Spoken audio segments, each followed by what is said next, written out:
Minister of Foreign Affairs of the Republic of Bulgaria, Stefan Dimitrov, Minister of Defense of the Republic of Bulgaria, Atanas Zaprianov, Excellencies, distinguished guests. It's a pleasure to welcome you at the second edition of the Black Sea Security Conference in the framework of the International Crimea Platform today in Sofia. As one of the main strengths of the Crimea Platform, the conference proved to be a valuable forum to discuss the security developments in the wider Black Sea region and the consequences of the ongoing Russia's brutal war against Ukraine. Since the first Black Sea Conference in Bucharest, the Crimea Platform has gathered considerable support for Ukraine in defending its sovereignty and freedom. Ukraine's fight against the aggressor is a fight also for our values and for Europe's security. Our focus and awareness of the strategic importance of the Black Sea region have been significantly strengthened.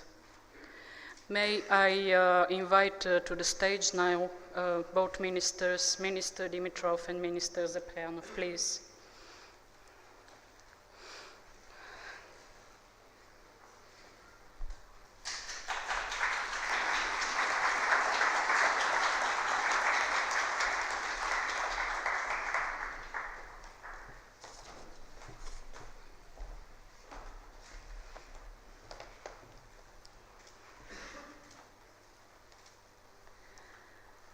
First, I have the honor to give the floor for opening remarks to the Minister of Foreign Affairs of Bulgaria, His Excellency Stefan Dimitrov. Minister, you have the floor.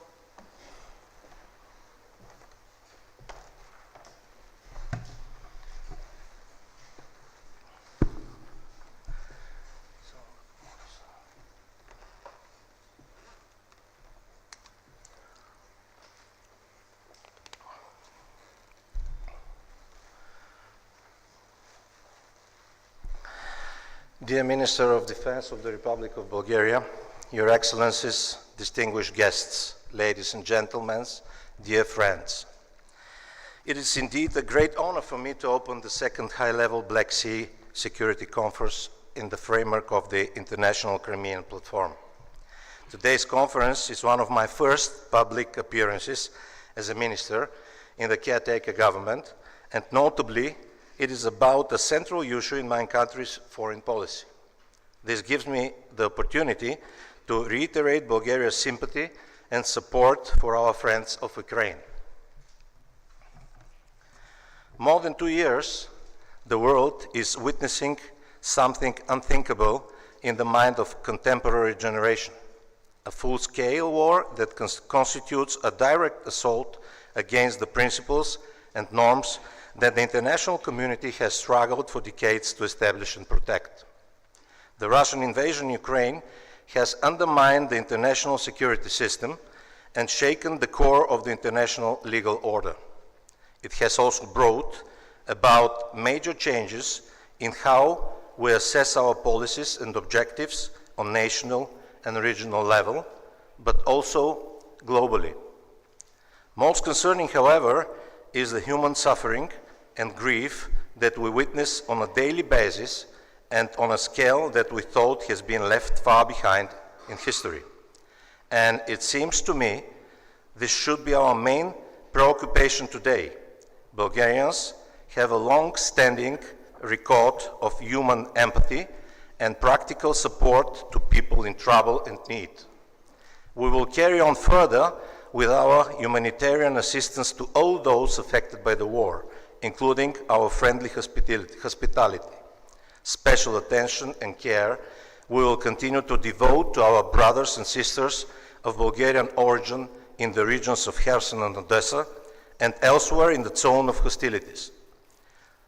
Cessation of the bloodshed and durable peace settlement remain therefore our top priority. We are resolved to providing support to Ukraine to enable it to achieve a just and sustainable peace. In this context, we welcome Switzerland's initiative to convene the first peace summit in June on the basis of President Zelensky's peace formula. We expect the peace summit to set the right platform for future negotiations with Russia based on a clear roadmap as well as on the fundamental principles of the UN Charter and international law. Bulgaria takes active part in the peace formula's 4 working strands: food security, energy security, restoration of justice, and as co-chair on environmental security, together with Germany and Finland.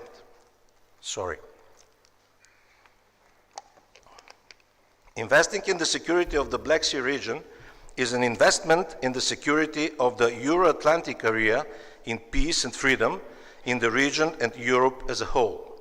We stand ready to support Ukraine in undertaking priority reforms, including in the defense and security sector, as well as establishing, together with other allies, a robust, predictable, long-term mechanism for security assistance to Ukraine by the time of NATO Washington summit in July.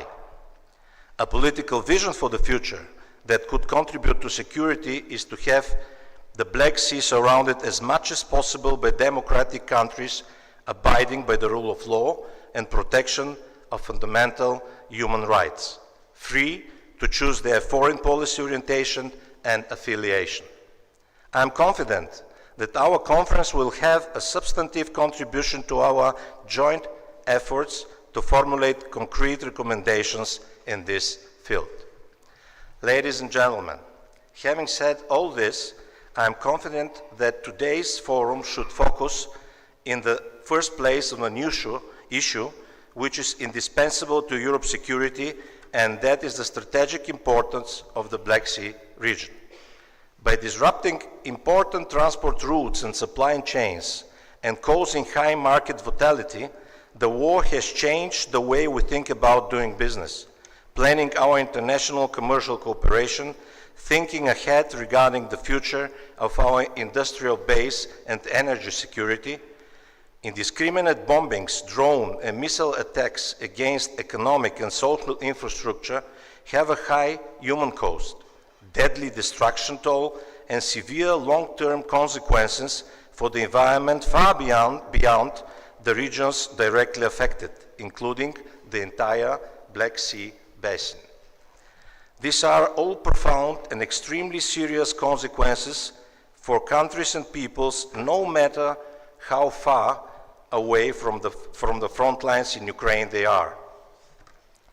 As far as the Black Sea region is concerned, the war in Ukraine has put it on the contact line of a new division between Russia and the West, thus enhancing its strategic importance with new dimensions. The wider Black Sea area has become one of the world's regions where the negative impact of the war of Russia against Ukraine is especially strong, generating risks in many areas of national and interstate activities. Dangerous military actions in the Black Sea in disregard of international law create vulnerabilities in different ways, by challenging the territorial integrity of littoral states, increasing military presence in the area, weaponizing energy and trade exchanges, and disrupting connectivity. The repeatedly extended Russian notifications regarding the establishing of warning areas in the Black Sea include parts of other countries' exclusive economic zones and prevent the freedom of navigation, thus taking the global food security as a hostage and a collateral casualty of the war. The attacks against strategic civilian infrastructure inflict additional devastation on the fragile environment in the Black Sea. These challenges require a united, resolute, and systemic response. They require more active and multidimensional regional and international cooperation aimed at upholding the security, safety, stability, and freedom of navigation in the Black Sea region. And here, I believe, is the real added value of this high-level forum. I am confident that the Black Sea Security Conference in Sofia will have a substantive contribution to our joint efforts to formulate concrete recommendations on the further steps to strengthen the security in the wider Black Sea region. Once again, warm welcome to Sofia, dear colleagues and friends. I wish you fruitful discussions and a pleasant stay in our country. Thank you for your attention.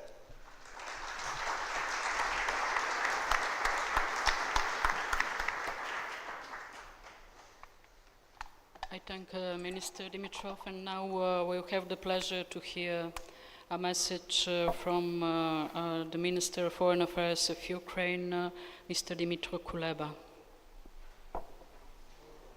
Ladies and gentlemen, I'm delighted to welcome you all to the second Black Sea Security Conference of the International Crimea Platform. I regret not being able to attend in Sofia, but I am confident that today's event will serve as an important platform for discussing ways to strengthen Black Sea security. I thank Bulgaria's Foreign and Defense Ministries for co-organizing and hosting this event.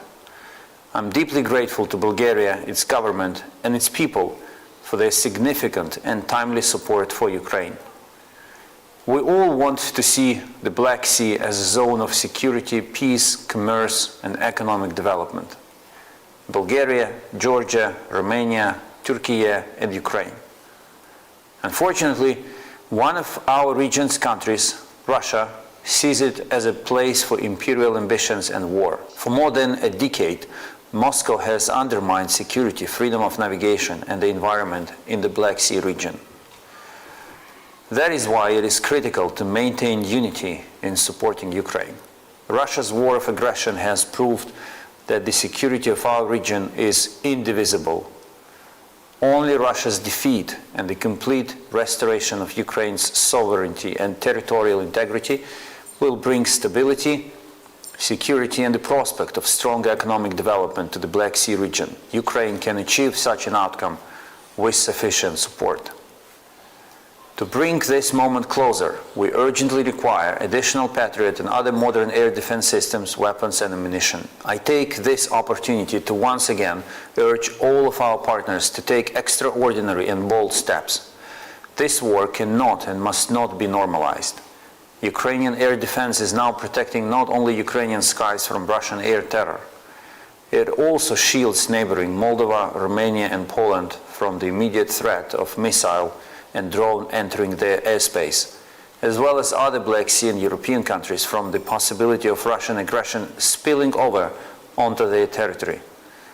Thus, it makes perfect sense to strengthen Ukrainian air defense as soon as possible, and with it, regional and global stability. Dear ladies and gentlemen, Russia cannot be a partner in solving problems because Russia is the problem. The story of Ukrainian grain exports vividly illustrates this. First, Moscow created a problem by launching an invasion and blocking our ports. Food prices around the world immediately went up, putting hundreds of millions of people at risk of hunger. Then everyone reached out to Russia, asking it to lift the blockade and allow Ukrainian grain to be shipped out. Russia eventually joined the Black Sea Grain Initiative, but even then, it obstructed its functioning and eventually killed the deal. Ukraine's actions in this situation were an excellent example of how to deal with Russia. We did not ask Moscow for permission and did not discuss with Russia how to solve the problems it created. Instead, Ukraine destroyed a large portion of the Russian Black Sea fleet with naval drones, pushed it away to the eastern shores, liberated Zmyny Island, strengthened air defense together with partners, and resumed its grain exports without asking Russia for permission.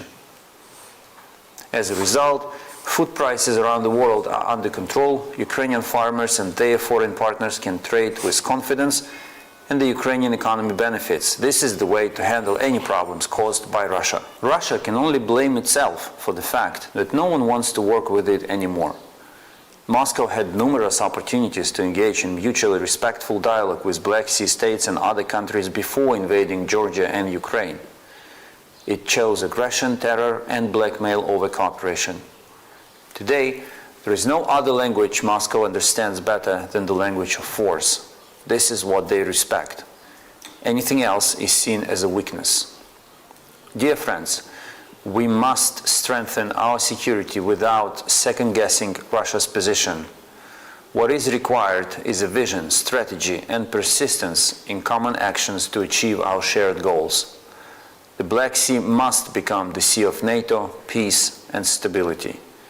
This has already happened in the Baltic Sea, with Finland and Sweden joining the alliance.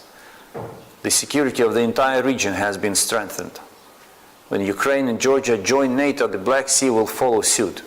This is the strategic goal that the alliance and the entire Euro-Atlantic community must pursue. NATO's Baltic Black Sea flank will serve as a solid wall of protection against Russian aggression and terror. This will bring stability and peace to our region, allowing everyone in Bulgaria, Ukraine, and other Black Sea, Central European and Baltic states to benefit from economic and trade growth. We should have learned something over the past 2 decades.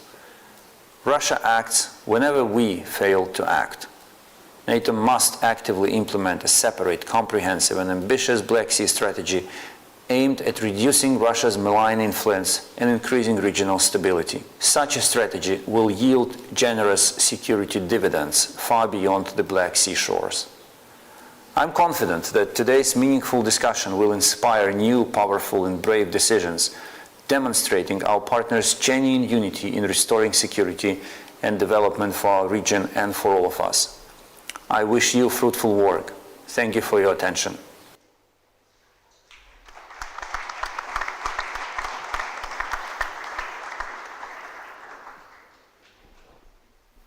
Now I have the pleasure to give the floor to the Minister of Defense of Bulgaria, Atanas Zaprianov. Minister, you have the floor.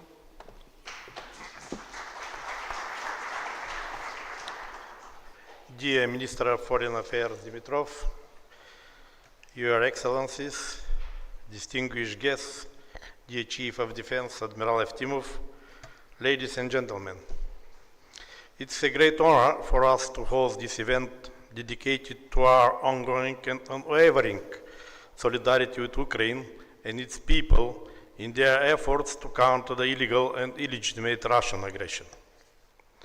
Let me emphasize that we will stand with Ukraine as long as it takes to win this war. I assure you that supporting Ukraine will remain in the focus of our defense policy during the term of office of the current caretaking government. As a result of the brutal Russian aggression against Ukraine, the world we knew no longer exists. The war directly affects the security in our region and our security as well. As we see no imminent end to this conflict, we must be prepared for a long-lasting regional instability.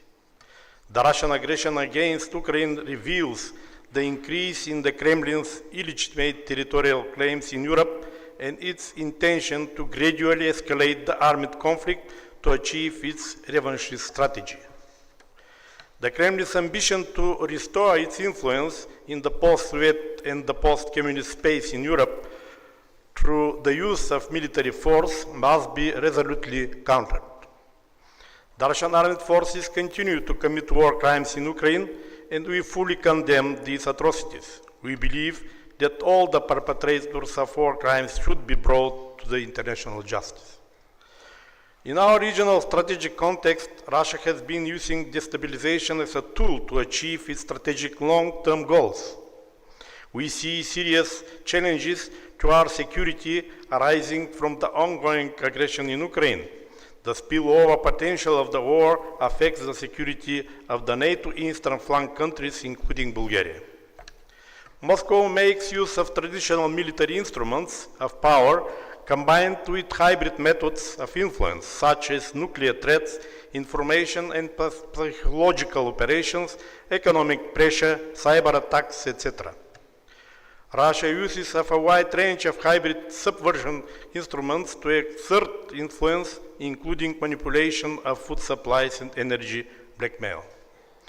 In this context, let me state right that Bulgaria shares the security environment assessment stated in the NATO strategic concept and the European Union strategic compass. Russia definitely represents a clear and present danger to our individual and collective security. The Russian Navy's provocative actions against commercial vessels in the Black Sea generate risk for the security of Bulgaria. Russia is using military exercises as justification in order to hinder the export of Ukrainian grain to the Black Sea, including in the Bulgarian exclusive economic zone. Russia has used the sea mines affecting the main routes through the Black Sea and near commercial ports poses a serious threat to maritime security and supply chains. Given the serious potential and economic consequences of sea mines, the danger to seaports, lines of communications, and key underwater infrastructure, it is in our and NATO's interest to take measures to counter this danger. That is the reason why Bulgaria, Romania, and Turkey established a task group for maritime countermeasures in the Black Sea, MCM Black. It is a matter of priority for us to work together to make the MCM Black Sea operational as soon as possible. As the Russian aggression against Ukraine is a direct challenge to us, we support Ukraine in its legitimate actions to counter the Russian military invasion and to restore its territorial integrity within its internationally recognized borders. From military strategic perspective, we must do our utmost to help Ukraine win. This is our strategic interest. This is why, in the last 10 months, we have intensified and broadened in scope the military assistance we send to Ukraine. This is a priority that is high on our agenda. It is a process, not a single act. We support the Euro-Atlantic integration of Ukraine, and we believe that the door of NATO should remain open for Ukraine. Thank you for your attention.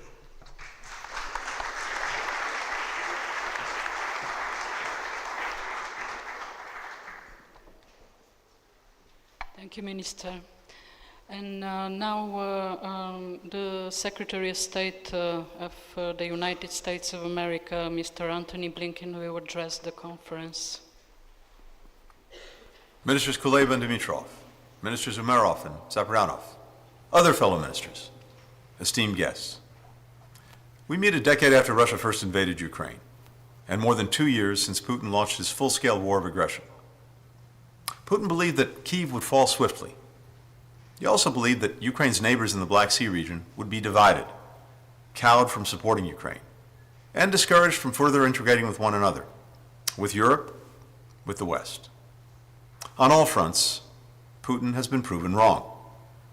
Ukraine's brave defenders, with the support of countries in the region and around the world, have retaken more than half of the territory seized by Russia, and are holding their ground on the battlefield in the face of a brutal Russian onslaught. Ukraine has pushed Russia's fleet back from the Black Sea, opening up vital shipping lanes that it once again is using to send grain and other crucial commodities to the world. What's more, Putin's aggression has united Black Sea nations around an affirmative vision for the region and its people.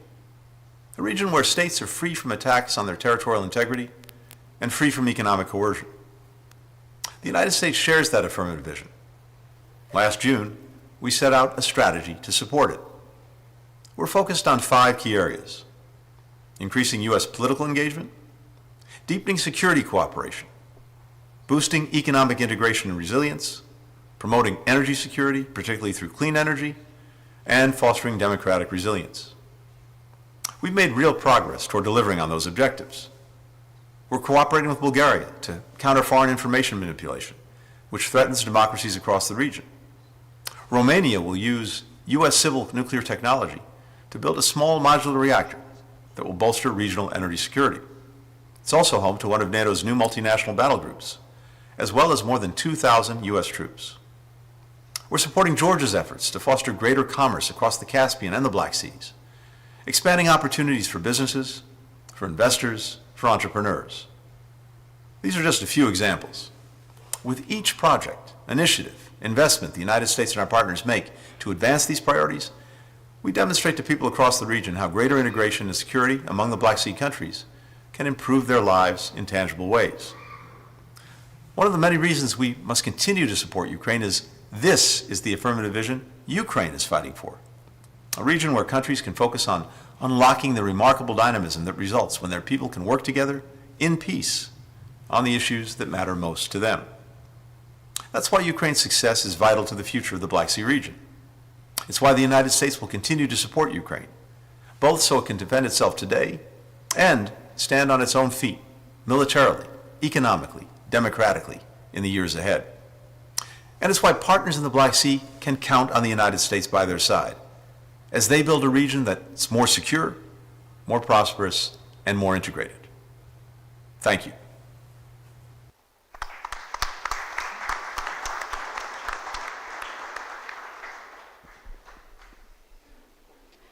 I now have Mrs. Maria Plenković-Burić, Secretary General of the Council of Europe, to address the conference.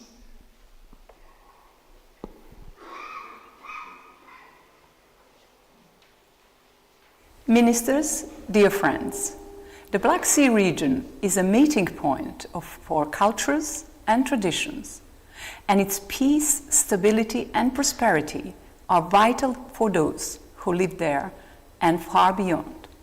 Russia's illegal annexation of the Autonomous Republic of Crimea signaled the beginning of a spiral of dissent, which has resulted in its brutal and ongoing war of aggression against Ukraine, as well as action designed to undermine the sovereignty and territorial integrity of Georgia and the Republic of Moldova. The Council of Europe is dedicated to ensuring human rights, democracy, and the rule of law, and through these, the democratic security that stands in contrast to authoritarianism. We have been clear about our commitment to ensuring an effective international legal response to Russia's crimes in Ukraine, a response that recognizes accountability as the key to sustainable peace. And our approach was endorsed by European leaders at our Summit of Heads of State and Government in Reykjavik last year. Central to this is our Register of Damage, now fully operational and recording loss and harm inflicted by Russia on the ground, and serving as the first and necessary step for any future international compensation mechanism, in which the Council of Europe is also ready to play its part. Just as we support the core group as it looks at options for trying the crime of aggression, more than this, we are also taking measures to support children from Ukraine, help the Ukrainian Prosecutor General in the investigation of mass human rights violations, and implement our action plan on resilience, recovery, and reconstruction. In Ukraine, the Black Sea region, and Europe as a whole, we will continue to work with our member states on the reforms required to ensure a stable, democratic future where sovereignty and territorial integrity are rightly respected in the interests of every citizen.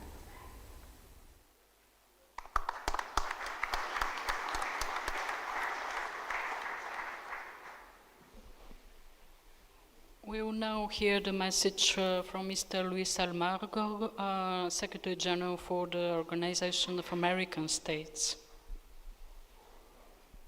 I am grateful for your invitation to participate in this second Black Sea Security Conference and share my views with you on this crucial issue. The security of this region and that of the international system as a whole are today at stake.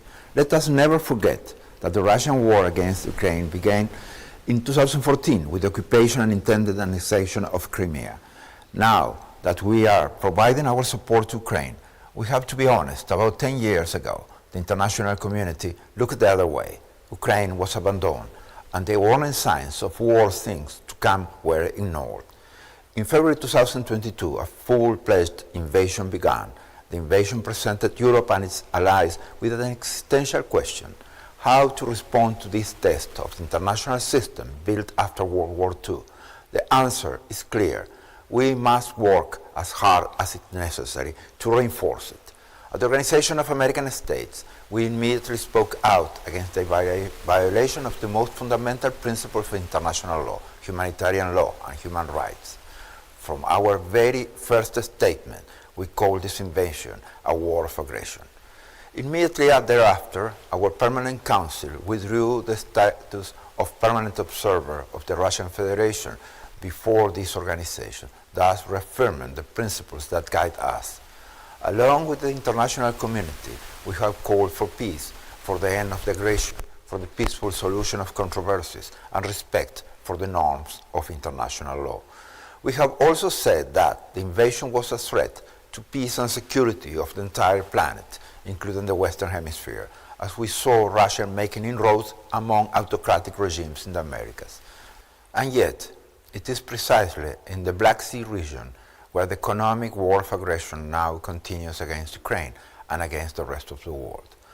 Russia's disruption of navigation in the Black Sea, its withdrawal from the Black Sea Grain Initiative, and its subsequent efforts to damage Ukraine's port infrastructure and grain storage facilities have jeopardized food security on a global scale, starting, of course, with Ukraine. We understand what this means. Latin America is a food-producing region, low to medium-income countries for whom the grain market is a source of foreign exchange and thus well-being of the population. For this reason, I applaud the initiative of the Ukrainian government to have a Ukraine-Latin America summit in 2024.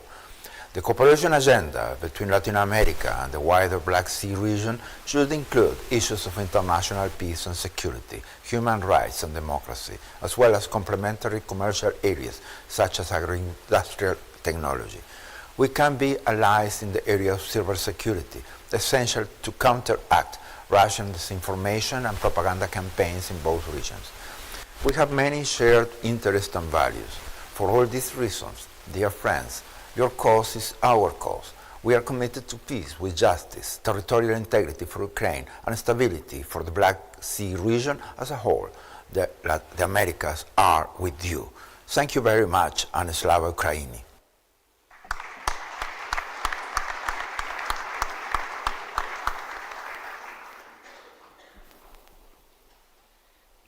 Dear colleagues, before we proceed to our first panel headed and moderated by Professor Zdravko Popov, and while we have the Minister and Minister Zaprianov, I would like to invite all the head of delegations together for a family photo in front of the scene, please.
Good morning, ladies and gentlemen. Ministries, Excellencies, distinguished guests.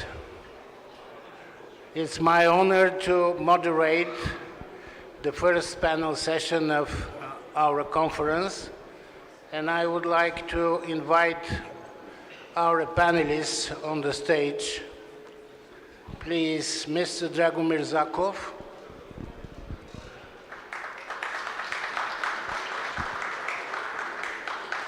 Mr. Mikola Toczyński, Mr. Jan Borg,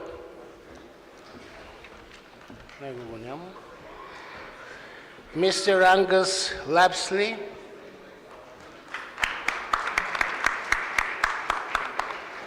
Mr. Tobias Billström,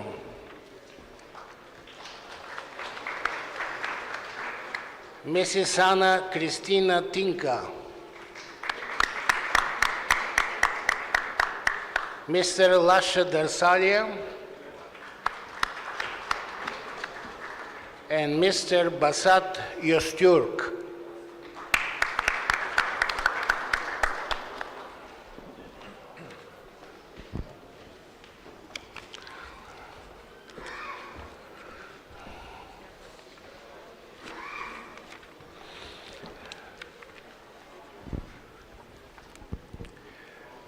Our first panel session is joint efforts for safeguarding stability in the challenging geopolitical landscape. I would like to focus once again your attentions on the main leading questions for the discussion of our session.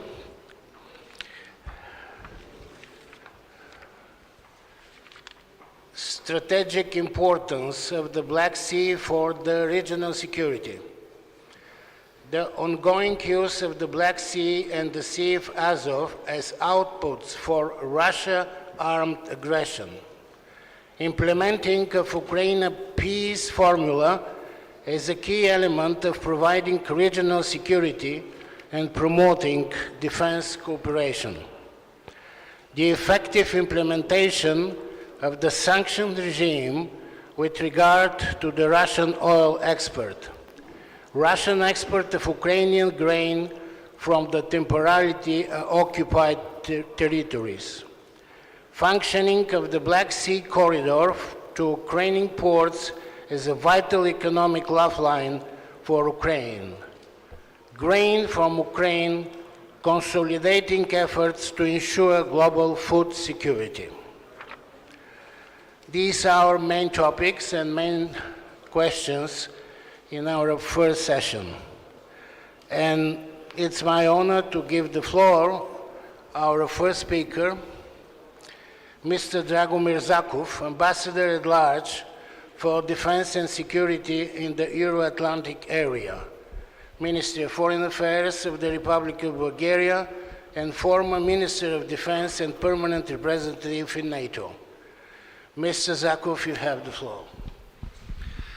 Thank you, Mr. Popov. And first of all, let me say that I'm extremely happy, and it's a pleasure to be here with such a distinguished audience and with such a distinguished panel. I must say, maybe I know all of the panelists, even with some of them I had been working in extremely challenging circumstances in NATO. Of course, let me begin by saying that in the last decade, we have witnessed return to power politics. Why? Because Russia's massive assault on sovereign and independent Ukraine has significantly deteriorated the security architecture of Europe.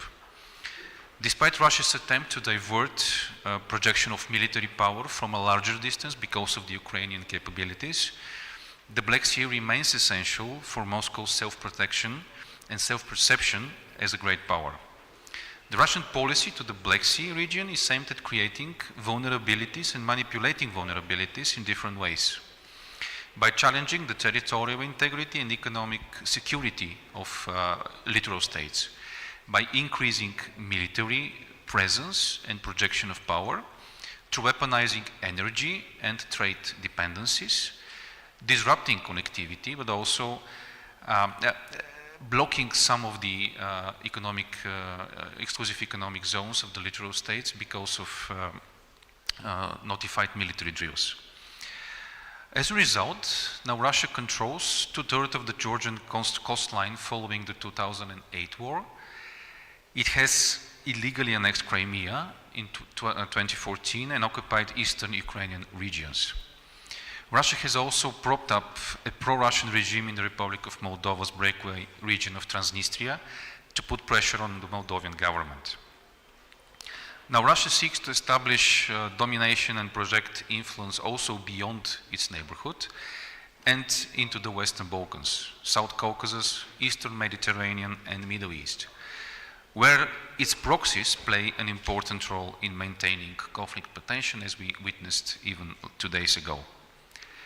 The aim of Russia is to create strategic dilemmas, and this is important, to the European security from multiple directions, thus also positioning itself as the main threat to the security and stability of the Euro-Atlantic area, as also written in the NATO strategic concept from 2022. How NATO responded to that, and I'm sure that SG Anders Lepsley will talk at length about that, but let me also focus on some of the key elements that we see in Bulgaria as important. Putin's Russia wanted to see less NATO on its immediate neighborhood. The Russian illegal annexation of Crimea and the following Russia's invasion of Ukraine prompted NATO to return to its core mandate through the largest reinforcement of collective deterrence and defense capabilities as part of the long-term adaptation of the Allied posture on the eastern flank. And we witnessed this with the 4 additional battle groups on the eastern flank, one of them in Bulgaria, in addition to the 4 previous after 2016, after the Warsaw Summit. The readiness of the NATO forces has been increased. New defense plans have been launched, and also initiatives were put in place to boost the defense production. Also, cyber defense, on the cyber defense side, the capacity is being strengthened.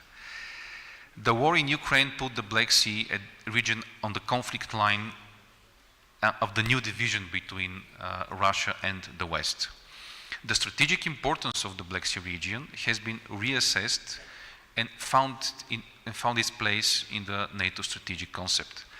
Now, what we need to do is to go beyond pure recognition into motion, into action, to put this recognition into action, and to further operationalize our focus on this region. In Bulgaria, we think that what we have to do is now to build NATO's infrastructure and capabilities on the eastern flank and in the Black Sea region in order to adequately reflect the threats and the challenges from strategic directions. Further improving situational awareness, surveillance, and information sharing. As soon as feasible, we have to consider ways to renew NATO presence in the Black Sea region, which we see as key for ensuring deterrence and prevention of conflicts on the NATO's eastern flank. We have to put strong focus on enhancing our resilience against hybrid threats, including the protection of critical infrastructure, which is maybe even the most important element, and also countering disinformation. Along with stronger NATO involvement, we should aim at closer coordination and cooperation between NATO and the European Union, because both are natural partners in this region. Let me also touch upon, of course, a little bit more on Ukraine. As stated already by the 2 ministers, we'll continue to support Ukraine as long as it takes, and we'll continue to provide a wide range of assistance measures, political, military, humanitarian, and recovery support. In the run-up to the Washington summit, we support a high level of ambition in all work strands in NATO regarding Ukraine. As outlook for the future, peace formula of the President Zelensky has been already mentioned in the high-level panel.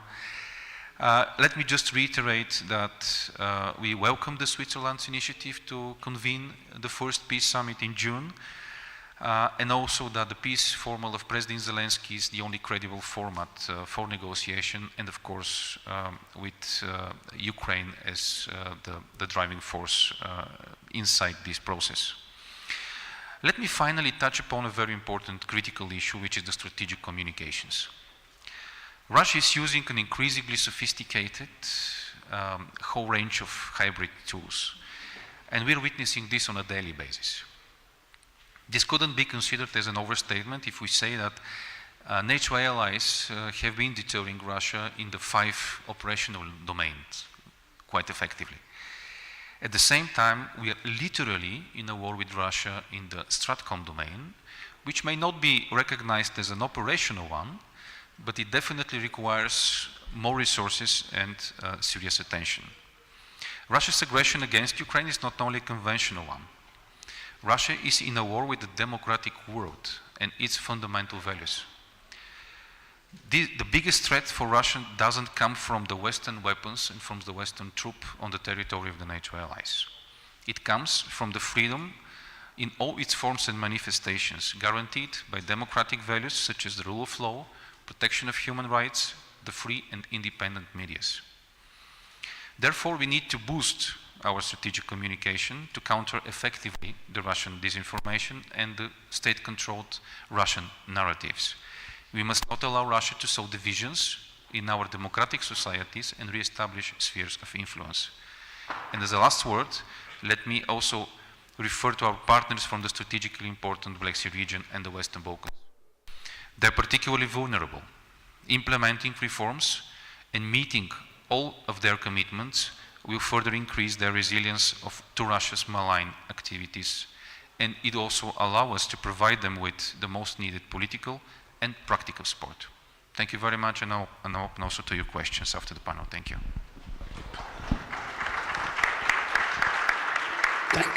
Thank you very much, Ambassador Zakov. Because of the limited time of our session, we shall have opportunity to raise your questions after the panelists' presentations. That's why I shall continue with the second speaker, our panel. He's Mr. Mykola Tochiyski, Deputy Minister of Foreign Affairs of Ukraine. Thank you very much, dear Mr. Popov, dear Dragomir. First of all, I would like to thank Bulgarian authorities to organize a second conference on security issue of Crimea. It's exactly, colleague, 10 years of first brutal invasion of Russia on Ukrainian soil. Let me remind you how it was happening. Illegal annexation of Crimea, Ukraine didn't react or didn't react properly. Russia continued. It was after that some region of Donetsk and Lugansk Republic. I mean Ukraine didn't react properly. We started exactly 105 different Normandy process negotiations, and as a result, the full-scale invasion in February 2022. Let me remind our topic today. It's about unity and what we must do. My first message will be, let's fight united. Why? I will tell you why. First of all, you remember very well that from the 2014, Russia not only deprived us from the free trade from Azov Sea and Black Sea. Russia created a problem for the whole neighbor countries which are on the Black Sea. In 2024, Russia deprived 100 different countries from the food security, thanks to UN, Turkey. After that, after Russia withdrawal from the Grain Initiative, Romania, Bulgaria, Turkey, Ukraine, we organized another food corridors.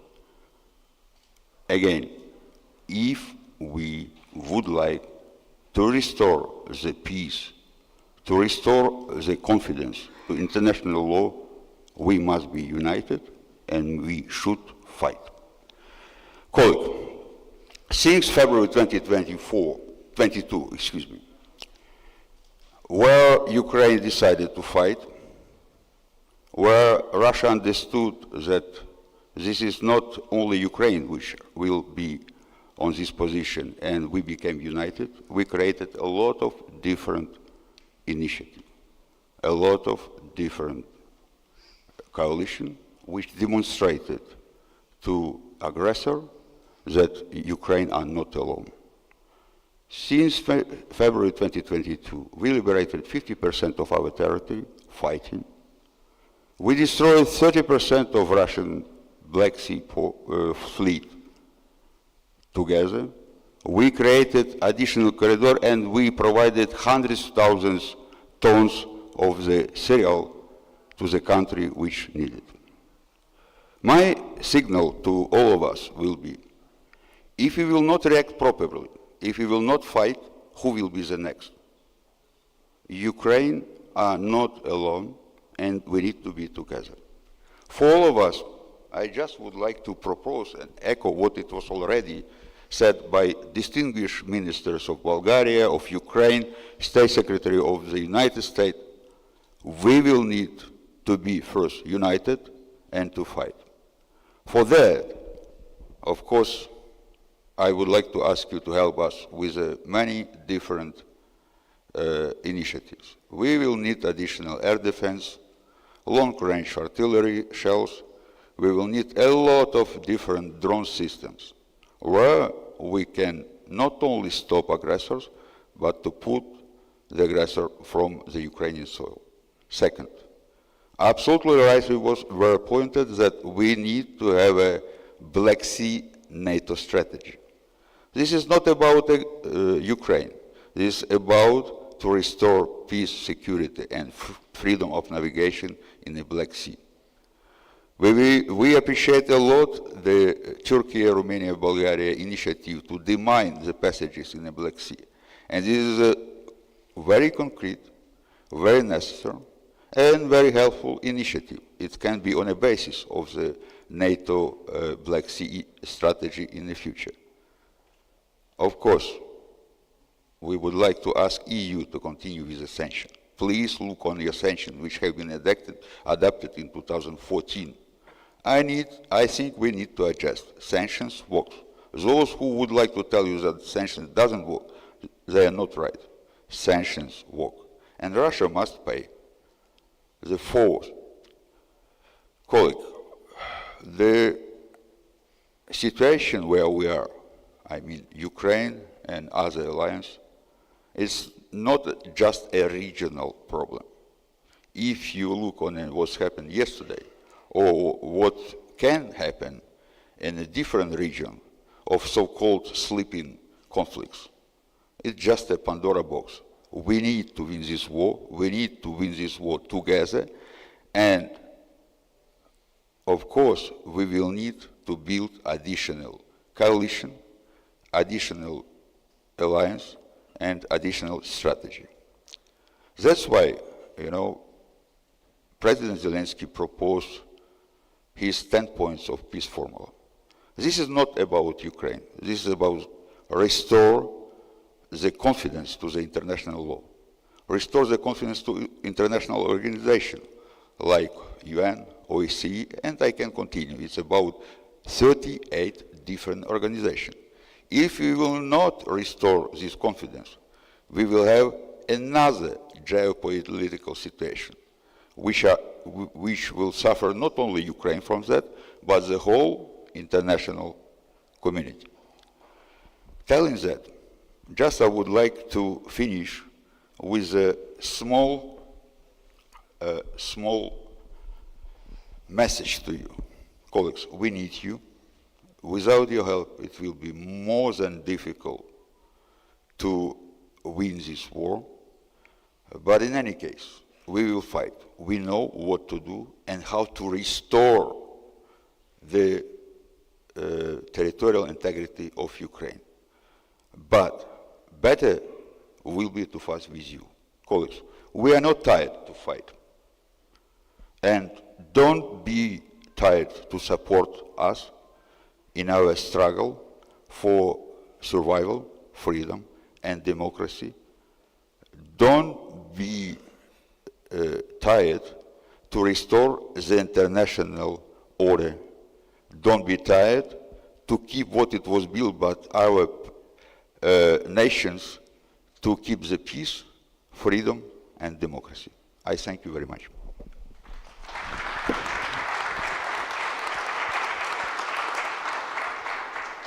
Thank you very much for your very important speech today. Now we shall hear a pre-recorded video addressed to us from Mr. Jan Borg, Minister of Foreign Affairs, European Affairs and Trade of the Republic of Malta. Esteemed colleagues, distinguished guests, ladies and gentlemen, I would like to extend my appreciation for the invitation extended by our esteemed Bulgarian and Ukrainian colleagues to this event. Due to prior commitments, it has not been possible for me to be present with you in Sofia since I'm traveling. The changing geopolitical landscape necessitates more than ever that we work to safeguard and strengthen our neighborhood. Russia's illegal war of aggression on Ukraine has fundamentally challenged the rules-based world order on a functioning multilateral system, which is now being threatened on a daily basis. Malta continues to maintain its steadfast support for Ukraine's sovereignty and territorial integrity within its internationally recognized borders, as well as engaging in all initiatives to provide country assistance in its hour of need. Ukraine will also remain a top priority both during our OSCE chairmanship as well as during our term as an elected member on the UN Security Council.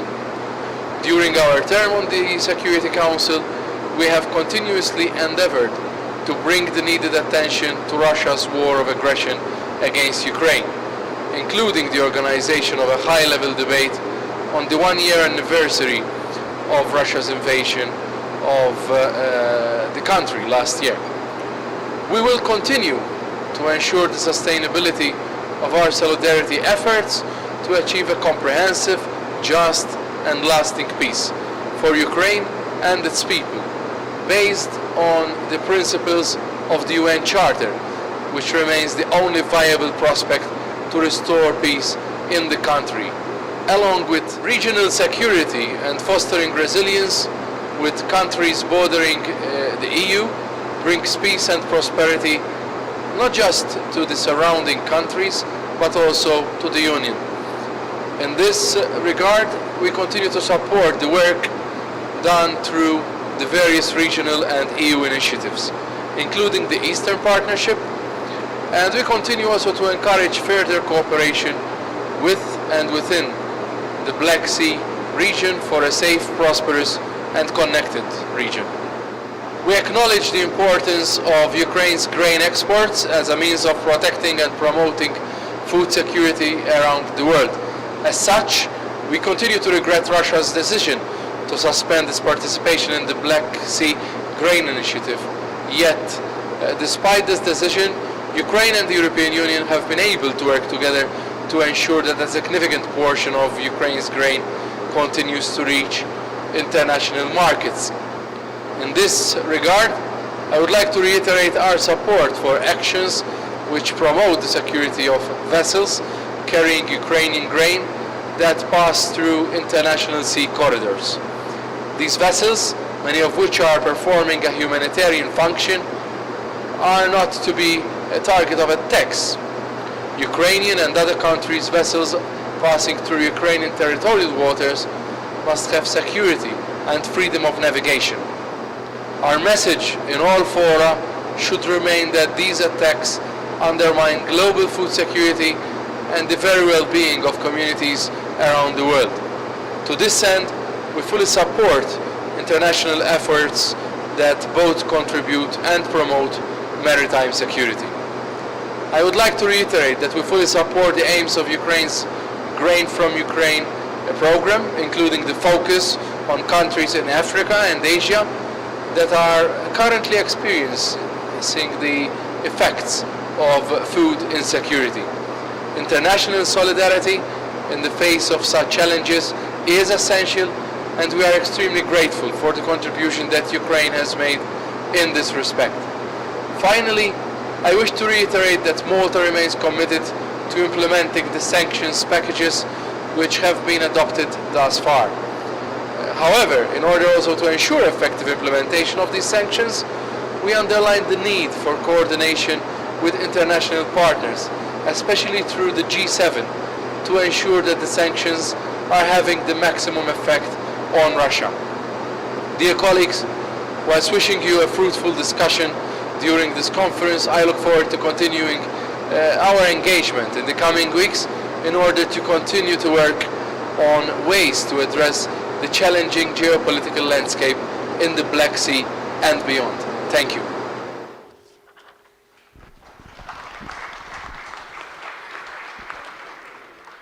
Thanks to Minister of Malta. Now we continue from the stage again with the presentation of Mr. Angus Lapsley, Assistant Secretary General for Defense Policy and Planning of the North Atlantic Treaty Organization. Please, you have the floor. Thank you very much, Professor. I'm good, yep. Thank you very much, Professor, Ministers, distinguished guests. So I have 5 messages to bring from NATO this morning. The first is that NATO regards this region, the Black Sea region, as being at the epicenter of our strategic concerns. We think about Europe as a whole, we think about the Euro-Atlantic area as a whole, but nowhere is Russia trying harder to use coercive military power, political power, communications, as the ambassador said, to undermine the collective security of the Euro-Atlantic area and of Europe. So this is absolutely the region where we need to be on our guard and pushing back against Russia.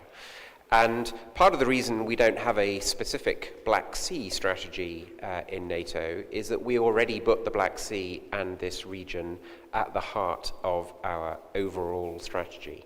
And it is absolutely crucial that we view what's happening here alongside what's happening in the Eastern Mediterranean, what's happening in the Baltic, what's happening in the High North. These things are all linked, and the Black Sea may be the most acute area at the moment, but we have to think about these areas as one.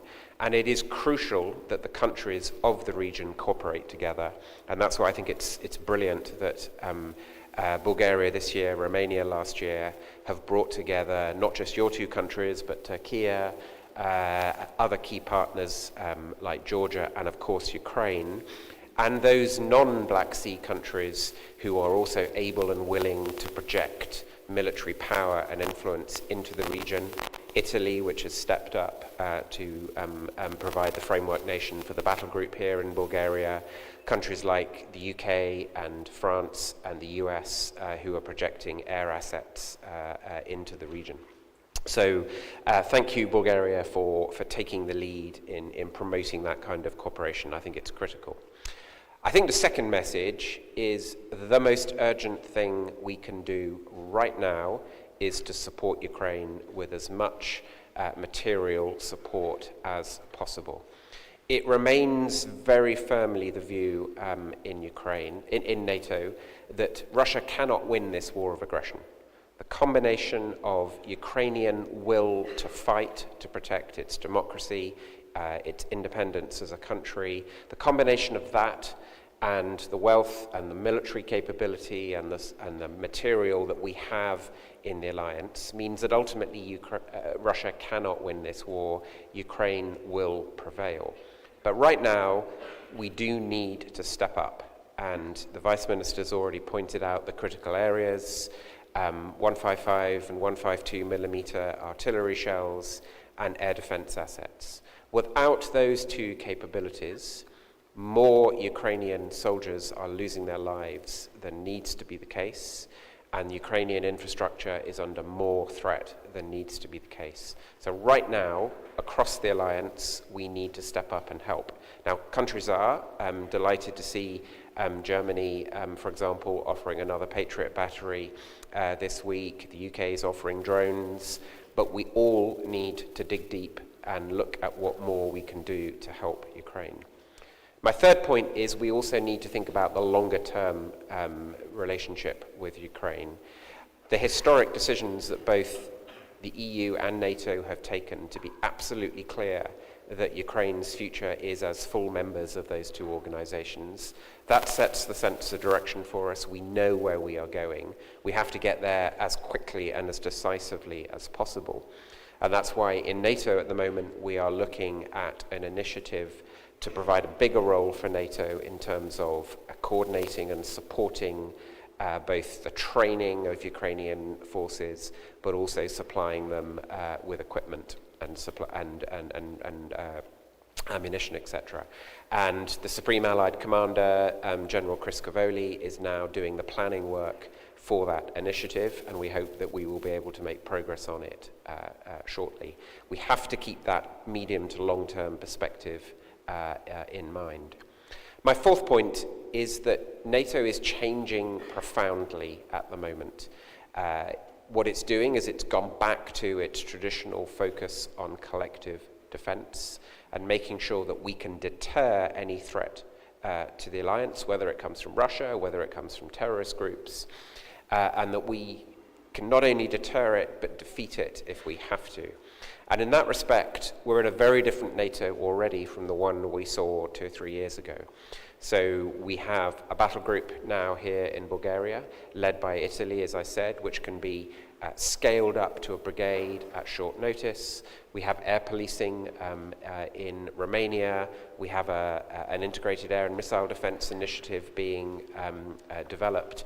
And most importantly, we now have a set of strategic plans which include a plan for Southeast Europe, run by the headquarters in Naples, run by an American admiral, Admiral Munch.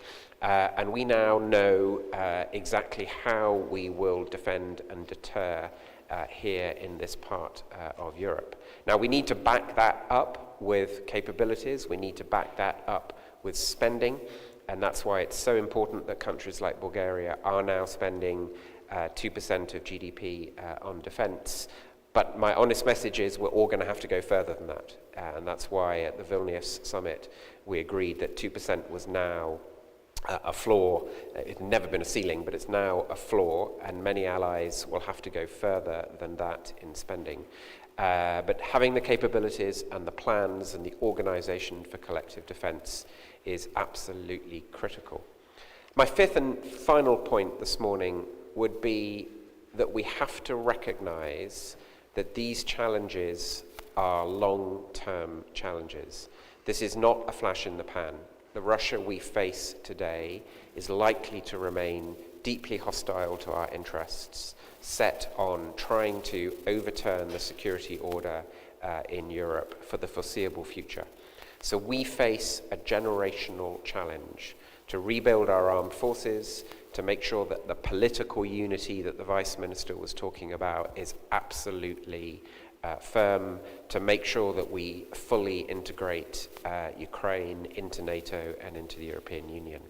That is a generational challenge. We will be doing it in 10 years' time. We'll probably still be doing it in 20 years' time. So act now, but think long term. Thank you. Thank you very much, Mr. Lapsley. Very informative and very instructive presentation indeed. Now we shall have again a pre-recorded video address to us from Mr. Tobias Billström, Minister of Foreign Affairs of the Kingdom of Sweden. Over 10 years ago, Russia illegally annexed Crimea and began its aggression in eastern Ukraine. Over 2 years ago, Russia launched its full-scale invasion of Ukraine, which continues to cause immense suffering for countless Ukrainians. Russia's actions not only violate Ukraine's sovereignty and territorial integrity, but also threaten our common security. This is evident in the Black Sea region, where Russia's warfare against Ukraine has clear implications for other Black Sea states. Russia's attacks against Ukrainian ports, ships, and grain storage facilities, as well as its prevention of freedom of navigation, have economic consequences and continue to destabilize global food markets. While challenges remain, the Black Sea is an example of what Ukraine can achieve with support from its allies. Firstly, Ukraine has impressively managed to bring about the Russia's Navy's retreat in the Black Sea. Secondly, Ukraine has found new export routes after Russia pulled out of the Black Sea grain initiative. Ukrainian grain exports have nearly recovered to pre-invasion levels, by far surpassing the exports under the Black Sea grain initiative. This, together with the continued exports to the EU, is fundamental to sustain the Ukrainian economy. Ukraine's exports also contribute to lower prices and increased stability in global markets, a welcome development at a time when global food insecurity is at record levels. Sweden is proud to have contributed nearly $60 million to the World Food Programme to further facilitate exports, including through the Grain from Ukraine initiative. To sustain these successes, our support must continue. We need to think creatively about how to scale up support to Ukraine, and I would like to thank Ukraine and Bulgaria for hosting this conference. Support to Ukraine is Sweden's top foreign policy priority for the coming years. And as a member of the International Crimea Platform and an active participant in Ukraine's Peace Formula, I would like to stress that the full restoration of Ukraine's territorial integrity, including Crimea, in line with Ukraine's Peace Formula, is key for a just and lasting peace in accordance with international law. Sweden will continue to support Ukraine to win the war and re-establish its territorial integrity. And let me finish by reiterating that Crimea, c'est Ukraina.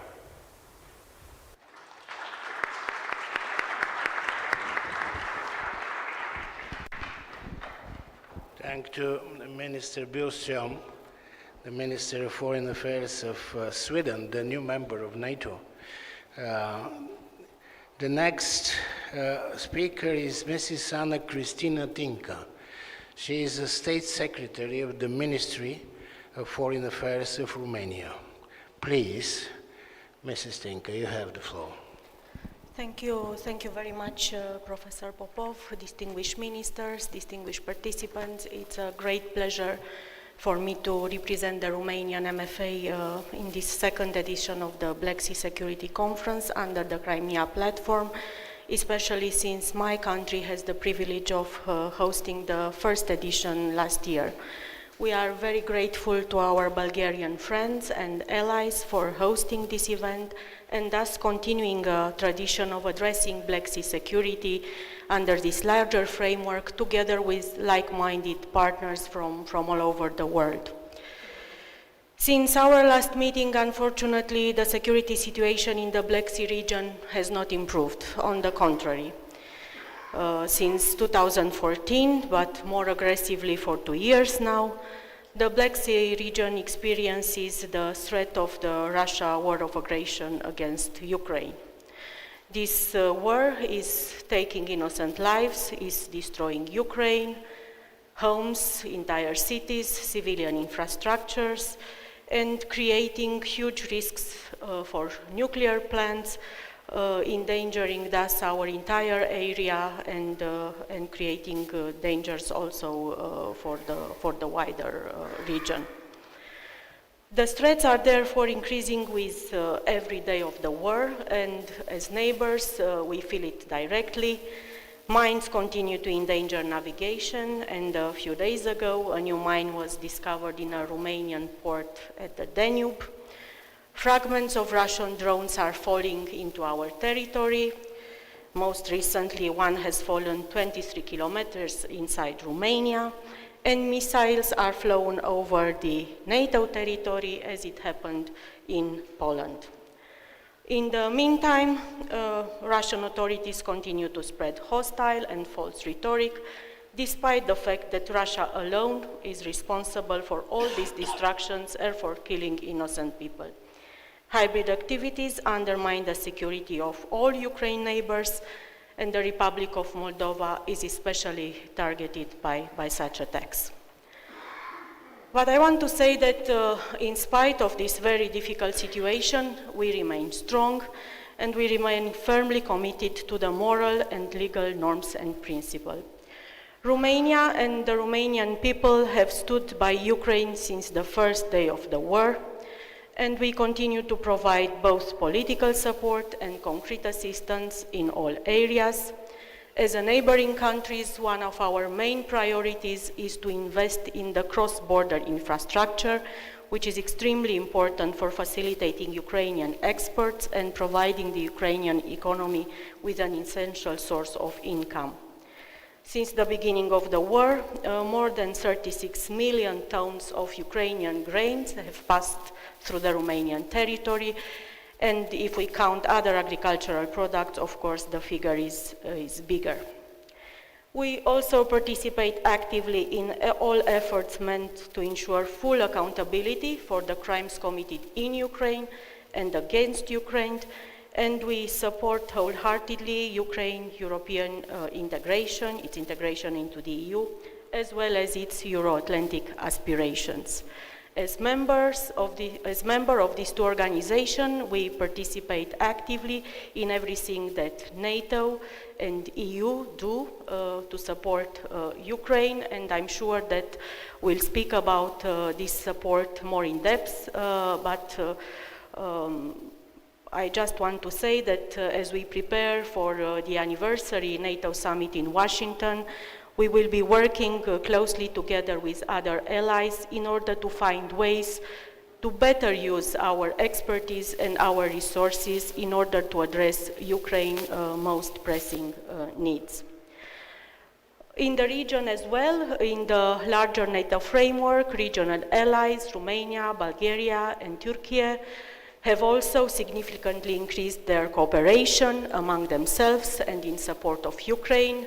We are training together, we are exercising together, and we will start soon addressing together the challenge posed by drifting mines in our waters.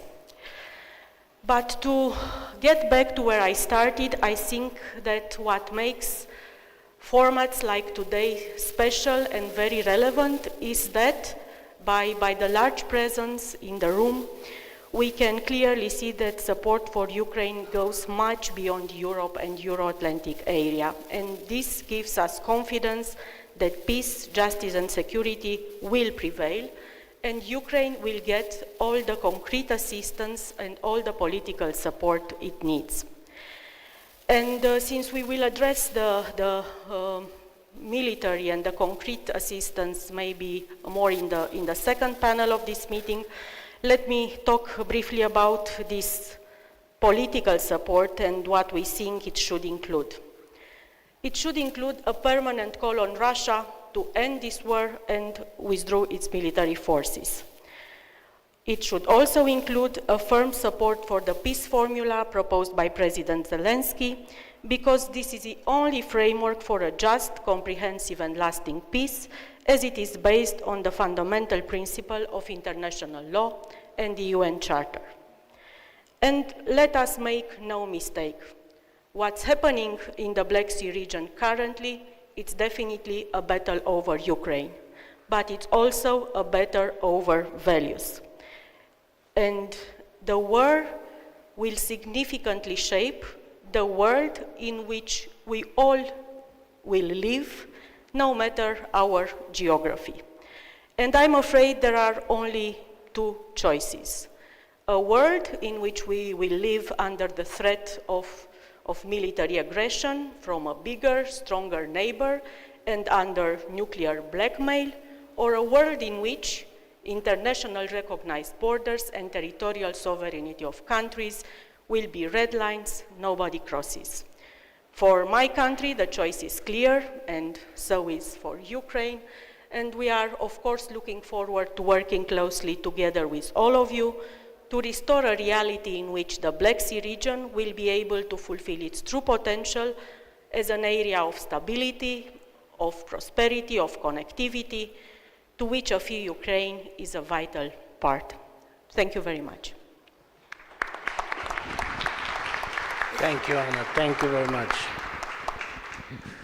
Now, Mr. Lasha Dersaliev, First Deputy Minister for Foreign Affairs of Georgia. Mr. Dersaliev, you have the floor. Switch on the microphone. Yeah. Please try again.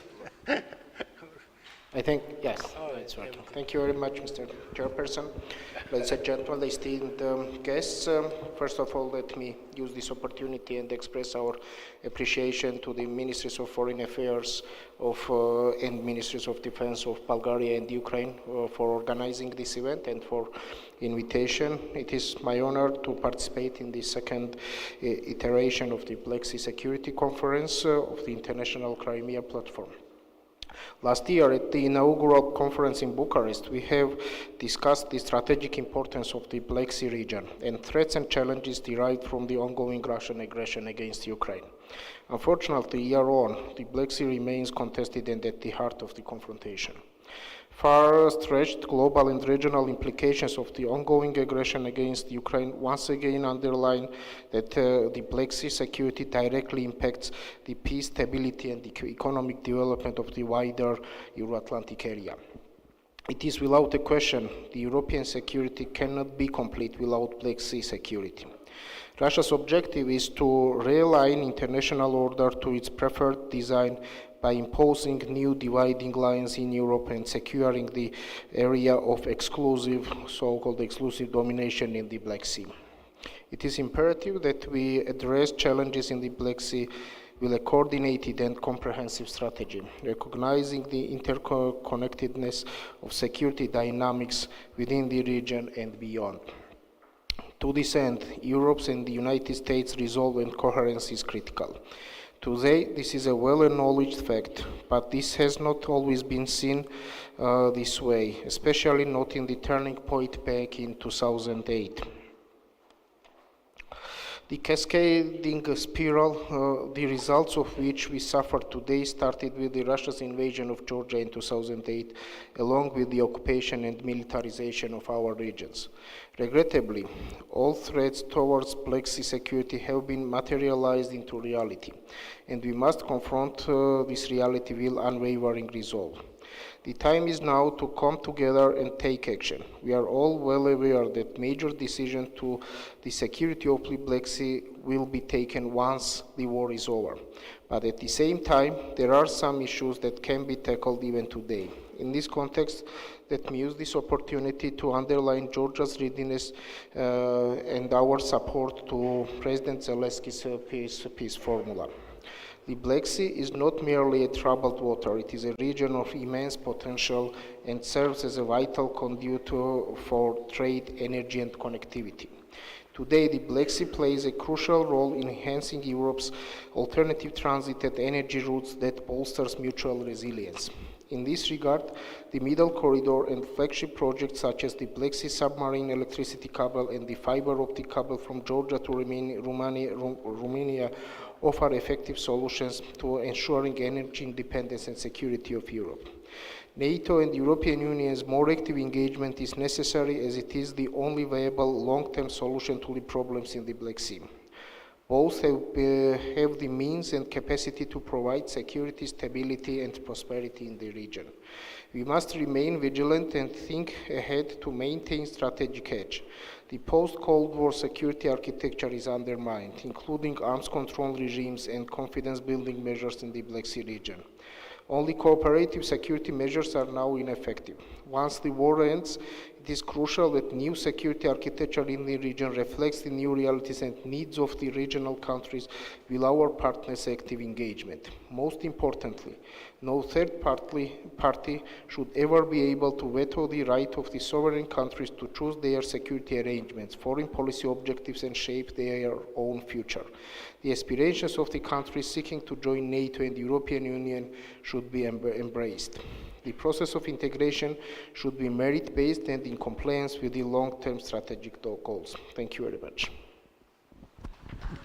Thank you very much, Mr. Desarian. And now, the floor is for Mr. Basat Yosturk, who is the Director General for International Security Affairs of Ministry of Foreign Affairs of the Republic of Turkey and former Ambassador of Turkey in NATO. Please, you have the floor, Ambassador.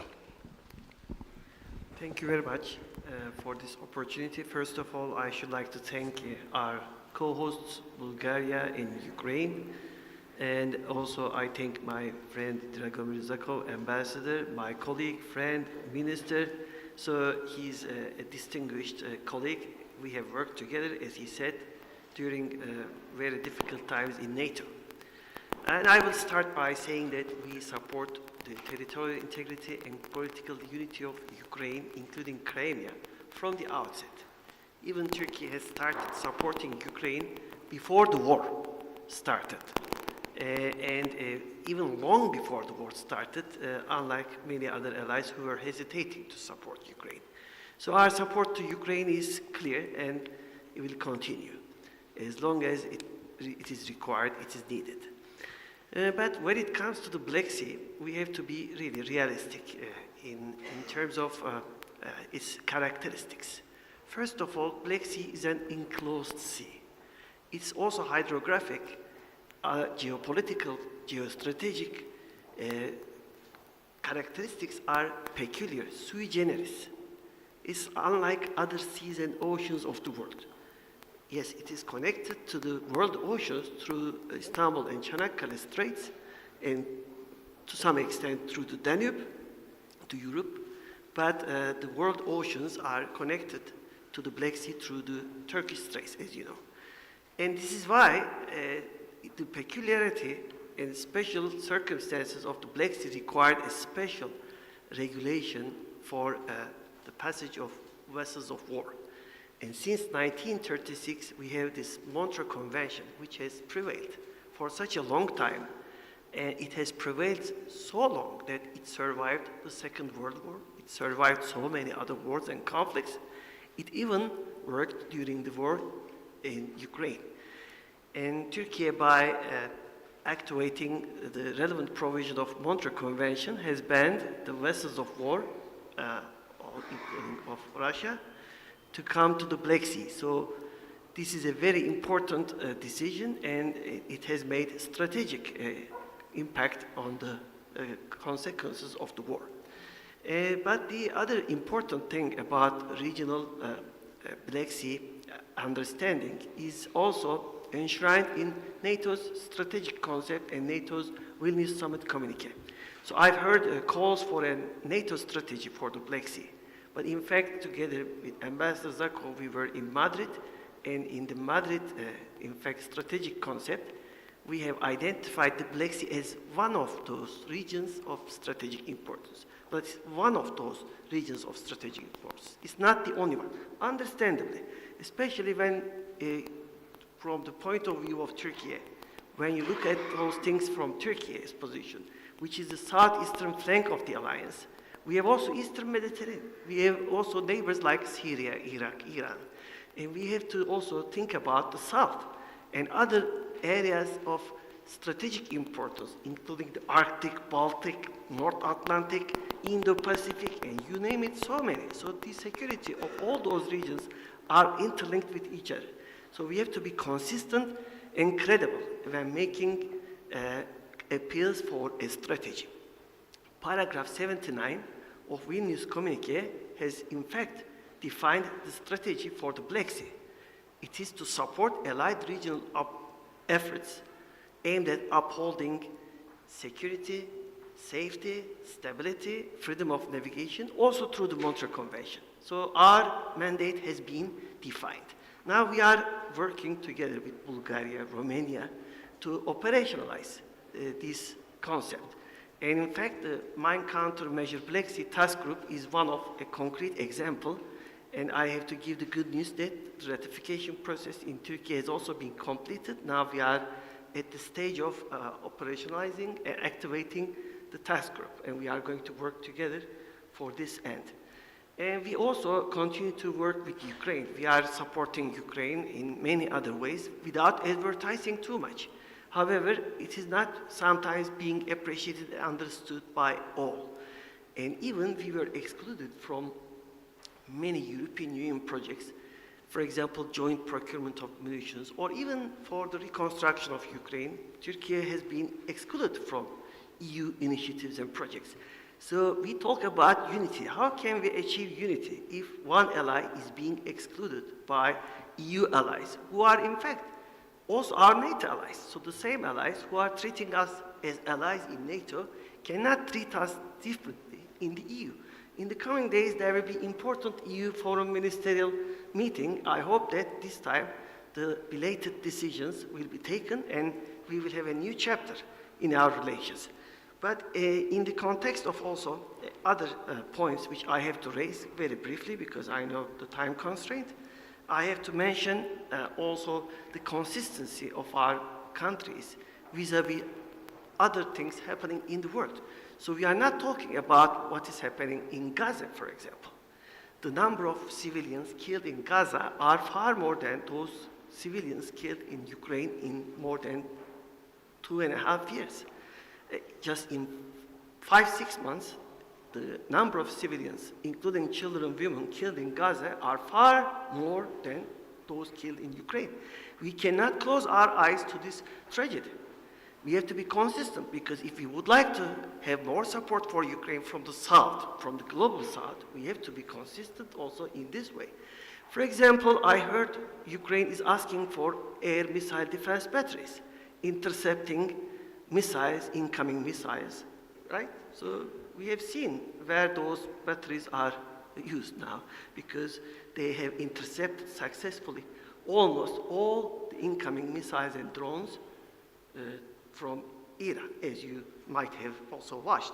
So where are those patriots? I don't know. So maybe in somewhere in Europe, somewhere in the Middle East, somewhere in the Far East, we will help you to locate because we are also in need of these air missile defense batteries ourselves. There is only one Spanish Patriot battery in Turkey. Despite all these threats and risks around us, there is not another air missile defense system.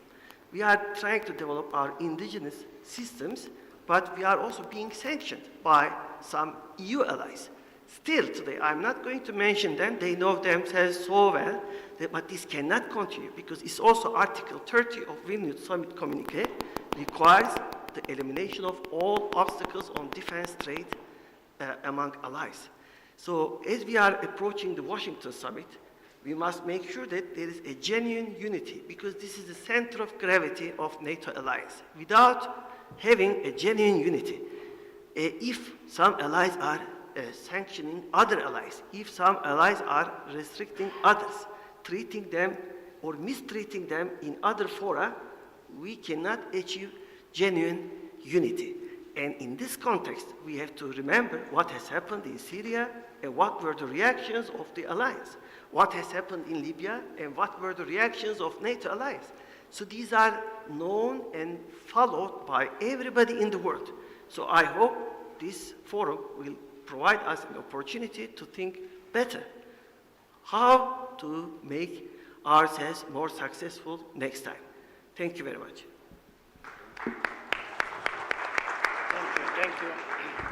Thank you, Ambassador Stuk. Very interesting point for discussion indeed. Now I shall give the floor for the interventions from the audience, and there is a list with the names here, and I shall start with Mr. Tobias Lindner, Minister of State, the Federal Foreign Office of the Federal Republic of Germany. Is Mr. Lindner here? Oh, yes. Yeah, thank you so much, Please. Mr. Chair, Excellencies, dear friends. I feel honored to participate second time now at that important conference.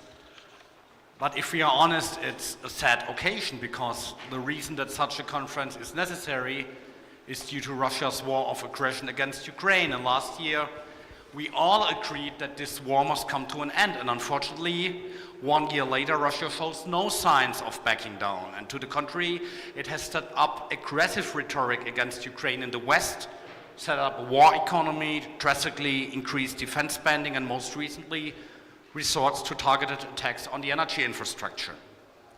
In Ukraine, Russia wages a war of attrition, both at the front line and against civil infrastructure and thus hitting the population.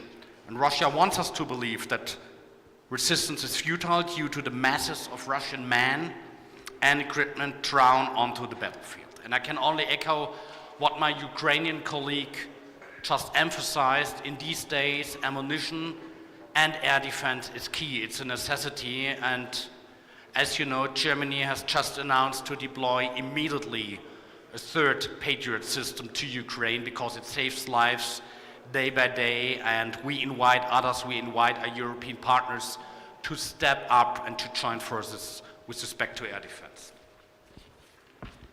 During the last 2 years, Ukrainians have proven their resilience and their ability to win back territory, and the European Union and Western determination to stand together and to support Ukraine politically, economically, and militarily, and it's unprecedented. And we have to bear in mind together, we are economically much stronger than Russia, and our military production is just gaining momentum.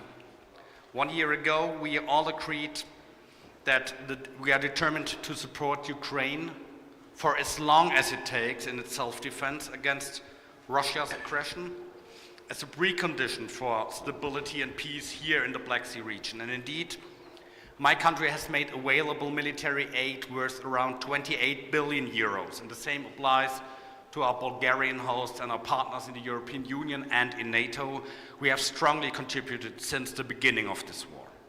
At the same time, there is no reason for us to rest on our laurels. To safeguard important Ukrainian successes in the Black Sea that have enabled a safe passage for grain exports, to strengthen Ukrainian defense capabilities, we have to double down our military support for Ukraine because it's paramount for the stability in the Black Sea region at large. We all know that Russia's dominance in this region since 2014 has disrupted EU approaches to cooperation and good neighborly relations in the Black Sea. We need to eliminate any security gray zones of the past and to be able to focus on a positive agenda that puts economic cooperation, energy security, and environmental protection first. And after all, and this is also about defending European security in this region, since the first conference last year, the Black Sea has become even more European. EU accession negotiations have been opened with Moldova and with Ukraine. Georgia now holds candidate status.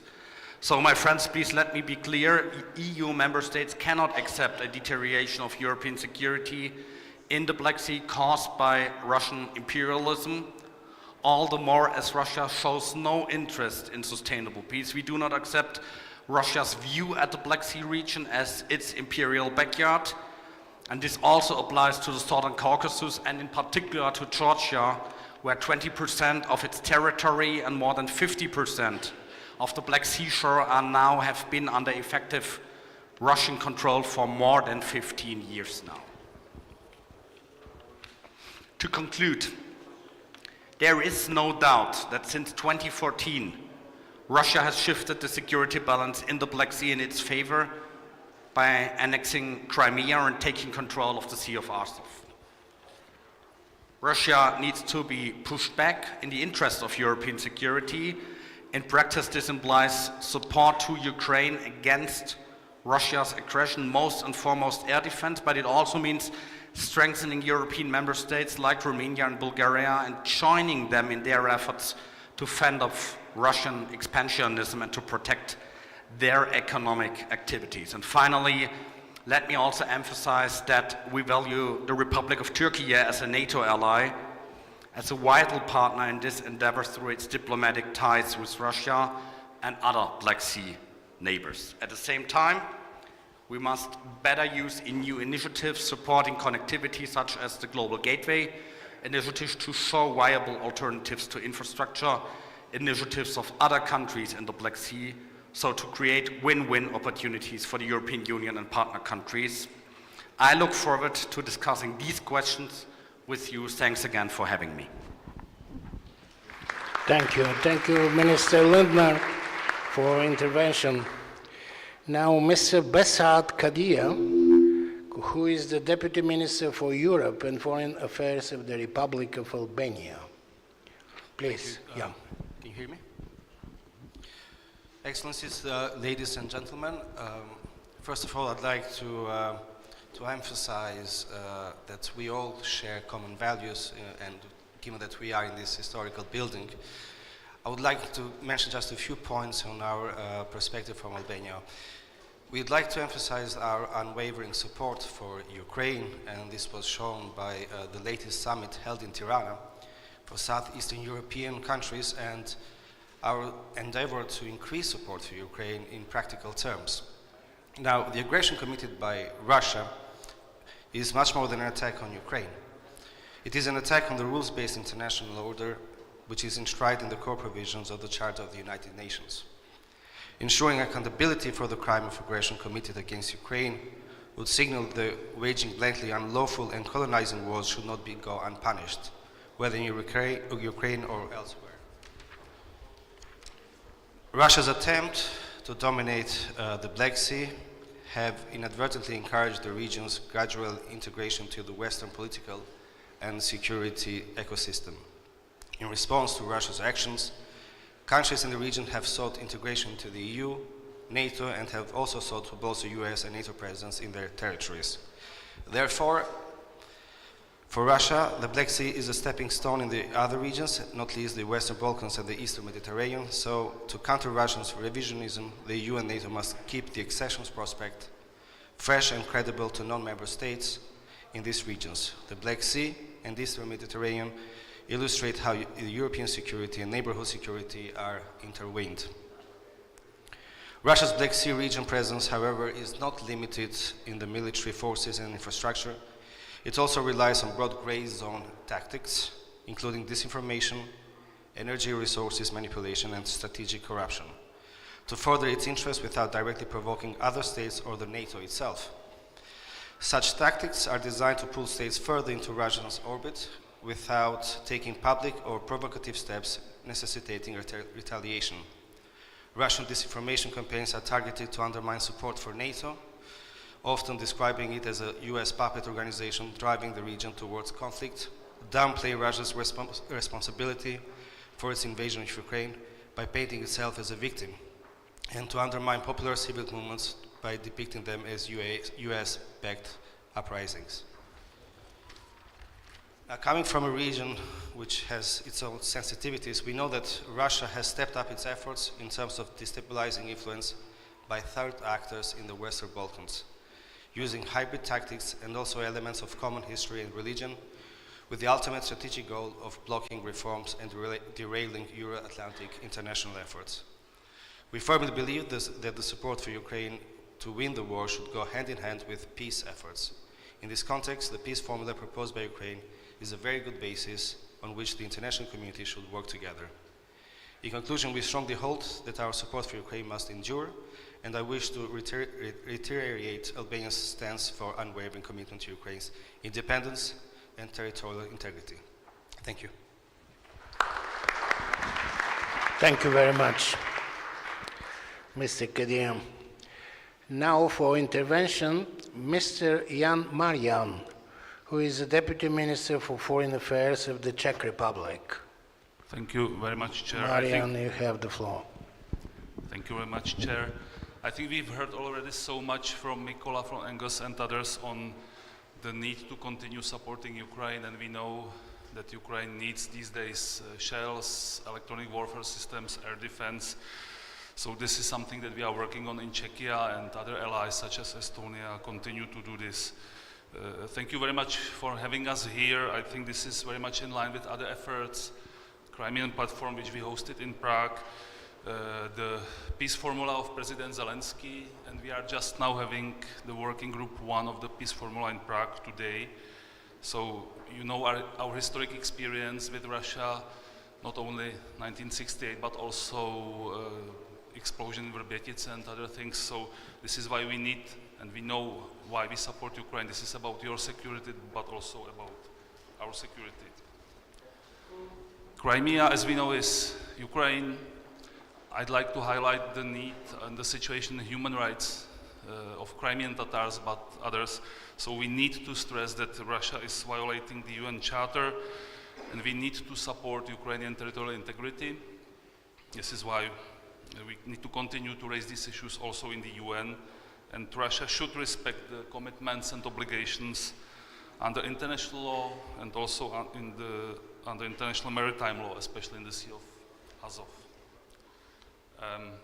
As Mykola said, we have seen many successes by the Ukrainian armed forces. So we have seen successful military operations and partial resumption of international trade through the Black Sea, which is really welcome. And it's good to say that within the grain initiative, one of the first grain exports was linked to a Czech company production in Ukraine. So we know how important Ukraine is for the global food security, and this is something that's being also stressed within the Peace Formula process. And I'd like to highlight the efforts of Bulgaria, Romania, and Turkey in this regard, in this cooperation. Also, which is very important, the new countermine naval group, and so congratulations for this. And as Mykola and others said, we need to have a strategy within NATO for the Black Sea, as we have already for the Baltic Sea. Maybe this is one of the issues that might be discussed during the informal NATO ministerial to be held in Prague end of May.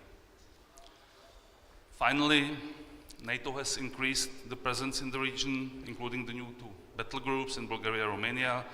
We need to strengthen the forward defenses in the eastern flank, air surveillance, and of course we have deployed additional F-16s to bolster NATO air policing in Romania. So we need to continue supporting Ukraine, and as Mykola mentioned, we need to develop our sanctions further against Russia and also Belarus. In this regard, I'd like to highlight our initiative to limit the travel of Russian diplomats within the Schengen area. So many thanks for having us, and looking forward to the discussions today. Thank you.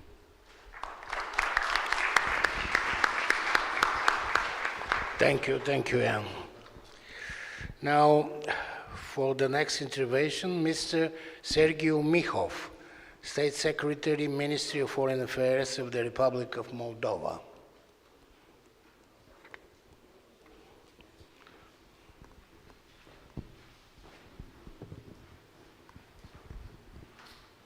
Excellencies, ladies and gentlemen, it is a great pleasure for me to be here in Sofia and to represent my country at this second edition of the International Black Sea Security Conference, which takes place under the auspices of the Crimea platform. This is a very important event, of course, in terms of security and development for the entire Black Sea region. Unfortunately, like the first edition, this one takes place in the situation of a continuous massive war on the European continent, the biggest one since the Second World War. So Russia's war of aggression in Ukraine, which we have condemned in the strongest possible terms, threatens the security of every Black Sea state and the region as a whole. So at the same time, the war caused enormous damage on the global food security, international economic stability, and availability of international legal frameworks. It is mainly thanks to the bravery of Ukrainian men and women that the darkest scenarios were avoided. The Republic of Moldova has been showing its solidarity from day one, sheltering thousands of refugees, providing humanitarian aid, and helping with transit of Ukrainian goods, and offering all political and diplomatic support. Today we continue to host almost 117,000 Ukrainian seeking refuge. Almost a year ago, on March 1st, we launched temporary protection mechanism, which was extended until next year. Over 62,000 Ukrainians applied, and almost 43,000 received identity documents under the temporary protection mechanism. Moldova is also actively working with Ukraine, Romania, and the European Union, facilitating transit of goods from and in Ukraine.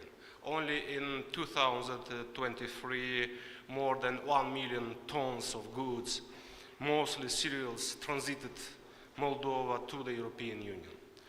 Dear colleagues, the future of the European security and of the Black Sea region is decided on the battlefield of Ukraine.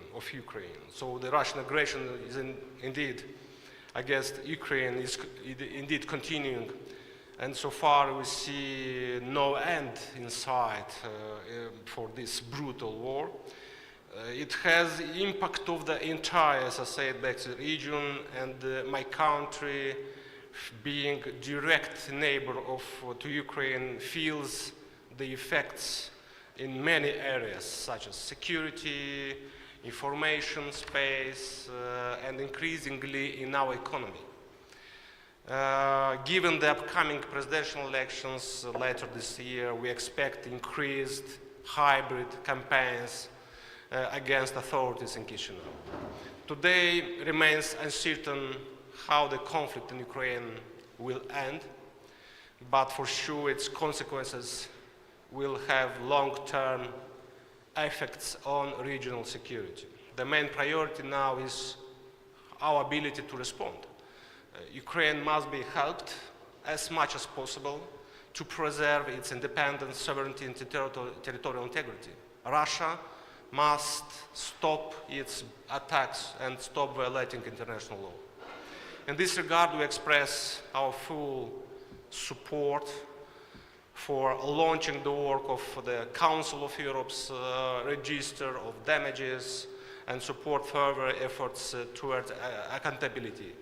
Furthermore, we support the efforts of the international community to establish a special tribunal for the crime of aggression against Ukraine, to make Russia accountable for all crimes and for all violations committed in Ukraine. Equally, a reconstruction plan, of course, for Ukraine should be put in place. To be truly sustainable, and as it was already mentioned by previous speakers, the future solution should be based on the peace formula proposed by President Zelensky. This comprehensive approach includes all the elements which need to be taken into account to achieve a just and durable peace. And the Republic of Moldova is ready, of course, to contribute to the ongoing discussions.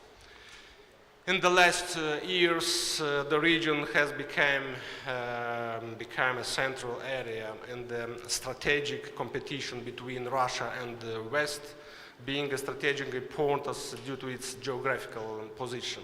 At the same time, the Black Sea region is a vital corridor for the movement of goods, including Ukrainian grain and other products bound to the old markets, and hosts significant, of course, untapped energy resources.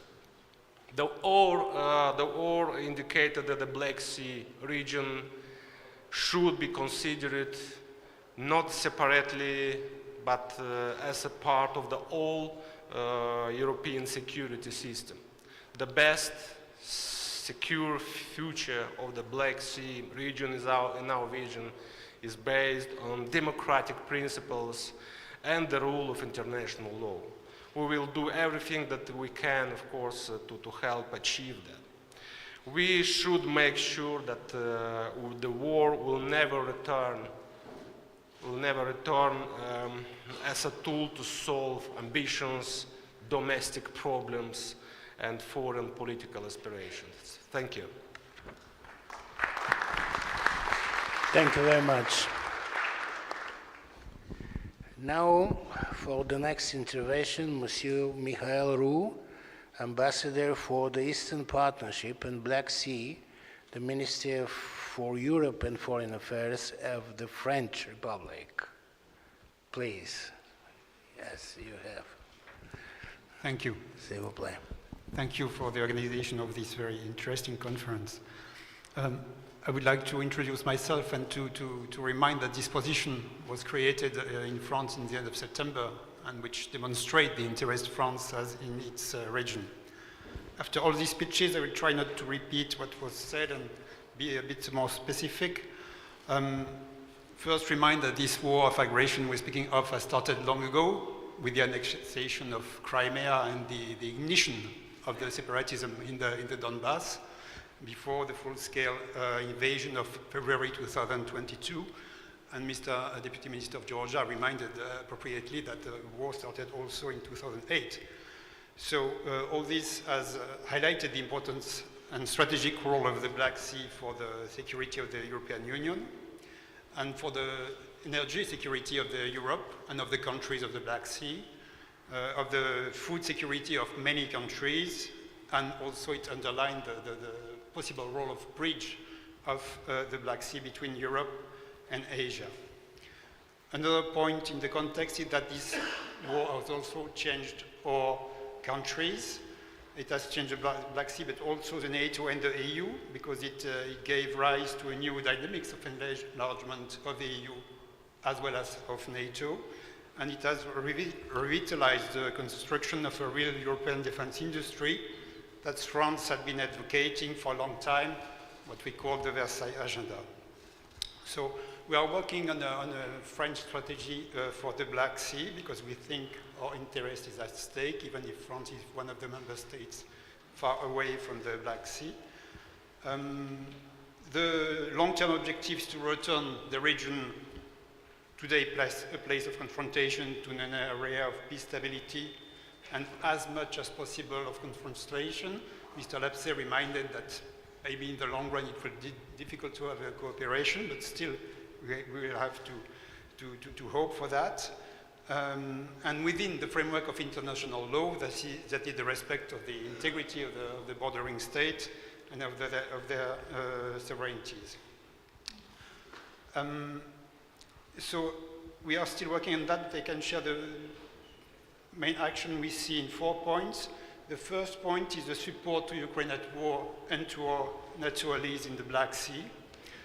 The primary goal remains to thwart Russian plans to invade Ukraine and thus to oppose Russian imperialism within Europe and to oppose also this excessively dangerous vision of a world ruled by force rather than by law. I think that the Pandora box must be closed while it's still time to do so. Another point is that, sorry, merci. That the context has changed since the last Black Sea conference of April. Russia is intensifying its strikes on Ukraine, particularly against the civilian infrastructures, to plunge Ukrainians in harsh living conditions and to try to undermining the resilience of the Ukrainian population. But the courage and resilience of both Ukrainian soldiers and Ukrainian population command admiration and respect. I wanted to underline that. Also, it was mentioned that Ukraine, without a conventional fleet, managed to push back the Russian fleet, which is unique, I think, in military history and new per se. But Russia took also advantage of the year 2020 to make a front line very difficult to cross, which is the difference with the previous conference.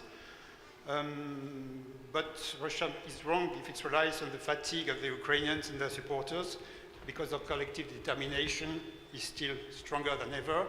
And it was the point of the surge the President Emmanuel Macron called for with the meetings of the 26th of February and the meetings of the 7th of March, where new coalitions were made and decisions made also on the Czech initiative. So we continue our military support to Ukraine, humanitarian support to Ukraine, civil and financial support. And a very important point is to support the capacity of Ukraine to export. I'm just back from a trip where I visited the ports of Reni, Ismail, Odessa, and Mykolaiv, which is stalled because it's blocked still by Russian army, but it's very impressive to see how the Ukrainian operators are still working, are still investing, are moving their activity from one port to another one and back, and that this new road is functioning and exporting much more than what exported before under the Black Sea initiative. But still, we can see that more equipment for air defense is required. For NATO allies in the Black Sea, which are among the most exposed, France plans to strengthen its participation in the reassurance measure in Romania, with its military presence being scaled up to a brigade level, as well as in Bulgaria. I'm happy to hear that the memorandum for mine clearance is signed, so France has some means and is ready to participate. I understood it's possible with the agreements of the signing parties, so we are ready to participate. The second point is the support to the ongoing enlargement. France supports the enlargement of the EU to Ukraine, Moldova, and Georgia, and we are working a lot on the promotion of the reforms linked to that. I won't go in detail. France is also supporting the vocation of Ukraine to join the NATO, which was reaffirmed by the latest alliance summits, and in favor of the deepening of the NATO partnership with Ukraine. The third point is the work and engagement with Turkey. A strategy in the Black Sea must take into account the positioning of Turkey, which is a central player in the region, a member of NATO, which has very close ties with the EU, which is an essential link in the middle corridor, and also in the access to the Black Sea through the Straits and the Montreux Convention. In line with the positive agenda proposed by the EU, France wishes to strengthen possible cooperation and to work on peace in the Black Sea. For sure, we assume Turkey could play a very determining role in support of Ukraine, in cooperation on the application of the European sanctions, and also it could contribute also definitely to peace in South Caucasus, which is essential for the prosperity of the region. The fourth point is the participation in connectivity project and energy security. For sure, we will work on the energy transition under the zone, and we are working also with the platforms built on the middle corridor. And as it was mentioned by State Secretary Blinken, this will help and demonstrate that peace and democracy can serve the prosperity of the region. Thank you for your attention. Thank you very much. Yeah. And the last intervention for our session is for Mrs. Audrone Perkauskaine. I apologize how I pronounce your name. Yeah, please, you have the floor. Thank you, and thank you for giving this opportunity to say a few words on behalf of the High Representative of the European Union. The war of Russia's aggression against Ukraine was indeed a game changer. It fundamentally undermined international rules-based order, also European security and regional security. It added to many challenges and threats the Black Sea region was already facing, even before the aggression. And Moscow will not stop. Russia's confrontation with the West is long-lasting, and it is not limited to Ukraine. Therefore, our strong unity is crucial. Mindful about the time, I will limit myself to 3 points. First, in the EU, we are finalizing security commitments to Ukraine, and they will be broad. They will include military assistance and training, defense industry, security strategy reform, fighting hybrid threats, fighting cyber, demining, and few other areas.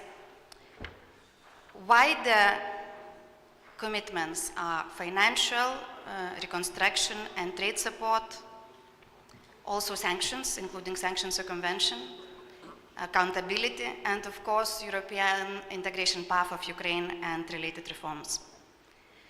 Second point is we, European Union, fully supports Ukraine Peace Formula, We think that it is the best basis for just and lasting peace, based on Ukraine's sovereignty, integration, territorial integrity, and also in line with the UN Charter.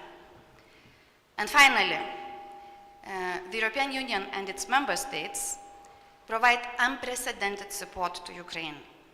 To the date, its assistance is almost 100 billion euros. And the EU will support Ukraine for as long as needed and as intensively as needed. Thank you. Thank you very much. Now the floor is open for the audience. If you have any questions and very short presentation, please, you have the floor. There is, who is responsible for the microphone? Yeah, there is, just behind you. Yeah. Thank you. Okay. Alexander Hara, I'm fellow of the Center of Defense Strategies from Kiev, and I've got two questions, if I may. The first to the Turkish representative. Ukraine highly appreciates the Turkish support of our sovereignty and territorial integrity, and we have a huge cooperation, economic and defense industry, and so on and so on. But there are some irritating issues that we would like to sort out. And first and foremost, Turkish companies violating embargo, European oil embargo on Russia and receiving Russian oil to their ports, and they are receiving looted Ukrainian grain. So what can we do? How we can communicate to the Turkish government that it enforces at least the ban on those illegal activities of the Russians? And the second question to the Assistant Secretary General. As you said, that there is no reason to have the Black Sea strategy for NATO. And we've seen since 2014 that NATO rushed in to support the Baltic nations and Poland, which was absolutely the right thing to do. But the Black Sea was neglected. And the reason why Russia is so aggressive, not just in Ukraine, but beyond, I mean, the campaign in Syria and the Middle East and so on and so on. So if there is no reason for the separate strategy for the Black Sea, when we can see non-Black Sea nations warships patrolling sea lines of communication in the Black Sea, where we will see the air component, air policing, well, when we can see the more active actions of the NATO nations to support Romania, Bulgaria, and certainly Ukraine in beefing up defense, coastal defenses, air defense, anti-missile defense, and so on, with the aim to deter Russia further aggression. Thank you. Thank you very much. Thank you. Ambassador Stewart, probably, yeah? You have to react to, yes? The microphone. Thank you. It's working now. I'll be brief to answer these questions. The first one, Turkey's support to Ukraine is clear, but also we are not implementing unilateral sanctions of the European Union and United States, but we are not also allowing Russia to bypass them. So those who know very well, the specific critical items are not allowed to pass to Russia. So Turkish companies are not in a position to violate these sanctions, while we import the oil and gas from Russia for our own needs. We are not re-exporting them, for example, by processing in our oil refineries like India. Turkey does not have the largest oil tanker crude carriers in the world. There are other countries who are operating freely and buying Russian oil, processing them, let's say, in India and re-exporting them to European Union. Or there are other countries, including Armenia or other countries in Asia or in the Gulf, who are exporting so much to Russia. So instead of focusing on Turkey on those matters, it's much better to focus on those countries who are really bypassing the sanctions, unlike Turkey. So this is very important. So for the second question, even before ASG DPP answers, I have to say that now the NATO strategy requires allied regional efforts in the first priority and rank. So NATO is going to support to make contributions to our allied regional efforts. So this is a strategy, and I hope he will also confirm and elaborate on it. Thank you. Thank you, Ambassador. Mr. Lapsi, yeah, please. Yeah. These microphones. Hello. There we go. So NATO absolutely needs a strategic approach to the Black Sea. My point is that we have one. It's wrapped up in our strategic concept. It's wrapped up in our military strategic plans for the alliance as a whole, which include a Southeastern Europe plan. And it's that coherence between our approach to the Black Sea and the rest of the alliance that really matters. NATO, of course, is already active in the Black Sea. We do have air policing in Romania. We are providing support to Ukraine. It's very clear, and it's a decision taken by all allies, that NATO is not a party to the conflict and not a party to the war in Ukraine, but we provide non-lethal support. And as I said earlier, we are looking at how NATO can get more involved in the long-term support of training and military equipment for Ukraine. On the Montreux Convention has rules, and those rules are being applied by Turkey, as is Turkey's responsibility. And I think we feel that on balance, that has been a good thing for the strategic balance in the Black Sea. But of course, NATO air forces do operate over the Black Sea. NATO land forces have been operating and exercising in the region. So I think, to be honest, I would push back a bit on this sort of idea that NATO is not here in the Black Sea region. We absolutely are.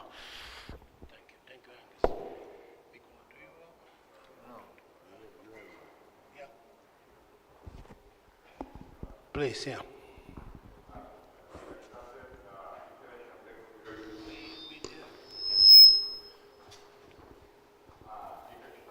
Professor of the International Black Sea University in Tbilisi, Georgia.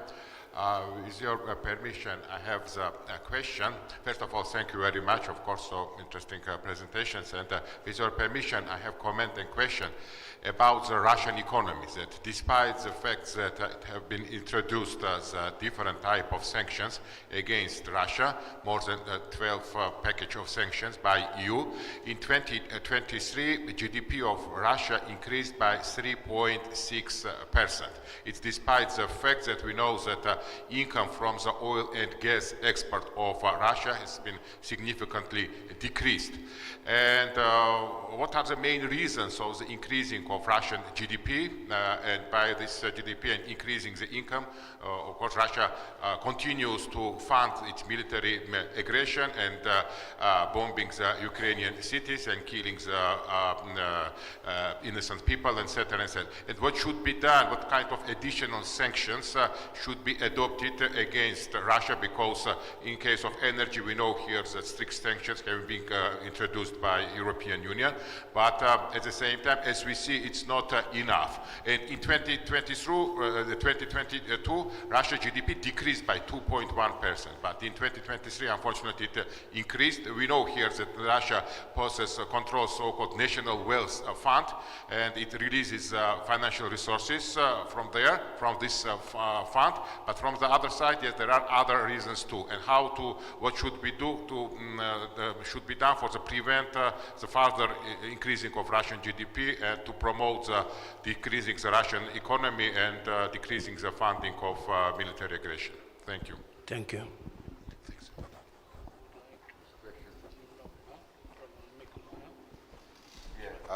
Whom you address your question?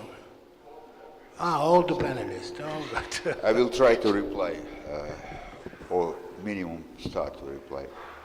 First of all, we must be more selective and understand which sector we need to target. Second, of course, that we continue to have the situation when many countries in the region and outside of the region of Russia continue to have a very concrete supply of gas and petrol. Third, we should look on a sectorial dimension, like even, to close some kind of special air traffic in Europe, Euro-Atlantic for Russia, and this will be also some kind of condition to them to understand that they must return to international. In any case, if you are looking on each of sanction on a concrete dimension, it's not immediately, but in some period of time, we will understood that Russia already loses a few years of economic technological development. But in any case, it must be targeted not only on a Russian economy, but also in his so-called proxy oil lines, whatever you will use such a country which continue to support Russia on this unprovoked aggression against Ukraine. Because if we will not address the Russian alliance on this unprovoked aggression and war, we already have a result of such a, absence of the sectorial sanction on some countries, but we will have an even larger problem, and instead to address one problem directly and immediately, as my colleague Angus said, we will have a lot of challenges, and not only in European region, but outside of European region. And this will be a chaos which we will not stop immediately. So let's do this immediately, because if I mention you from the beginning, when you are not react properly, you will have a bigger problem. Thank you. Thank you very much. Yes, please. Good morning. My name is Evgenia Gaber, Atlantic Council. I have two questions, if I may. One to Assistant Secretary General. You mentioned that there is a common understanding in NATO that Russia cannot win this war. I was wondering if there is also a common understanding in NATO that Russia can and should lose this war in Ukraine.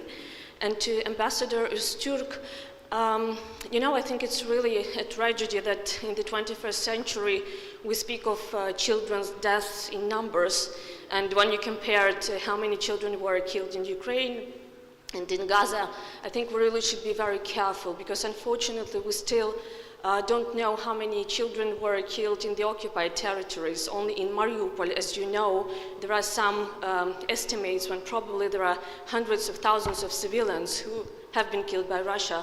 And generally, I think we should do more to support Ukraine in the return of the children who were forcefully deported to Russia as well.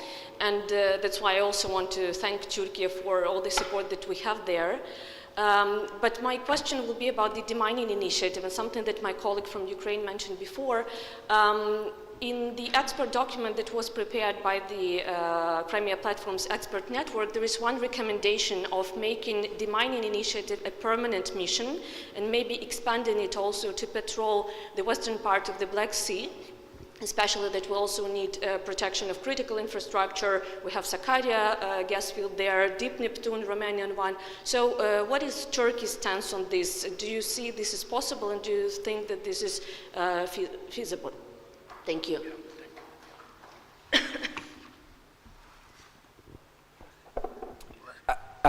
So just 2 points. So I want to come back very quickly to the question on Russia. I won't talk about sanctions because it's not my competence, but the Russian economy is growing for two reasons. One, Russia is managing to export a certain amount of oil and gas.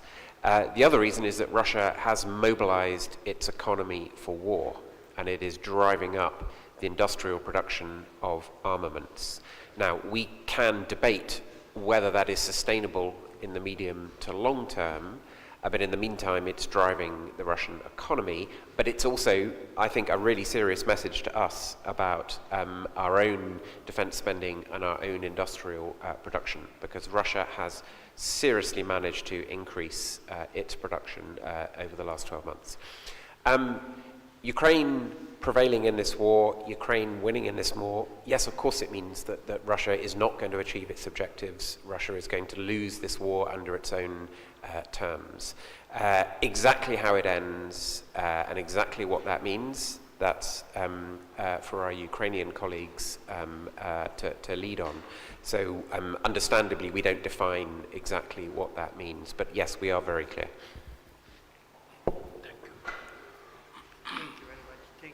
For the questions as well. I hope it's working now. Yes, it's working now. And for the children, they are all the same for us, all over the world. One child killed in Ukraine or in Gaza or anywhere in the world is a tragedy. So we are not making distinctions between children here in this case. But the point I wanted to make was to underline that we have to be consistent and credible.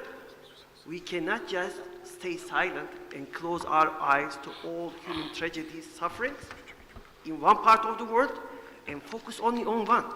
To be consistent for Ukraine's own interest also, we believe this is important, that we should also raise our voice when we see suffering of children also in other parts of the world. This is the point.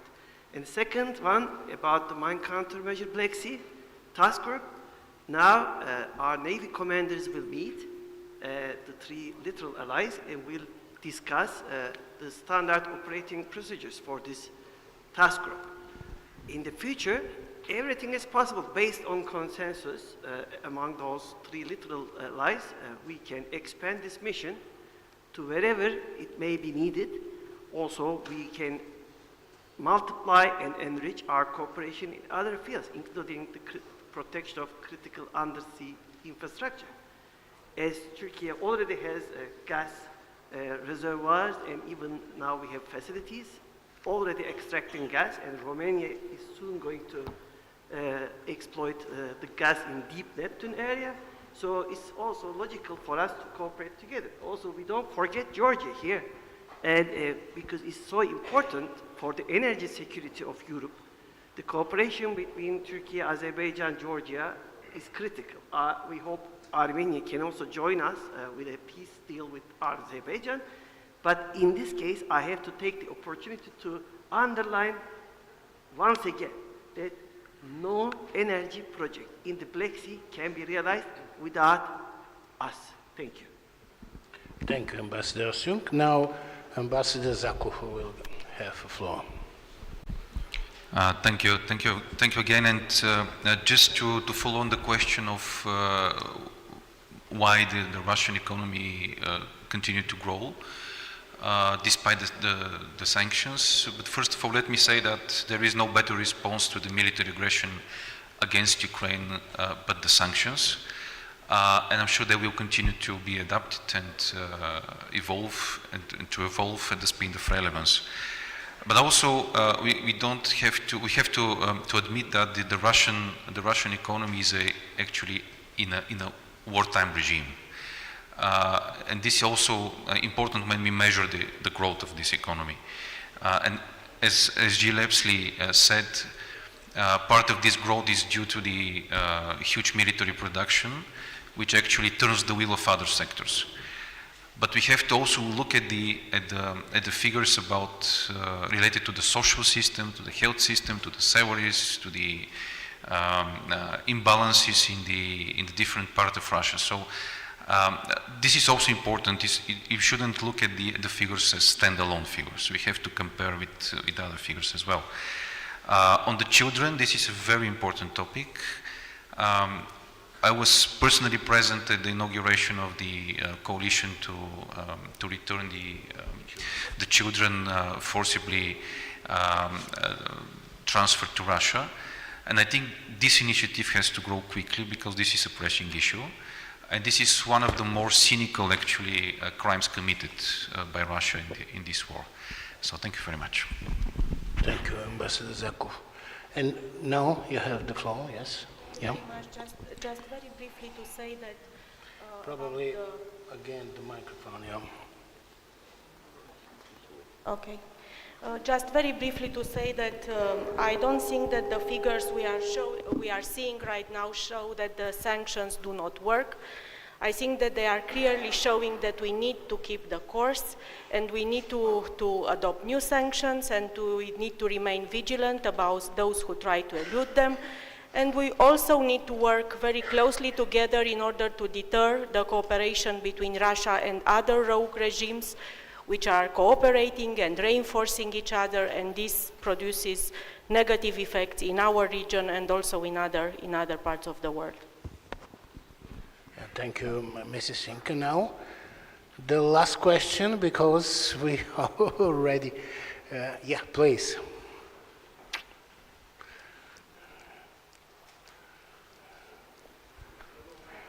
Hi, yes.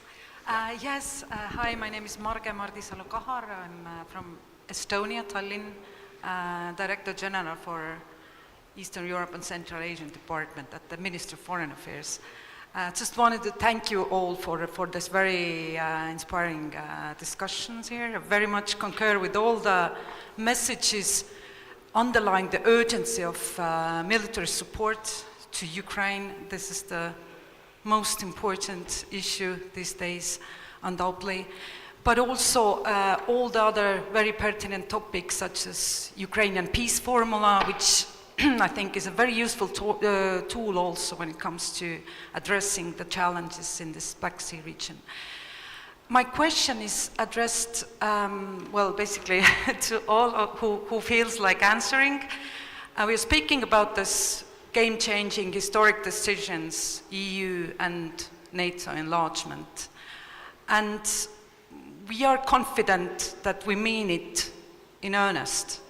Now the question whether the regime in Kremlin also is convinced that we are serious about those decisions. And the question is, what more can we do in order to be more convincing in that respect? Thanks.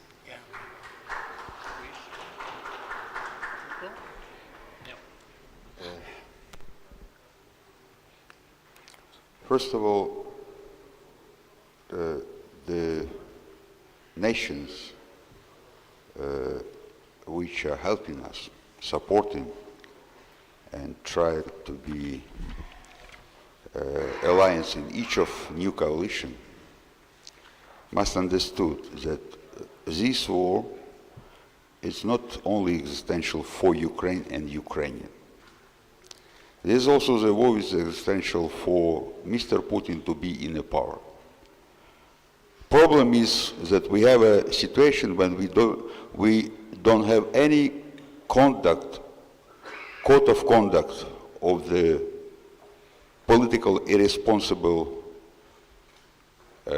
leader, which are ready to do everything possible and will send each of last Russian for die just to keep or to be or to stay as long as possible in a power. Second, to provide the concrete understanding for Kremlin that we are serious in EU and in NATO, it's additional steps to do. We already, as a Ukrainian, as a nation, as a people which understood immediately that we have a situation when we need to fight, we are very thankful for EU decision to provide to Ukraine a candidate status, because it's not only to help Ukraine economically, morally, socially, but it's also to send to Mr. Putin a concrete signal that it's not only a Ukrainian which are sure that they are fighting for the democracy, rule of law, and the main democratic issue, but it's also serious for EU that they consider us as a part of not only a geographical European tradition, but also a part of the Europe which share the same values. And the third one, I think It will be a really serious and concrete game changer for NATO to celebrate 75 years if Ukraine will receive an invitation. I understand that it's a provocative message, but believe me, colleagues, we are very happy that our friend, Sweden, Finland, after hundreds of years of his independent status of neutrality, understood that the only window of possibility is these few years when a Ukrainian fighter had decided to join NATO. We absolutely sure that the front line of democracy and democratic societies will be not complete between the North and South if you will not include Ukraine on this unity of the nation which share the same value. Thank you. Thank you very much, Michael. Ambassador Yosip, few words, just because we have no time. Thank you very much. I could not say nothing when it is about EU enlargement in particular. I have to say that, look at us, Turkey, who has been waiting to be a member of the European for the last 60 years. I hope those partners, allies, friends who have received an invitation would not have to wait as long as we had to wait.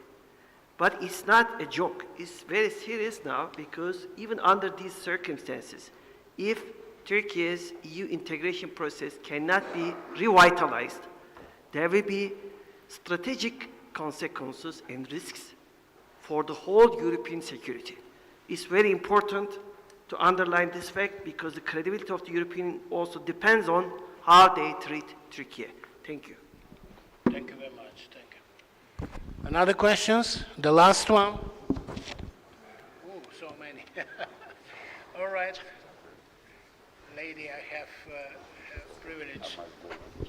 Okay, thank you very much. I'm Yulia Smilovska, Globsec.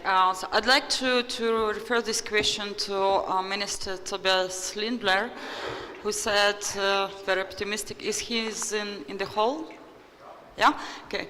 You said very optimistically that the economic performance and power of the European Union is much larger than the Russians one, and that the defense production is actually gaining its momentum. So I'd like to come back to this reference of the Assistant Secretary General that basically the pace with which Russians are ramping up with their productions and replenishing their stocks are much more striking, and this pace is not matchable with the defense capacities of Ukraine and our partners in NATO countries. So what might be these contingency plans, how to actually ramp it up? Because in Ukraine we would have advised this to work in 2-3 shifts for all the military plans, and we don't see this kind of like movement, unfortunately, in our partners. So therefore, only more of political statements rather than real actions that we could observe, at least publicly. I would appreciate your answer. Thank you. Thank you very much. And the last words from Ambassador Dragomir Zakov, as a conclusion, as a reply of your question. Yeah, please. Thank you very much. First, let me go a little bit back on the previous question. Basat, you remember when we had the very last meeting of the NATO-Russia Council in January 2022 with the Russians, and when we were said at the room 1 of NATO headquarters that the Russians want NATO to go back to the 1997 military posture. And if we compare where we now, 2 years later, we have two new members in NATO, namely Finland and Sweden. The EU has opened negotiations with the new countries. The negotiations with the countries that previously were in negotiations process continue. We have clear roadmaps for other countries to continue with their negotiation process. we are in a completely different situation to what the Russians want to do, and I'm sure Kremlin is fully aware of that. That both NATO and the EU are serious about enlargement, and that's why the Russians are trying to create dilemmas. This is why they're trying to sow divisions in our societies, between allies, between partners, between member states of the European Union. And we all have to ensure that this is not going to happen in their way. Then going to the defense production and ramping up defense production, I can assure you that we are far beyond just public statements. And both NATO and the European Union have their plans how to do it. We in Bulgaria, we also have our plans. I cannot speak for others, but definitely I can speak for Bulgaria, and I can say that we have our own plans. And I'm sure that in the second panel, our Minister of Defense will have some words to say on that. So thank you very much. Thank you very much. Thank you, our panelists. Thank you for the intervention. Thank you all for activity, commitment. That's why, according to the timeline, according to the agenda, there is a lunch. That's why I invite you on the, I don't know where is the lunch, but probably the next door. Huh? Yeah. Thank you very much. Thank you.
Dear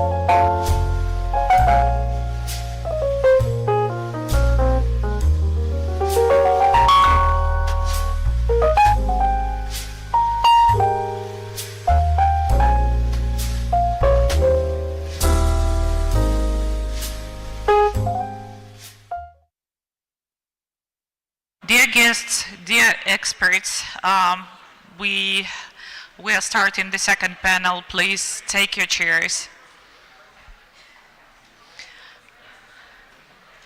And dear panelists, I invite you to the scene.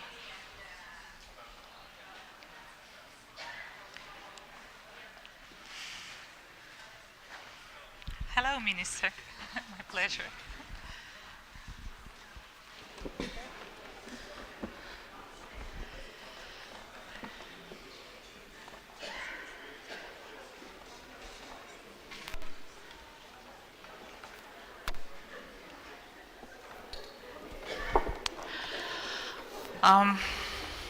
First of all, I would like to welcome everyone, our distinguished guests and our expert community and representatives of the governmental bodies who are here, and would like to thank to everyone for joining this conference and discussing these very important issues, not only for Ukraine, but for the whole Europe. My name is Alina Frolova. I'm a deputy chairperson in the Center for Defense Strategies, which actually one of organizers of this conference. And I was a deputy minister of defense in 2019-2020 in Ukraine. And I'm very glad I first of all will introduce our guests today and make a short intro and then give the floor for you to talk an introductory speech. So the first, and Mr. Atanas Zaprianov, Minister of Defense of the Republic of Bulgaria. Admiral Igor Voronchenko, Chief Inspector of the Ministry of Defense of Ukraine, and he was a commander of the Naval Forces of Ukraine in 2016-2020.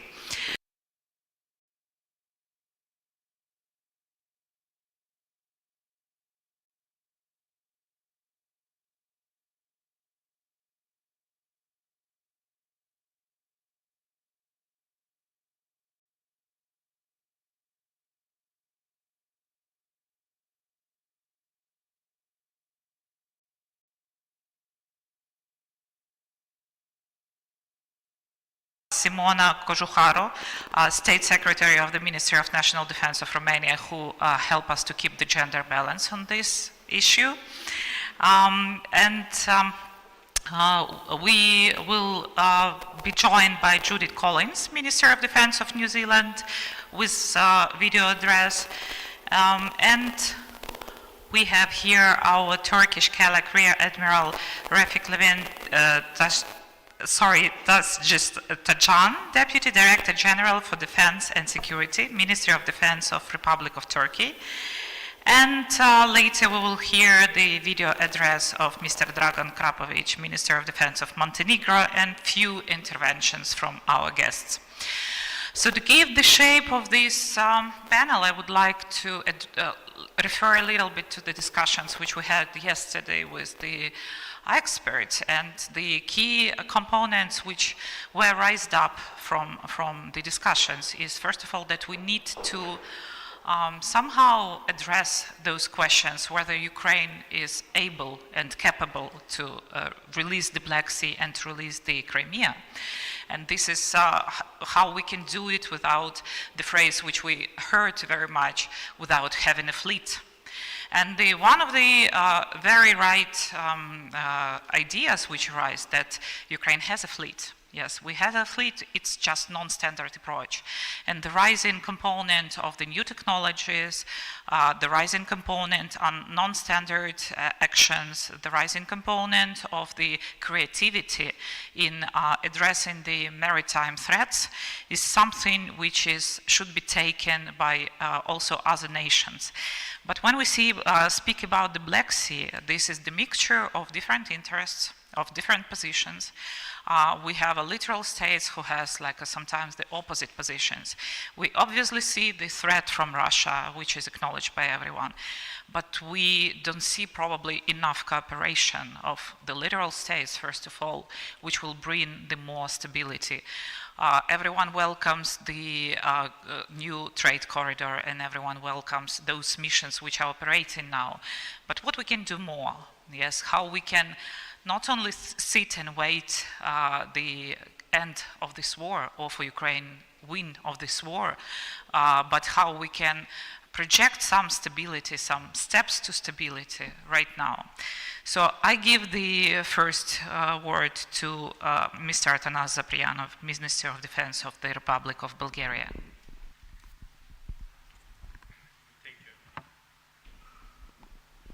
Thank you very much. Allow me, first of all, to say that the topic is of crucial importance, and winning the battle for the Black Sea and military strategy for Ukraine is a very, very important topic. In my introductory speech, I'll repeat some of my theses that I stated this morning, that yes, in the 30 year of brutal Russian aggression against Ukraine, we are living in a fundamentally changing security environment in the Black Sea. And this environment affects not only the interest of Ukraine, but also the interest of all littoral states and Euro-Atlantic community and all over the world.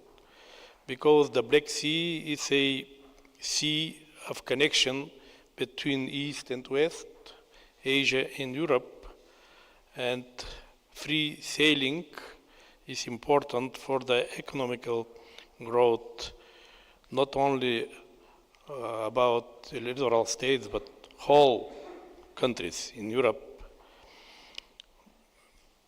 In our strategic context, I said this morning that Russia has been using destabilization as a tool to achieve its strategic long-term goals.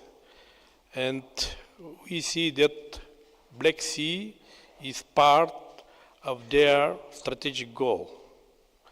Russia has been dominated for many years in the Black Sea. And this war actually was easy for them to start against Ukraine because of their superiority in the Black Sea, comparing Russian maritime capabilities in the Black Sea and, of course, Ukrainian maritime capabilities. Having this superiority gives Russia this behavior of challenging us, stating, as I said this morning, zones forbidden for sailing, demonstrating maritime power, and sending their ships close to our borders. Yes, we discussed this morning also Russia's use of sea mines affecting the main routes through the Black Sea, and we need to cope with this danger. Nobody knows whether these mines are deliberately sent to our borders, or this is some misfunctioning of the mines laid on the bottom of the sea. That's why, as I said this morning, we can do more, and we are going to do this by joint effort between us, Turkey, and Romania. From Bulgarian military strategic perspective, yes, we can do more, and this is our strategic interest not only Bulgarian interest, but also all NATO member states, littoral states, and whole Euro-Atlantic community. Unfortunately, because of the specifics of Montreal Convention, we cannot invite here in Black Sea NATO ships. We understand the posture of our Turkish friends that implementing Montreux Convention actually somehow reduce the tension and is a, how to say, tool to avoid escalation between Russia and us because we are not directly involved in this war. We are supporting Ukraine, yes, but we are not part of this war. Speaking about the broader Black Sea region, we can recognize that Russian aggression in Ukraine is a challenge to the stability of Moldova, given the separatism in Transnistria that Moscow has been systematically supporting. As we see from the latest Russian-inspired hybrid activities against Moldova's legitimate state institutions, the Kremlin is determined to further destabilize this country with a view to stop its Euro-Atlantic integration. The conflict potential in the breakaway regions of South Ossetia and Abkhazia should not be also underestimated at all, given the Russian strategy to exercise constant hybrid pressure on Georgia with the long-term goal to disrupt its Euro-Atlantic orientation. You know that my background is a military guy. And for me it was clear many years ago that Russia cannot stay only in Novorossiysk. They need to base their fleet in a broader region. In Abkhazia coast is one of their strategic goals, and now they are going to build Navy base there. Then they occupied illegally Crimea, and this way they managed to broaden their presence in the Black Sea. Actually, they tripled their territorial waters by these illegal annexations. That's why I said that, yes, Georgia also suffered by this strategy. We remain concerned regarding the conflict potential in Nagorno-Karabakh in a broader region, and we hope that positive steps will be developed in this direction.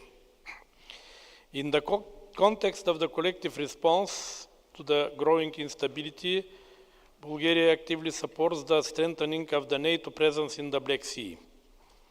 As NATO is the foundation of our collective defense, we should make adequate investment to build up of the right national and allied capabilities alongside with whole eastern flank and especially the Black Sea. You know that one of our modernization projects is connected to our Navy modernization. We have a project for building two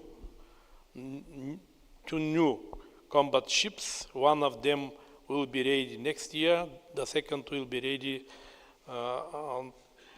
in year 2020.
new projects.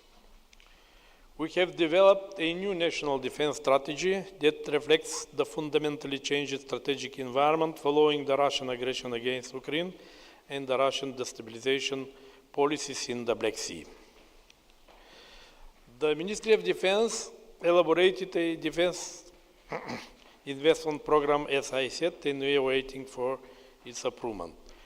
We are conducting now a defense policy strategic review aimed at reviewing, adapting, and optimizing decisions and processes so as to achieve the government's objectives in defense.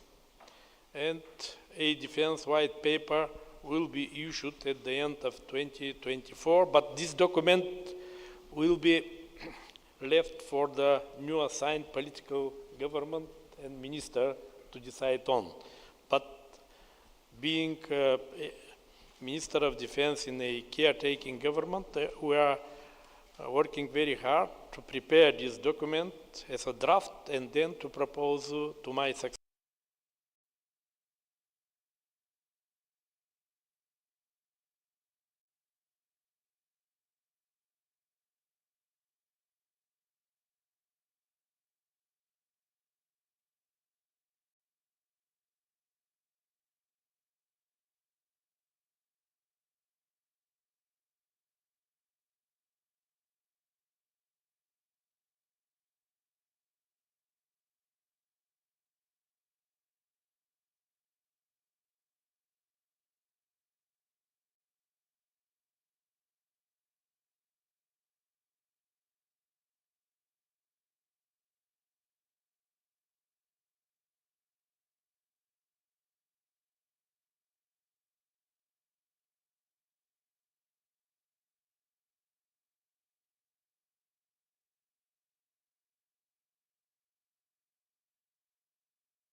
Highest priority investment.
We now see the scope of the intensified Russian hybrid activity against NATO and EU nations, including Bulgaria. The Russian Federation uses sophisticated hybrid strategies, as I said this morning. That's why we have already prepared a strategy for countering disinformation, false news, and we have already restructured our information center, creating capabilities to cope with this danger, because honestly speaking, in the area of cognitive domain, we see similar war as we see in the cyberspace. In conclusion, the winning military strategy for Ukraine should be based on proper use of significantly increased military assistance from the democratic world, so Ukrainian armed forces could be able to achieve air in fire superiority. Let me add a very important thinking about what has been said by Mr. Kuleba this morning. He said that Russians respect only power, only strength, you know. That's why taking care about our capabilities, increasing our defense capabilities, we are contributing for defense and deterrence in defense posture of the alliance, supporting Ukraine, delivering the right equipment and munitions to Ukraine. Also, we are strengthening their military strength, which means increasing military capabilities of Ukraine, increasing our military capabilities, means that this is the right tool to stop Russia. Thank you.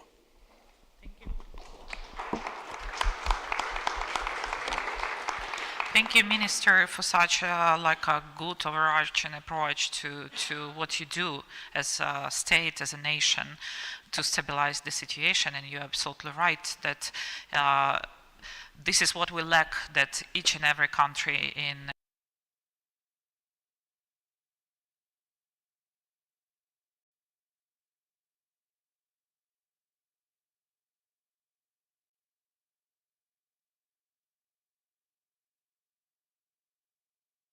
participants of the conference. He was not able to join because he urgently left for frontline for solving some issues and just came back. But he sent in the best wishes and making the point of the importance of the discussions which are happening here.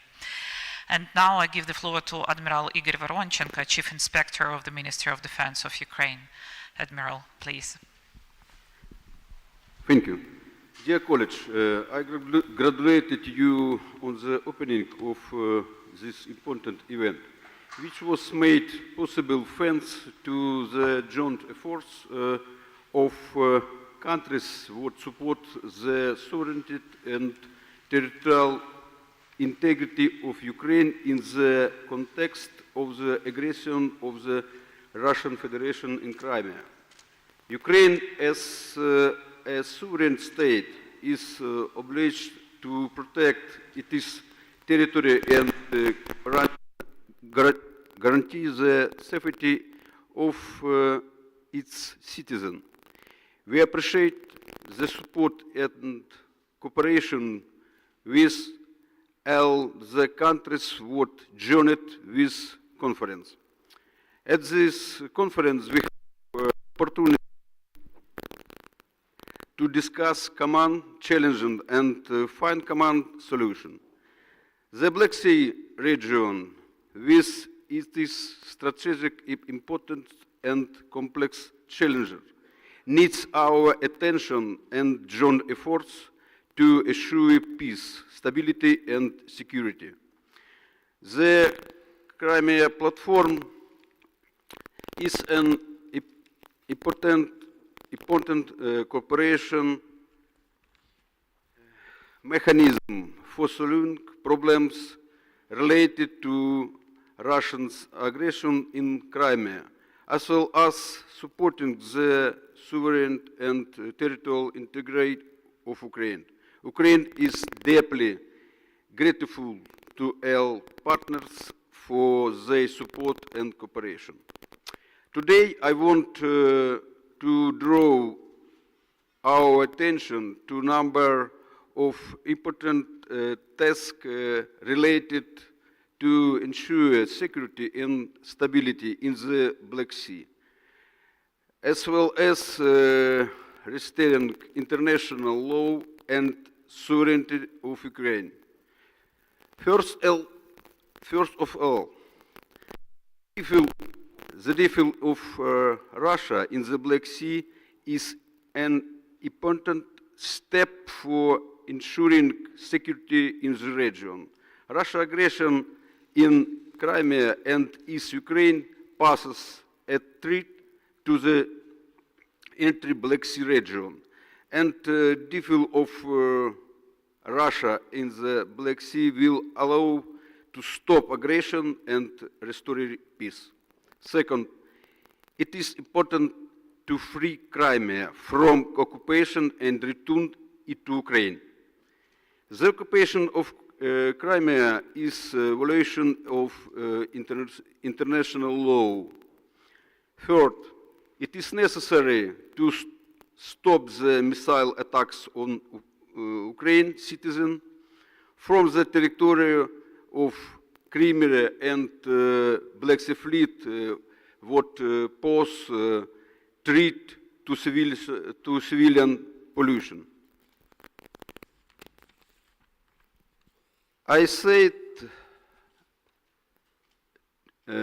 we must, Russia no need to be afraid. Russia has already shown what she is capable. Decisive action is needed in all directions, including military, economic, and diplomatic. We found the key to how to fight at sea. It is asymmetric action.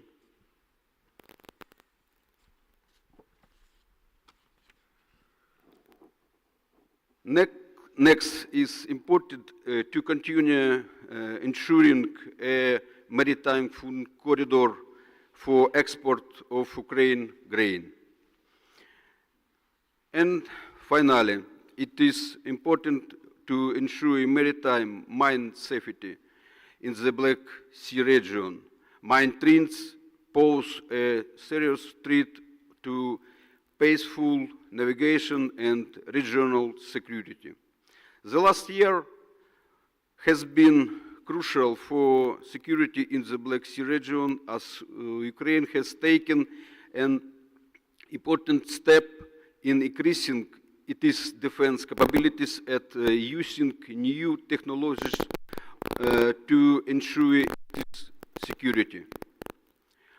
One of most important changes was Ukraine's increasing use of naval drones. These drones provide to be effective tool for monitoring and attack Russian warship. Their effectiveness made it possible to change the dynamic of the conflict and provide Ukraine with advantage in the condition of the hybrid war with Russia. They also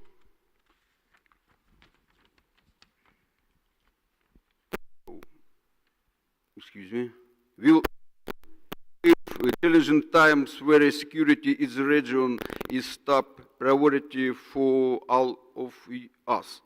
The aggression and illegal annexion of Crimea, as well as the war in Eastern Crimea, show what the challenging factor as you serious and require joint efforts to solve them. Thank you. I ready you an answer.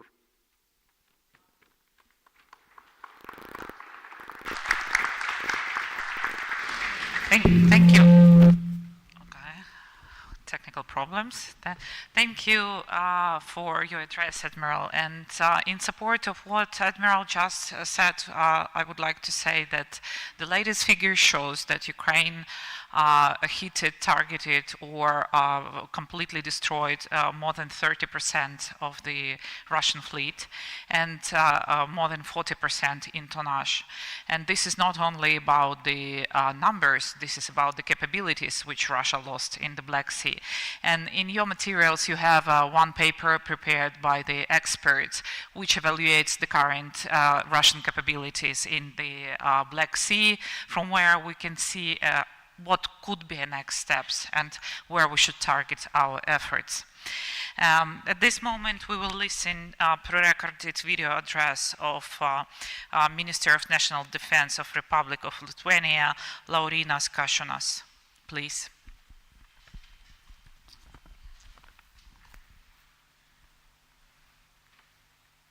Dear ministers, ambassadors, dear friends, First of all, thank you for Bulgaria for hosting this event and continuing the Crimean platform.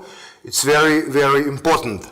I just came from Ukraine, and thank you, Minister Rustam, for hosting us. It was very interesting and useful visit.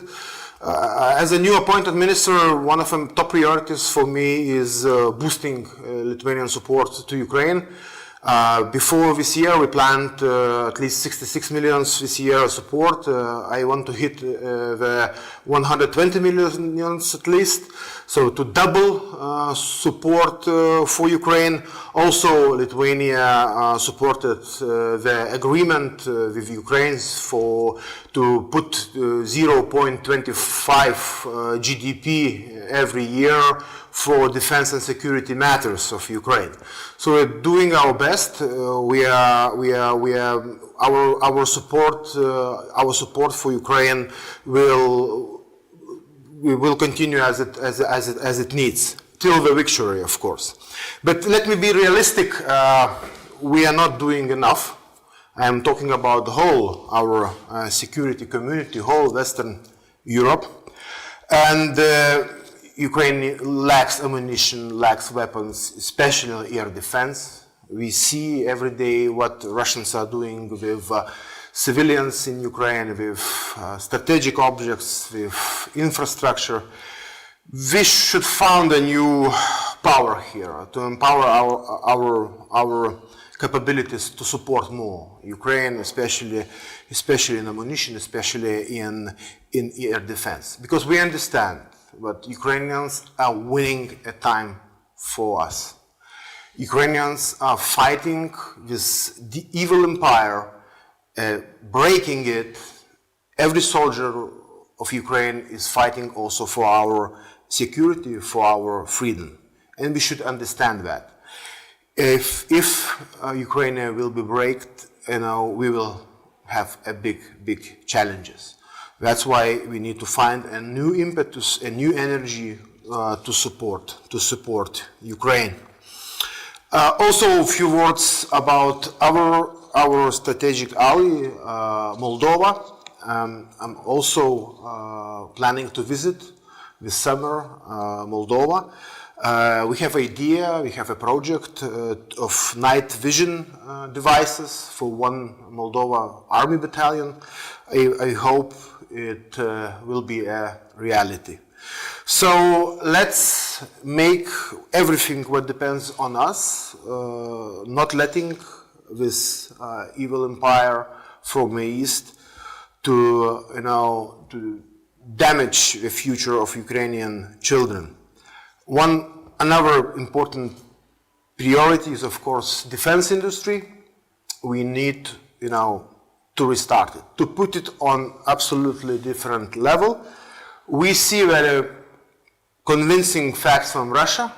We restarted its war economy. They're producing many weapons. They're producing ammunition. Maybe not very technological sophisticated, but they are capable to continue the war. If we want to address it, if we want to deter it, if we want to help Ukraine to defend itself and win, we need to do more in our defense industry. Absolutely, we should have a different approach. So it's just several ideas, several directions what we can do more. I hope you will find decisions. Thank you.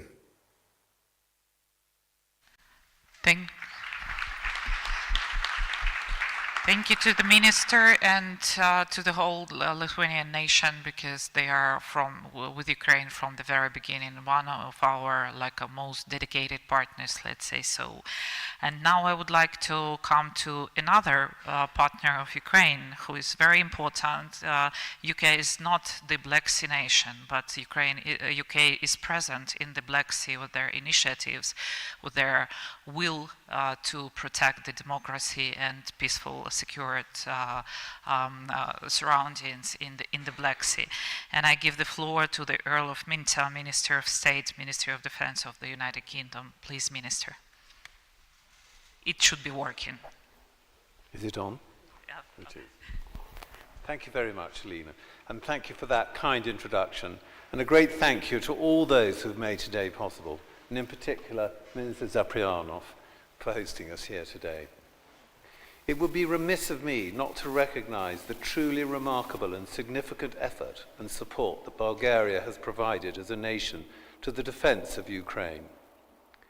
Through the export of lethal aid and arms to our allies in Kyiv, to diversifying your own energy supply away from Russia and expelling dozens of their agents masquerading as diplomats, Bulgaria has proven resolve and commitment to doing whatever is required. Bulgaria has also played a critical role in Black Sea security. For example, I wish to highlight and commend the recent deal between Bulgaria, Turkey, and Romania to clear sea mines, which will make shipping safer and increase vital Ukrainian exports. On behalf of the UK government, I put on record our full appreciation for this. Ukraine has destroyed or put out of action 9 major vessels, a significant proportion of the Black Sea fleet. Russian warships are now unable to navigate freely for the first time since 1783, and grain exports returning towards pre-invasion levels. The successes of Ukraine in this area are nothing short of exemplary. That being said, we must never guard against complacency. And that starts with reminding the European and international community that the security of the Black Sea is not solely a Ukrainian concern. According to the UN Food and Agriculture Organization, Putin's barbaric invasion has pushed up global fruit prices by a third. Frankly, a staggering statistic, and one with further ramifications in terms of global security and stability besides. As many of you will know, the UK is proud to have provided extensive lethal and non-lethal aid to Ukraine, not least drones and precision storm shadow missiles to sink and scatter Russian warships. But some of you may not be aware that we're also working closely with neighbouring Romania to establish the Maritime Regional Training Hub. And in particular, the UK is also working alongside Norway as co-founders and co-chairs of the Maritime Capability Coalition, which is delivering long-term training, equipment, and infrastructure support. This capability coalition will ensure that Ukraine can establish and maintain its sovereignty in the naval domain, be that through traditional defence of its maritime zones, search and rescue operations along its own coastline, or in protecting its own exports at sea. It also enables allies, through this coalition and others, to get fully behind Ukraine's military strategy and their force development plan. And it will help to ensure that our collective support is targeted where it is required most urgently. The coalition will also, in time, help Ukraine build a credible maritime force that is interoperable with its allies and a complement to NATO. Together, we lay the foundations for a bright and secure post-war future. By building on this support, and we must all continue to build, we can help Ukraine realize its goal to be a net exporter of Black Sea security, which will strengthen us all. Thank you very much.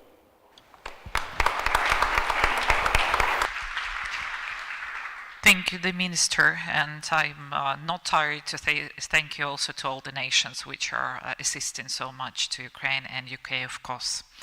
And now we are coming to Ms. Simona Cajucaru, State Secretary of the Ministry of the National Defense of Romania. Please, Minister.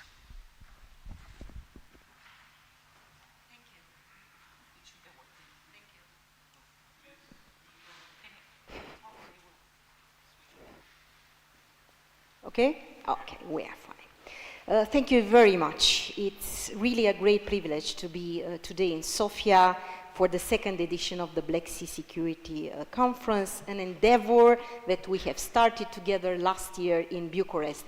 We are absolutely very happy to be here. Thank you very much, Minister Zapriano, for inviting us. Thank you very much, Ukraine, for organizing this conference.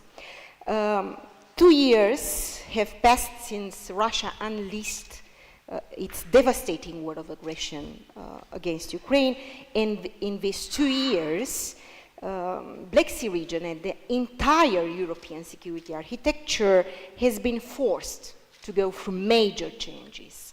But this started actually 10 years ago, 1 decade ago, with the illegal annexation of Crimea.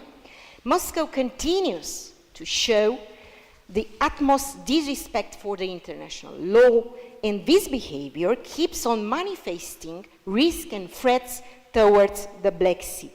And indeed, ladies and gentlemen, the Black Sea has become the doorstep, the very center of the Euro-Atlantic security and the place that bears the brunt of Russia's assault to the rules-based international order.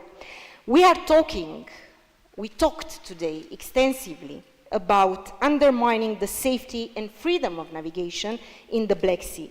Furthermore, the level of threats and challenges to the security and stability of the countries in the Black Sea region has increased dramatically.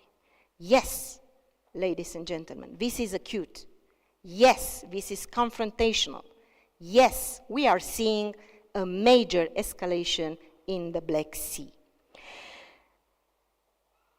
Actually, our vision should remain coherent. Bottom line. This is absolutely very, very much important. As the Alliance recognized the need to address this new reality, regional and strategic plans were adopted in Vilnius Summit aimed to increase NATO's deterrence and defense and its capability to deter and defend against any aggression. We are now in a new phase where we no longer need to talk about recognizing the Black Sea or Southeastern Europe's strategic importance. We did this. Romania was such a strong supporter in Madrid towards the new language, new concepts in the new strategic concept, recognizes the strategic importance of the Black Sea. We must translate our needs into concrete action. And by the way, as we speak, 27 Romanian ships, 17 aircrafts and helicopters, more than 2,000 militaries from 12 NATO and partner countries are exercising together in a major naval exercise in the Black Sea and on the Danube, which is called Seychelles. Very much important to train together. For Ukraine, during these years of war, the Black Sea has proven to be a vital artery for the stability and survivability of the country, actually, not only through the trade it facilitates, but also from a military perspective. And you have already mentioned a couple of important strengths in this regard.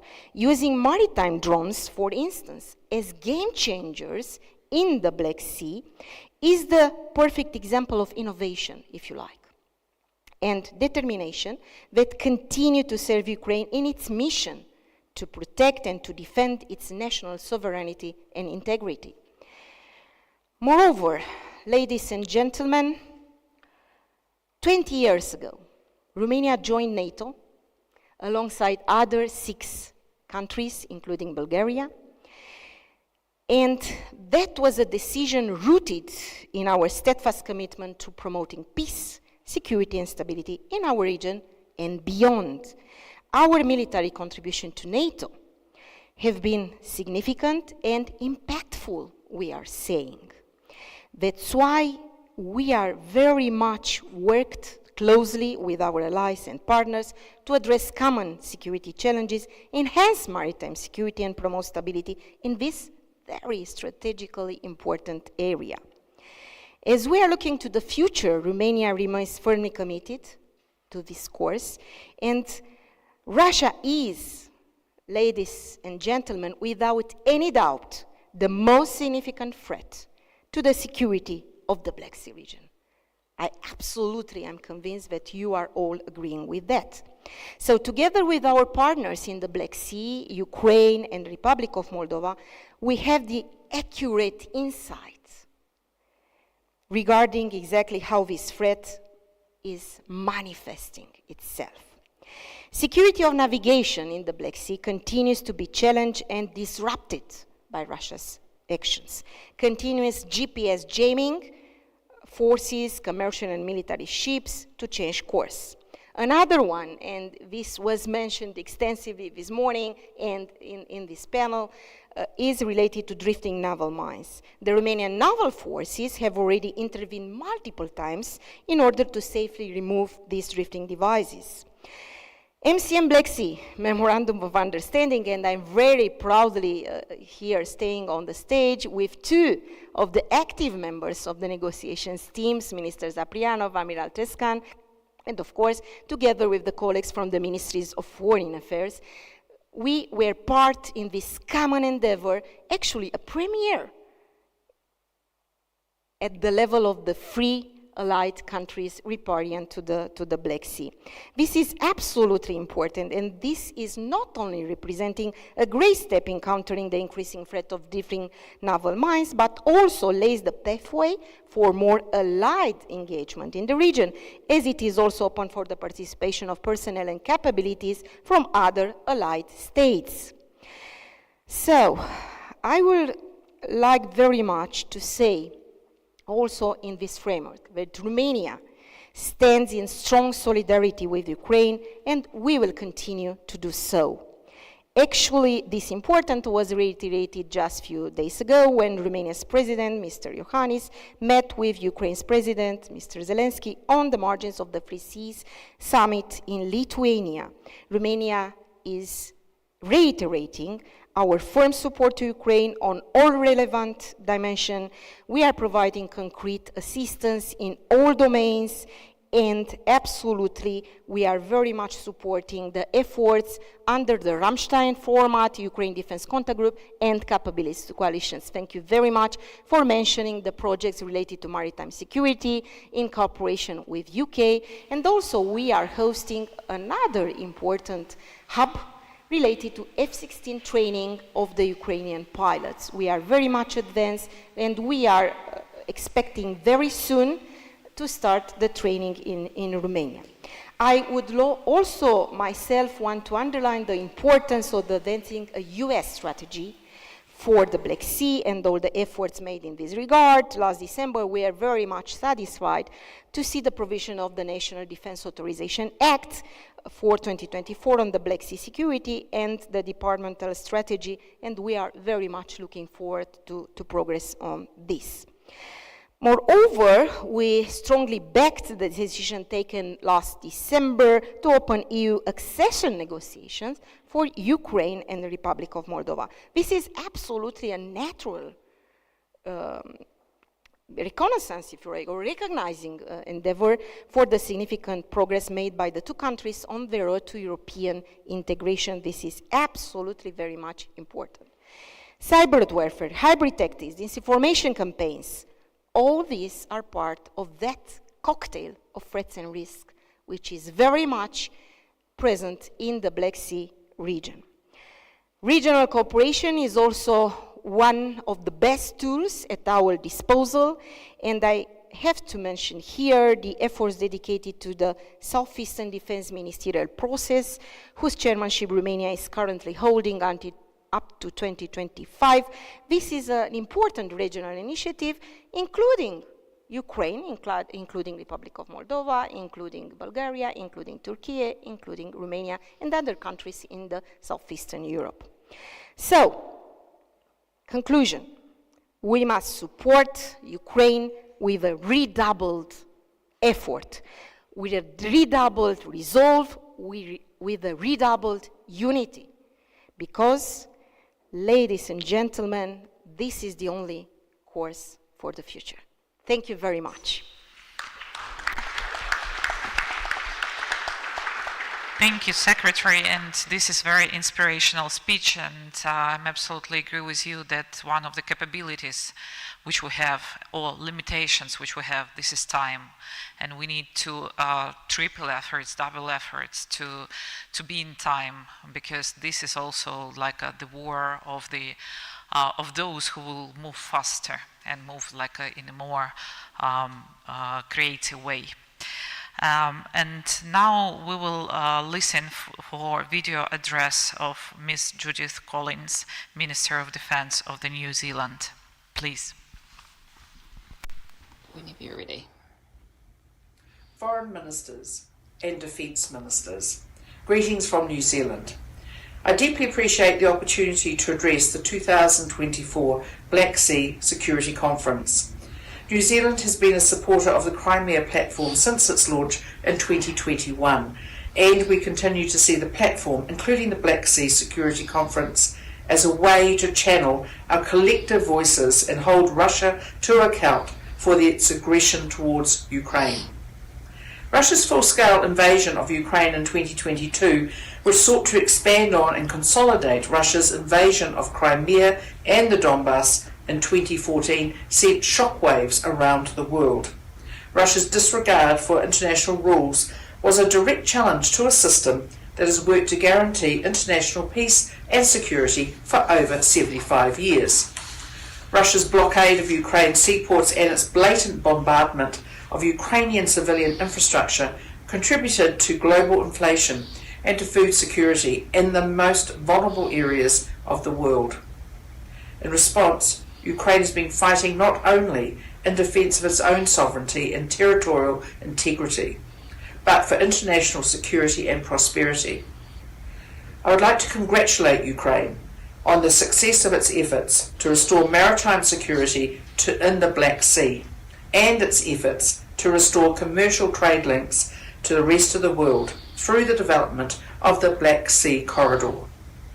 The whole world benefits when commercial shipping can move safely and supply chains are maintained, and while New Zealand's military assistance to Ukraine has been primarily focused on the New Zealand Defence Force's training of the Ukraine Armed Forces Infantry in the United Kingdom, we celebrate Ukraine's hard-won gains in the Black Sea and acknowledge that they have come at no small cost to the people of Ukraine. In February this year, along with the Foreign Minister, I announced the extension of New Zealand Defence Force's mandate to provide training to Ukraine's armed forces through to June 2025. This is part of a $26 million package of assistance, which also included humanitarian assistance, reconstruction assistance, a contribution to the International Fund for Ukraine to procure arms and ammunition, and new sanctions covering the invasion by our Russia Sanctions Act.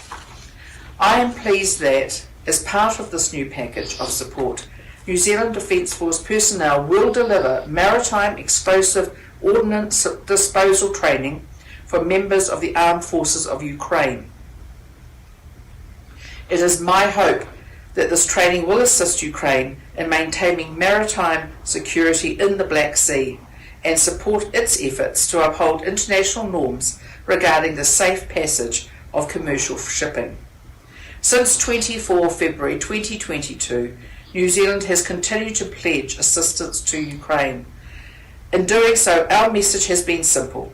More than 2 years on from Russia's full-scale illegal invasion of Ukraine, New Zealand's condemnation of Russia's aggression remains undiminished. We continue to stand with the Ukrainian people. Slava Ukraini!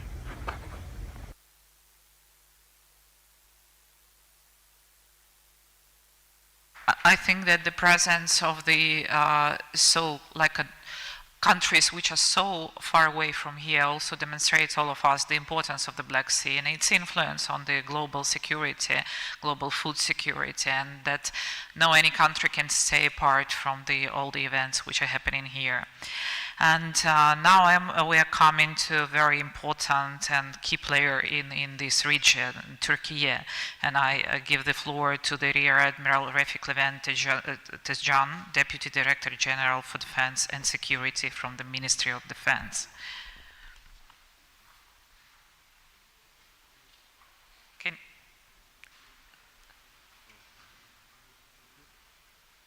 Is it working? No?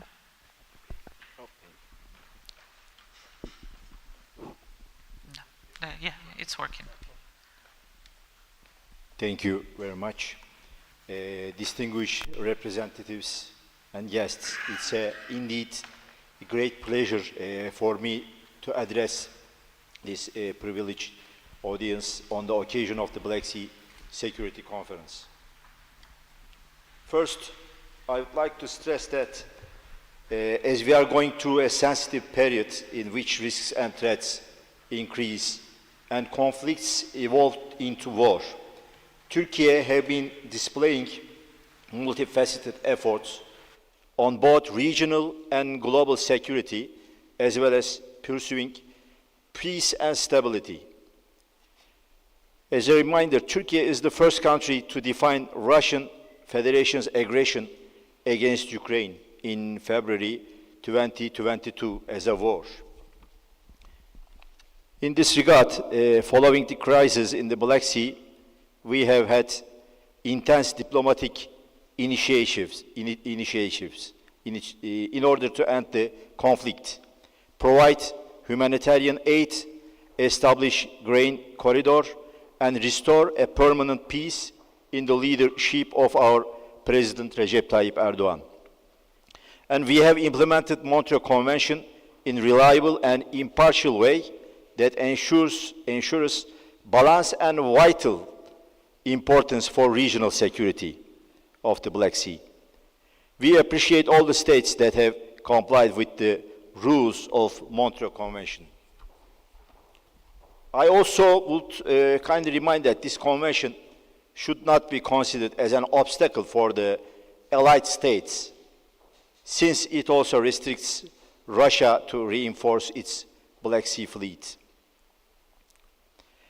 When we talk about the unmanned surface vehicles, unmanned aerial vehicles, as you know, these are very important actors, force multipliers in new generation warfare. And Ukraine recently adopted this tactic very well. And in this tactic, the control of these drones is very important because, however, if controlled use is not ensured, it causes situations that may endanger freedom of navigation and maritime safety.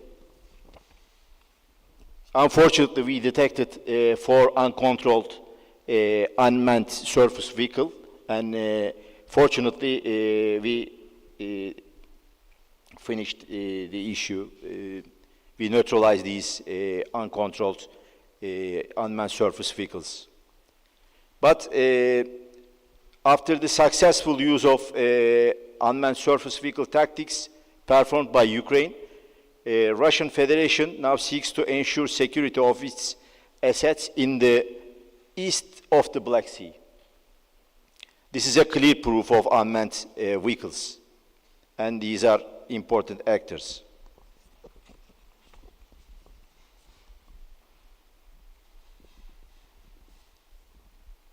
And regarding the drifting mines, it's another important issue for the Black Sea maritime shipping. We have established with our friends Bulgaria and Romania a mine countermeasure Black Sea Task Group, and this initiative is a significant outcome of our regional allied efforts, which is also encouraged by NATO Vilnius Summit communique. And this initiative is open to participation of only littoral allied ships until the war ends. According to Memorandum of Understanding, littoral partner nations may participate in this initiative with the consensus of 3 allies, I mean Georgia. However, I would like to point out that when the war ends, Ukraine is very welcome to this organization. Invaluable contributions from non-littoral allies are also welcome to this initiative with unmanned aerial vehicles, intelligence, maritime patrol, aviation, MPAs, special operations and boarding teams, EODs, mine clearance diving teams with equipment. Currently, the area of responsibility for the MCM Black Sea Task Group is limited to exclusive economic zones of 3 littoral allies, but it may be possible to expand this area of operation, responsibility operation, into Ukrainian waters once the war officially ends. We believe that this initiative will also contribute to NATO's maritime situational awareness in the Black Sea region. In this regard, we will continue to support Ukraine and our other allies and partners in the Black Sea in this way and different ways. We also believe that every step to be taken in the Black Sea region must first be taken into account by comprehensive and sincere consultations among the Black Sea allies.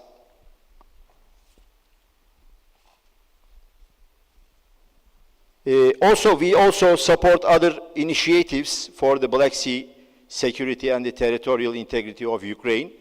And in this regard, we appreciate the efforts shown by United Kingdom for the maritime capability coalition with Norway.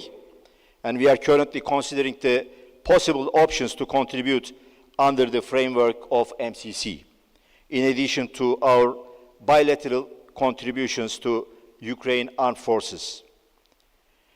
In particular, we are considering ways of training support on amphibious and naval aviation areas, including UAVs. Winning the battle for the Black Sea, yesterday and today, we generally focused on the sea. But we need to focus on the ground. We need to check the ground. Is there any progress in the ground or not? That's why the other initiatives under the NATO umbrella is very important to progress, for example, defense system, air defense system, and the other issue is very important. And for this, we should undertake our planning, standardization, innovation, and joint procurement of our capabilities. We have bilateral support to Ukraine, but other than, as the war has demonstrated, the defense industry production is vital to wage war in the long term. Due to, unfortunately, exclusionary approach of the European Union against Turkey, unfortunately, our constantly developing defense industry has been unfairly set aside, and European Union has not benefited from our capacity properly. In other words, European Union's discriminatory approach towards non-EU allies has been negatively affecting the practical support provided to Ukraine. Finally, we need to support Ukraine in every way, in every direction, but we need to focus a little bit on the ground. Thank you very much.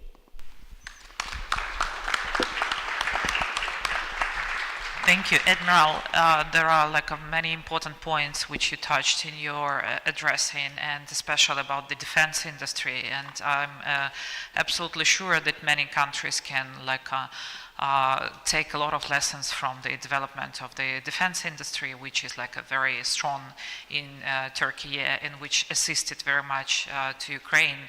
And we also have a lot of initiatives of starting joint ventures, which I believe also the way other countries can follow, because it will lead us to this unification, absolutely right, unification of our production capacities and joint planning, including Ukraine and countries of NATO in the EU.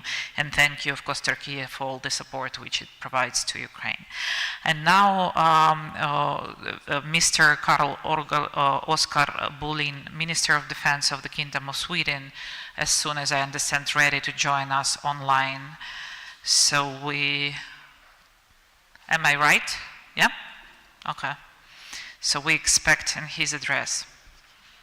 Thank you very much for the opportunity to say a few words here today.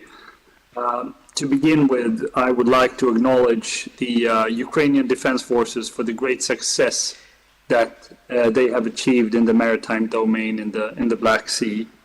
Russia's war against Ukraine in the naval domain has so far received less attention than the fighting in the land and air domains, despite the operational and strategic effects it has had. And the reason for this has varied, but partly due to the fact that what happens at sea is not visible in the same way that much of what is happening, and that much is happening beyond the horizon. On land, there are cameras, mobile phones, soldiers, helmet cams, and drones that provide direct, clear images and fragments of the course of the war. Confined seas are both a challenge and an opportunity. Ukraine has effectively made use of the opportunity by restraining the freedom of movement of the Russian Black Sea Navy using drones and missiles, effectively denying Russia from engaging its military capabilities in the temporarily occupied Crimea.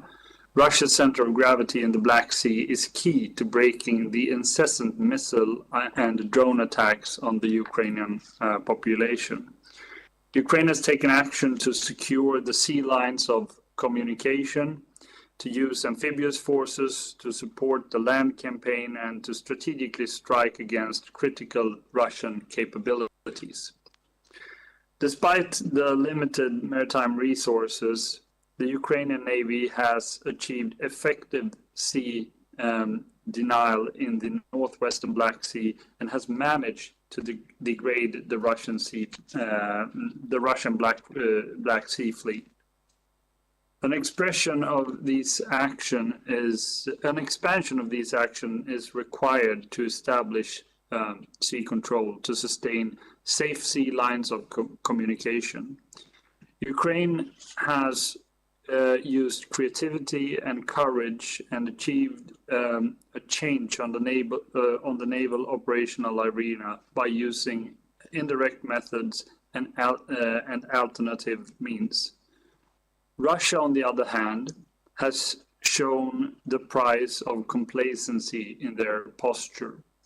On the strategic level, the initial Russian sea supremacy has been broken by Ukraine's groundbreaking naval actions.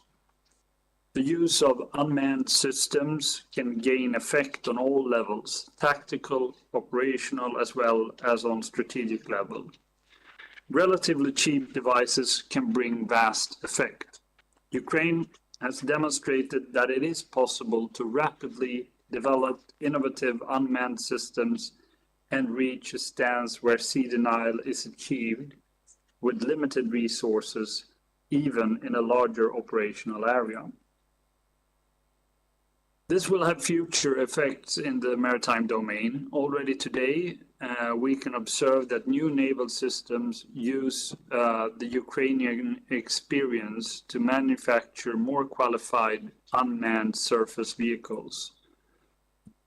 Mine countermeasures are paramount, both in short and long term. Keeping transit routes in the Black Sea open and safe will require multilateral cooperation, and I welcome the establishment of the Trilateral Task Force to combat sea mines in the Black Sea. The initiative will make a difference in the subsurface area. This initiative has many similarities with the corresponding initiative which was created in the Baltic Sea during the 90s, where the Baltic Sea countries worked together to clear remaining sea mines after both world wars. A lesson learned from the Baltic Sea Cooperation was the establishment of a special information center for all the underwater information. The center assists in prioritizing which mines should be cleared first and facilitated preconditions for clearing large areas. Hopefully, conclusions from that work could be applied also to the Black Sea context. We know for experience that robust surveillance is key to uphold maritime security in confined seas, such as the Black Sea or the Baltic Sea. A recognized maritime picture format, the basis and international cooperation is imperative when we address the challenges to maritime security. The similarities between the Black Sea and the Baltic Sea, for example, the strong dependence on the sea prosperity, population, supply, and national survival. Sweden's dependence on the sea is very high, and land connections do not to have the capacity to replace seaborne imports and exports. There are also shared experiences of challenges between the Black Sea and the Baltic Sea. Throughout history, both regions have been subjected to interceptions, threats to critical underwater infrastructure, electronic jamming, and provocative maneuvering. It is important that we in our region, the Baltic Sea region, carefully learn from the experience Ukraine has gained from the naval war against Russia. We should not rest here. We need to continue the efforts to increase security in the Black Sea. The future of Ukraine is intertwined with that of the whole of Europe, and Ukraine's future lies in the Euro-Atlantic structures. Continued and accelerated support for Ukraine is central to increase the security in the Black Sea. In this regard, the work and joint efforts within the capability coalitions for Ukraine are crucial for coordination and effect of our collective support. Sweden is a part in the Maritime Security Coalition and has recently decided to donate 10 combat boat 90s, 20 small assault boats, and training. Sweden will also broaden the scope of the maritime security assistance within the Coast Guard.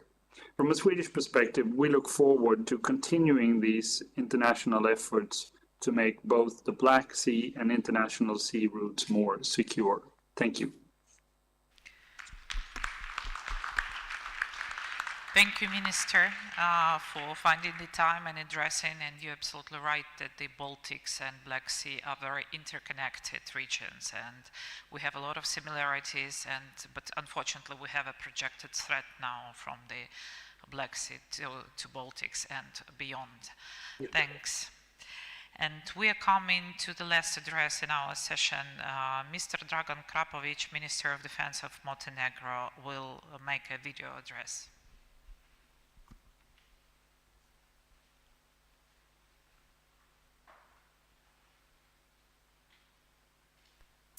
Dear friends, esteemed participants, with regret that I'm not with you in person today, I am pleased to have the opportunity to address you at the second Black Sea Conference and to wish you a successful and a fruitful discussion. This forum has proven to be an excellent platform for exchanging views about modalities for enhancing security at the Black Sea region and security of the entire European and Euro-Atlantic area. Russia's unjustified and unprovoked aggression against Ukraine has pushed Europe into one of the most complex security crises in decades. The Black Sea, being on the crossroads of Europe and Asia and linking some of the world's greatest power, has a critical role in the ongoing conflict. In these new circumstances, regional solidarity is critical, and Romania and Bulgaria have the particularly important roles in strengthening regional deterrence and preventing the conflict spillover. On the other hand, I do believe that comprehensive regional approach or some sort of strategy is needed in order to deal with the new reality at the Black Sea area. And that comprehensive approach could be credible and effective only if nested within European and Euro-Atlantic security architecture. That would ultimately constrain Russia's maneuvering space. With that being said, Montenegro strongly advocates the notion of European and Euro-Atlantic integration as the only guarantee for long-term stability at the Black Sea region and in the Western Balkans region. Ladies and gentlemen, this aggression that has brought war on European soil after decades of peace has to end. Ukraine has to prevail for themselves and for all of us. Our unity and solidarity with brave Ukrainians has to remain unwavering, and we have to continue to support Kiev for as long as it takes. With that in mind, I warmly greet you and thank you for your attention.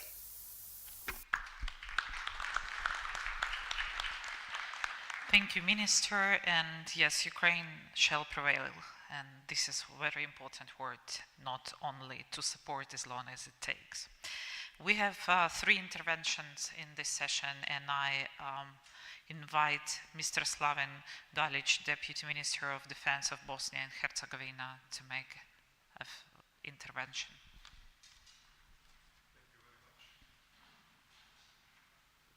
Thank you very much.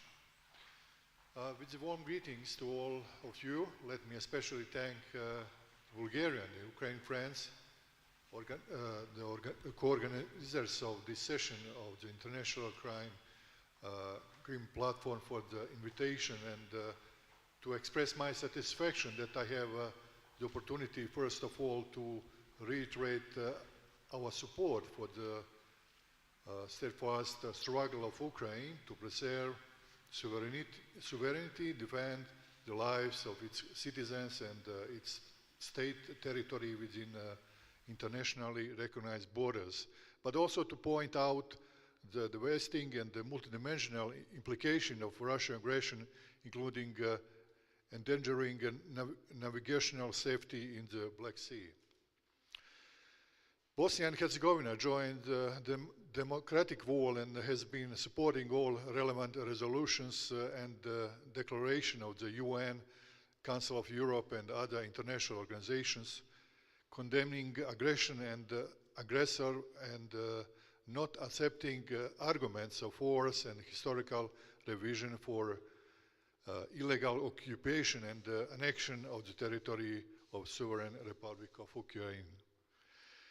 Just as the act of aggression, force, annexion and military brutally directed towards civilian targets is unacceptable and incompatible with the norms of international law, the effect of this aggression on the safety and of critical infrastructure and safety of navigation in the Black Sea, essential food supply corridors on which depend the lives of millions of people in Africa, but also around the world, is equally worrying.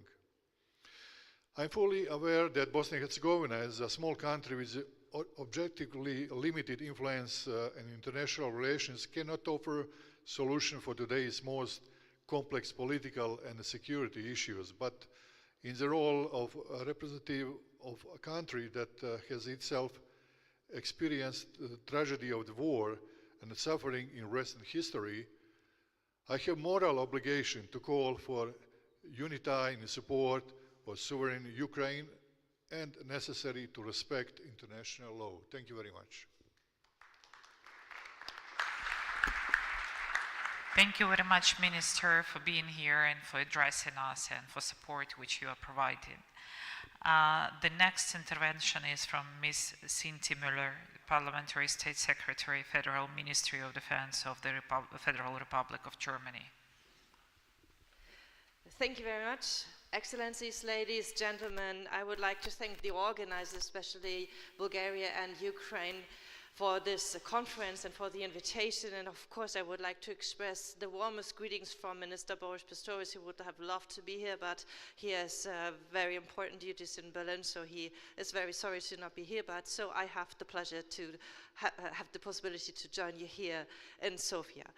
Listening to all of you on the panel, it's become clear that even a year after the first Black Sea Security Conference, where we discussed about possible and necessary responses to the current threats and challenges, we are still facing these threats. The panel's topic, winning the battle for the Black Sea, stresses the maritime dimension of the Russian attack on Ukraine. The Russian war of aggression against Ukraine is a blatant violation of the United Nations Charter and the cooperative European security order. We all know this, and we are united and we stand by Ukraine. Germany is committed to ensure that international maritime security is respected and acted upon by everyone worldwide. Maritime critical infrastructure, such as free and accessible ports in the Black Sea, are indispensable lifelines of the modern economic worldwide system, and we consider the Black Sea region a region of strategic importance for the entire Euro-Atlantic security. Stability here means security for all of us. Germany supports the strengthening and resilience of Ukraine and its partner countries in the region, symbolized through this conference, of course. What Ukraine has achieved and continues to achieve with its drones in the Black Sea is very impressive. The high level of Ukraine innovation and, above all, the speed with which ideas are implemented is striking. Not only can we learn from their endurance, it must have an effect on our procurement, our readiness, and the leadership of our armed forces. Germany is making the necessary investments in expanding our capabilities and at the same time closing the most urgent capability gaps. We are following the developments in the region and take the exercises of the Russian Navy so close to Romanian territorial waters very seriously. The same applies to the drone incidents at the border. Ukraine's neighbors are feeling the threat and the consequences as well. For example, drifting mines have been repeatedly sighted and neutralized along the Black Sea coast. They pose a considerable danger to shipping. Freedom of navigation must continue to exist in the Black Sea, implying, among other things, freedom of trade routes, safe fishing, and no threat from drones and mines. The Romanian, Bulgarian, and Turkish initiative for mine countermeasures is a very, very good example of how this problem can be tackled through regional cooperation. It shows that strong cooperation is of enormous importance. It sustains our safety. We welcome initiatives that contribute to balance in the Black Sea and constrain Russian actions. This regional cooperation is a symbol for our larger cooperation within NATO. Let me zoom out a bit and stress our solidarity to the alliance undoubtedly applies to all allies. For us, there's only one eastern flank, and this includes you, the allies in the Black Sea region. From Germany's point of view, deterrence and defense are inextricably linked to NATO. Together, we demonstrate the alliance's flexibility and operational readiness through selected participation in exercises and similar commitments, such as, for example, the German-French brigade in the Romanian exercise Station Fall this year. This makes it all the more important to remain vigilant as an alliance. So thank you very much to the organizers, to the audience for this conference, and I'm very much looking forward to fruitful discussion.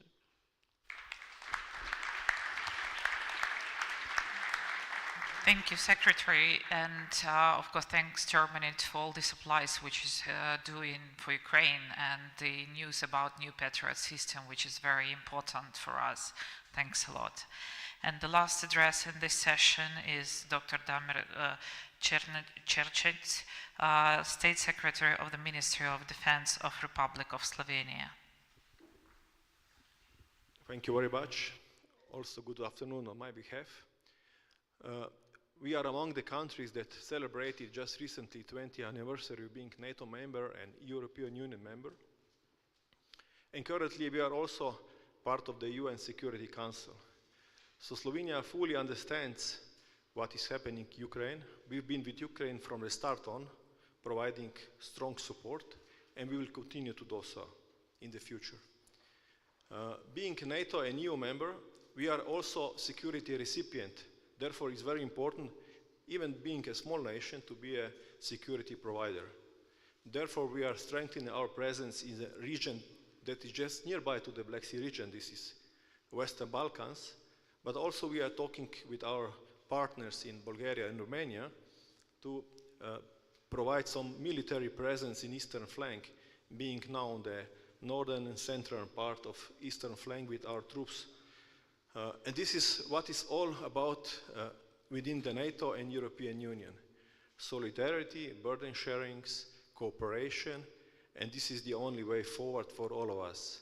I'm sure that Ukraine at the end will prevail, we win this war, and it's up to us that we stay connected, that we understand the discussion about the fatigue. We heard this word once today. It's not the discussion that should be even mentioned among the members of European Union, NATO, and the ones who are supporting the Ukraine, because as they said, they are not going to be fatigues. You are not going to be fatigued. Therefore, it's up to us, not just moral, but also de facto obligation that we are not going to be fatigued neither. So I'm sure at the end we will all win, you will win. Slava Ukraini.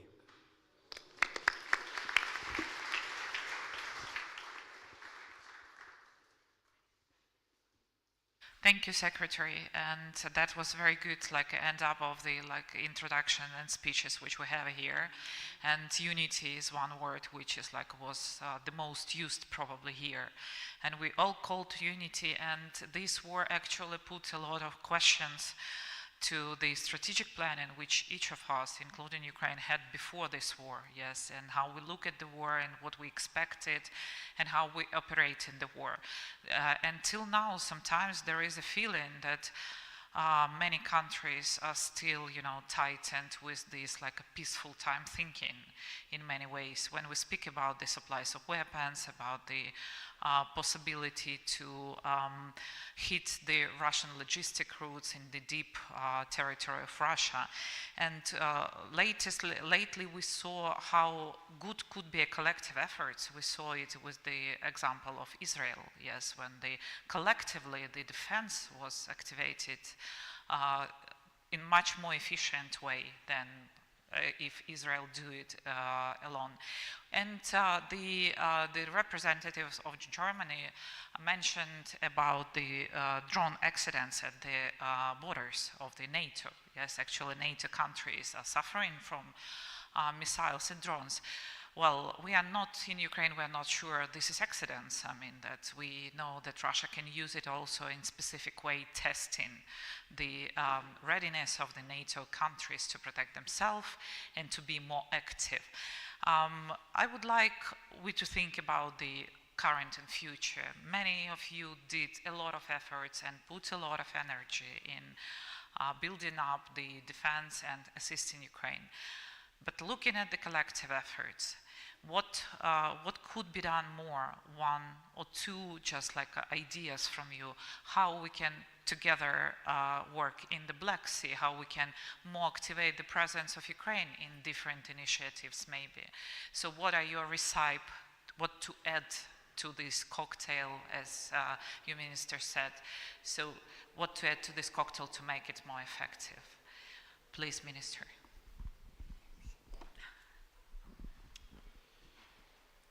I think the first priority is to increase our support to Ukraine by delivering the right equipment, munitions to succeed on the front line, because speeches, conferences are important for unity of the international community to support morally. But today, Ukraine needs real support. Real support means tanks, air defense system, shells, and so on. From Bulgarian side, I said that we are doing our best to deliver what we have in our inventory and what Ukraine requires to be delivered there.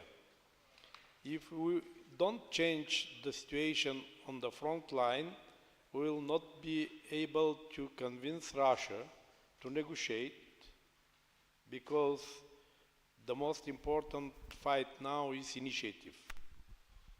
Gaining initiative, regaining initiative, as it was last year by Ukraine, will be the best way to push Russia to stop and to expel Russia from Ukrainian territory. In this cocktail, unfortunately, Bulgaria does not own modern capabilities. This is my second point. Because we saw, as a lesson learned from this war, that technology plays its role. Superiority in technology is very important. That's why NATO nations, which have in their inventory modern air defense systems, because Bulgaria does not own, for example, missile defense system, should do their best to procure.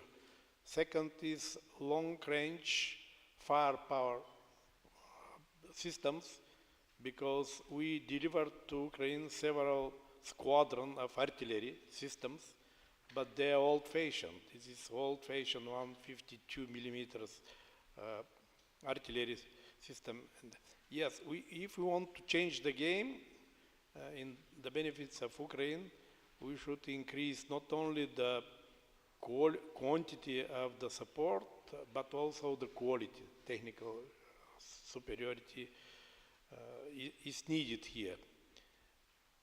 Yeah, this is my point. Thank you. Rear Admiral. As I mentioned in my speech, when we look at sea and naval forces, there is no problem in the naval forces section, but we need to focus on the ground forces and air forces, and as NATO or the other countries must support, as my minister mentioned, the missile defense system is important, and fighting planes is important. Thank you. Minister, do you want to add something? I mean, I entirely agree with both the previous comments. I think what I would add is I believe these maritime coalitions which are being set up have great potential, because it requires everybody to work together, and it ensures that there's not overlap of effort. And I think that if one of the great messages I've received from today is one of unity and coordination, and I believe that these maritime coalitions definitely have shown start in that direction. Secretary. Thank you. My primary answer is absolutely the same: capability coalitions. Very much important this to become tangible, to have results on the ground. So we are very much positive about these results. There are a couple of important domains there, and we are very much positive about their potential to help Ukraine. The second is related to NATO, and the Assistant Secretary General NATO, Angus Lapsley, mentioned earlier on about a bigger role for NATO, about a new initiative to help Ukraine, about the planning that is now taking place at the level of military authorities. So this is another important strand of work. And of course, we should refer also to EU, important financial support, and also the support in relation with ammunition, armaments production. And by the way, Romania and Germany were very much successfully won a project related to production of black powder ammunition under ASAP. So there are many, many strands of work in relation with supporting Ukraine. And of course, there is also the bilateral dimension between different countries in the international community in Ukraine. But yes, the primary answer from my part is related to capability coalitions. Admiral? Yes. I would like to answer in Ukraine. I guess, will be better. Вчора відбулася така гаряча дискусія під час того, як ми спілкувались про цю війну. Can you manage the second mic? Hello. Okay. Yesterday there was the fruitful discussion during our cooperation that we had today at the meeting. Це зовсім інша війна, яка відрізняється від попередніх, тому що ця війна вже більш зав'язана на високі технології. This is the other way of the war because right now this war is about the AI and the high intelligence and high technology. І це демонструє дії як на суходолі, так і в морі. This demonstrates the deals both on the ground and in the sea. Зараз дві характерні риси, які характеризують цю війну, як високі технології і час.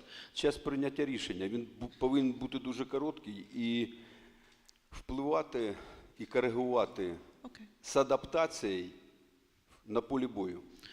There are two different things.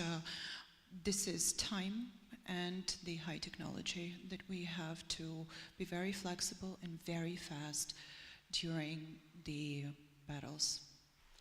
Як ви бачите, країна, яка практично не мала свого флоту, але були тільки концепції розвитку москітного флоту, не перемогла, але зробила неймовірне щодо створила умови зони недоступу до більш могутнього флоту. Being the country which didn't have its own fleet, right now we didn't win yet, but we are in our process to close the sea and to help us to win. І результат, як вже було сказано, третина флоту або лежить на дні Чорного моря, або стоїть в доках на ремонті.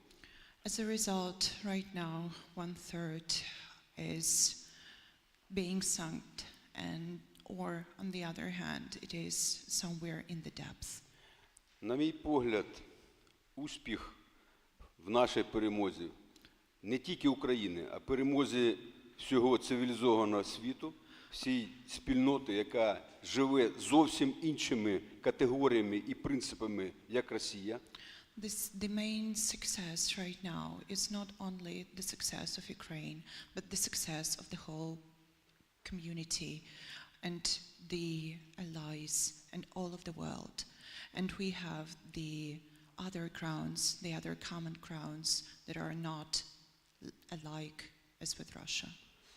Перше буде залежати від єдиного розуміння ту справу, по тій справі, яку ми зараз робимо, також якомога швидше втілення новітніх технологій, які могли би впливати на і робити супротив проти могутнього такого ворога, яка є Росія.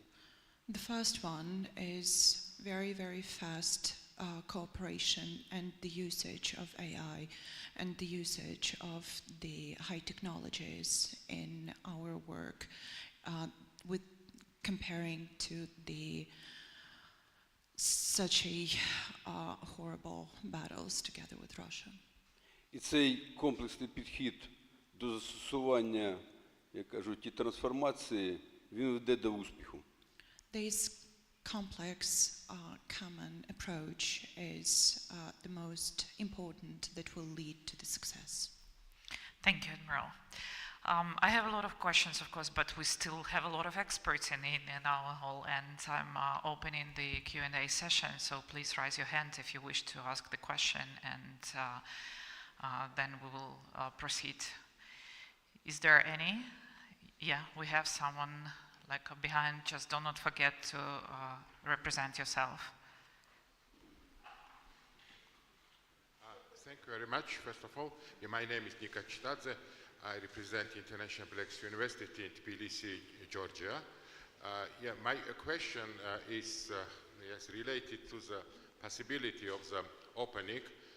new Russian military base on the territory of Abkhazia, occupied territory of Georgia in Ochamchire. As we know that from one side, of course, it should be welcomed. The destroy of about 30% of the Russian fleet in Black Sea and retreating of Russian fleet, and from the other side giving the opportunity to Ukraine, to this heroic country, not only to defend its land, but at the same time to supply the world, yes, with one of the main primary food product, yes, I mean grain. But with regard to the deployment of military base on the territory of Abkhazia, once Zelensky mentioned that our missiles will reach this base too. First, frankly speaking, despite the fact that it's territory of Georgia, but from the other side, I'm not against if the Russian military base is under the bomb from the Ukrainian side. But my question is related to the balancing somehow this presence of Russia in the Black Sea. From one side, yes, Russia is withdrawing from Ukraine, because before the war, if I'm not mistaken, about 80% of the Russian military fleet was concentrated in Sevastopol. But today it will be the biggest part of the occupied territory of Georgia. And what do you think should, for example, NATO somehow to change its strategy related to the Black Sea? I asked this question during the yesterday also, for example, to implement some program like active endeavor in the Mediterranean Sea, also in the Black Sea, taking into consideration the principles of Montreal Convention, and at the same time, by this way, to activate military trainings like Agile Spirit or Noble Partner, by this way, with participation of NATO forces and partner countries. And at the same time, also, there are any possibilities or not to deploy, whether in territory of Bulgaria and Romania, as headquarters of military fleet of NATO forces, as it's going on, as it's decided to open on the territory of Finland. We know the headquarters of the ground forces of NATO member countries, something like this analogy. Thank you. Who would like to answer? Is there any? The issue, how we address the issue of the construction of these new facilities on occupied Georgian territories. Is there any strategy, consideration developed among the partners or by themselves what to do, because it will happen?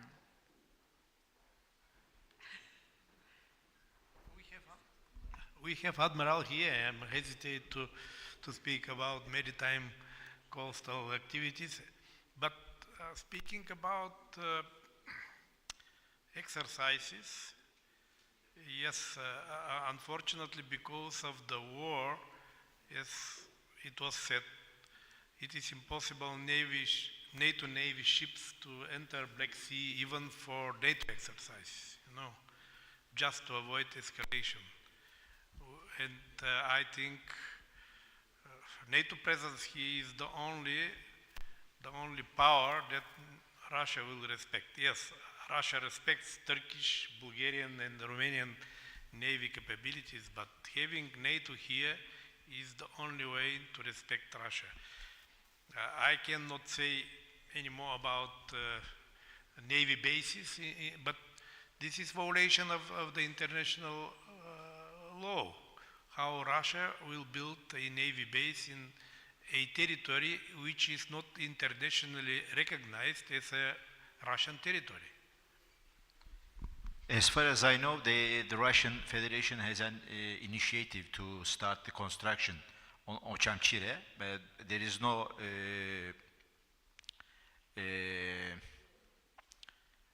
no approval from that country, but it may be, the Russian Federation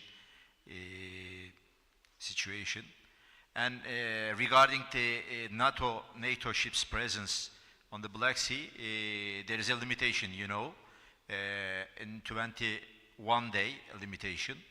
And but during the time, we are against this situation, because we are saying all the time, we are outlining the more warships at Black Sea is not mean the more peace. This increase the tension the Russian Federation takes this as a threat. That's why we are against this issue. Thank you. Admiral, you wanted? Just one word from myself. I will say that Russia used and is using the frozen conflicts, the illegally annexed territory like Crimea, for instance, like Abkhazia, like others, to gain strategically. And what is happening in the Black Sea has many, many implications for the area beyond the Black Sea, furthermore. So we are talking not only about this area, the extended Black Sea region or wider Black Sea region, but towards Mediterranean also. Let's not forget this. And we saw a massive military endowment and also in Crimea after March 2014. So 1 decade, Russia employed a lot of military means in Crimea also. And I think what is also very important when we are looking to the Black Sea, to the naval picture there, is yes, we have the Montreal Convention invoked there, but as we have already mentioned a couple of times, MCM Black Sea is a good start, is a very good start in demonstrating what the riparian allies could do for the safety and for the security and stability of the Black Sea. But here we are, this is the situation, and we expect good progress. Very complicated picture also in Abkhazia and in other frozen conflicts or prolonged, if you like, conflicts today. Amiral.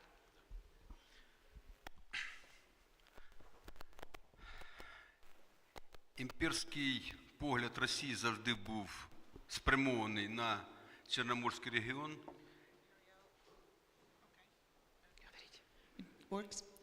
Imperial view on the world was focused on the Black Sea marine. 92-й рік Придністров'я, 2008 рік Абхазія, Південна Осетія, це як оці масляні п'ятна, і вони завжди їх будували таким чином, щоб після оцього зосередження розповсюджуватись і тримати на пульсі, що відбувається в Чорноморському регіоні. Frozen parts were taken from Abkhazia, from Pridnestrovia, from different parts. Transnistria,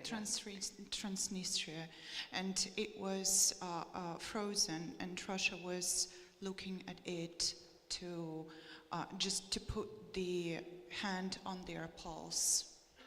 Зараз ситуація в Росії щодо Чорного моря, як ви бачите, не дуже гарна.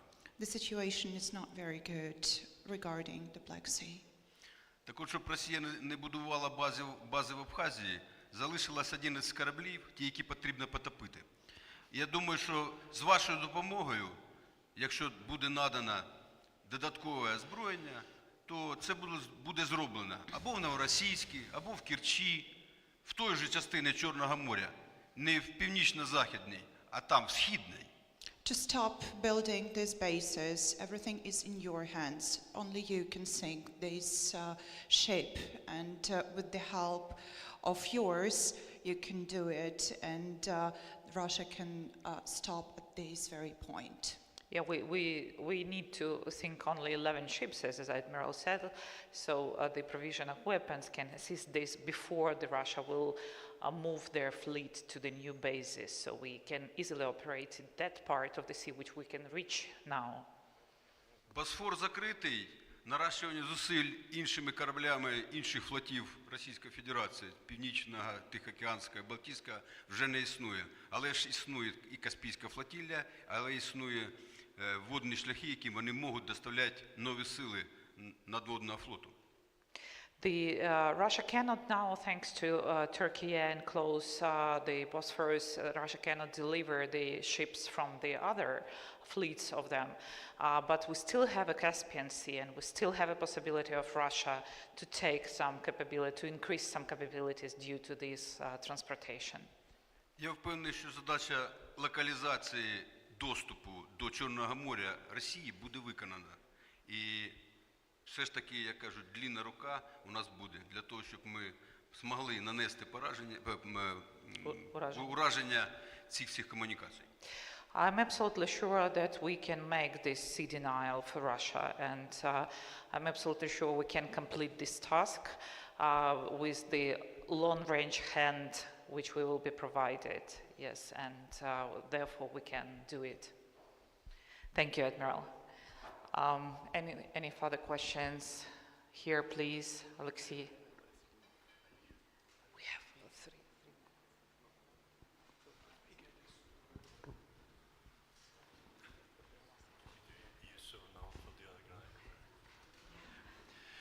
Good afternoon. I'm Alexei Melnik, Razumkov Center think tank from Kyiv. First of all, I'd like taking this opportunity, I'd like to thank for all the support provided for Ukraine, and I can thank only on behalf of myself, but I do believe that many Ukrainians in this room and in Ukraine will join me with these words of gratitude. At the same time, I'd like to say that we also have a lot of concerns about the sustainability, reliability of our partners. And here I see a rather conceptual problem of, even in this discussion, of trying to understand where we are, you are, because you are not a part of the conflict, and you don't want to be part of the conflict. We don't ask you to be the part of the conflict. And at the same time, you are trying to play like a game that this is the Ukraine who fights and we provide support. And I think here we have an answer why this support is too little, too late, too slow.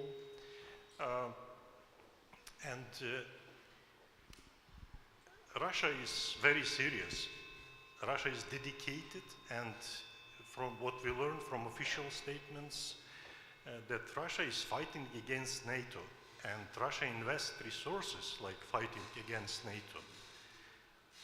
So unless I think we all accept the fact that Russia is fighting kinetically against Ukraine, but fighting already against NATO, and then we make some actions, to fight back, we will still have this problem. And coming to the topic of this panel, which is winning strategy for Ukraine and the battle for the Black Sea, I have an impression, please tell me that I'm wrong, that while there are good initiatives about the task force, the maritime coalition, but we are still talking, or at least I have this impression, about the security or winning the very small corner of the Black Sea.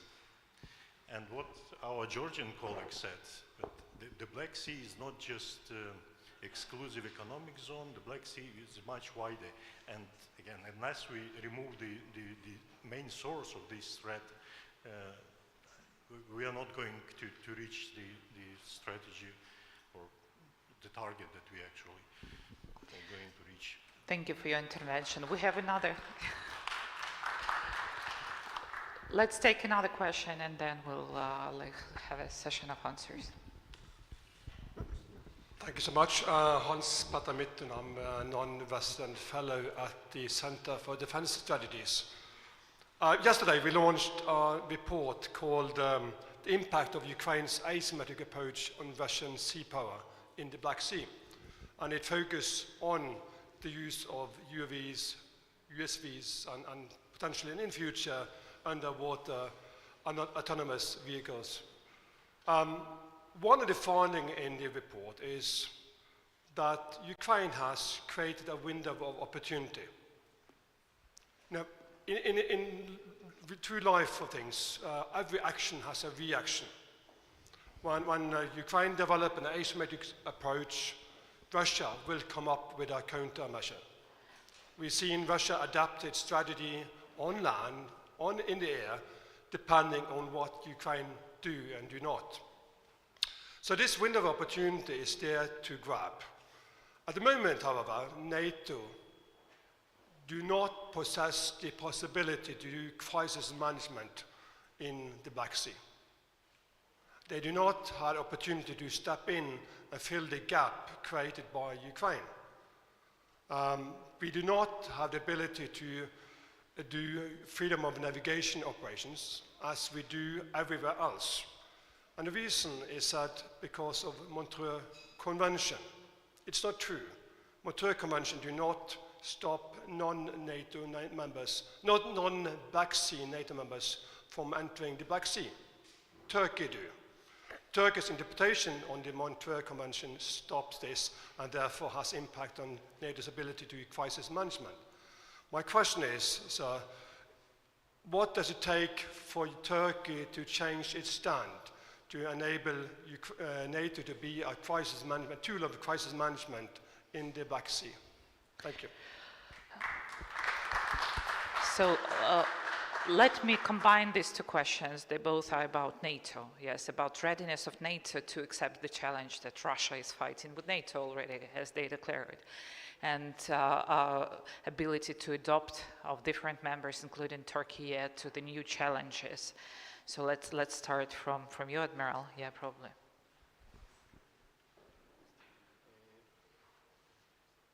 You should speak. They will connect. No, it's not working. Okay. Thanks. Yes, please speak. They Okay. will. Yeah. Mm-hmm. Okay. In my speech, as I mentioned, the Montreux Convention is applied about 88 years from 1936, and this is very important for Turkey and for the regional Black Sea regional countries, and that's why we are sticking very strong to the Montreux Convention. That's why we are trying to do our best to apply this convention. I think, could you clarify your question a little bit? I think you are regarding the NATO presence in the Black Sea, because I said that there will be a limitation according to the Montreux Convention. There will be a limitation, 21 days. Am I right? Could you clarify?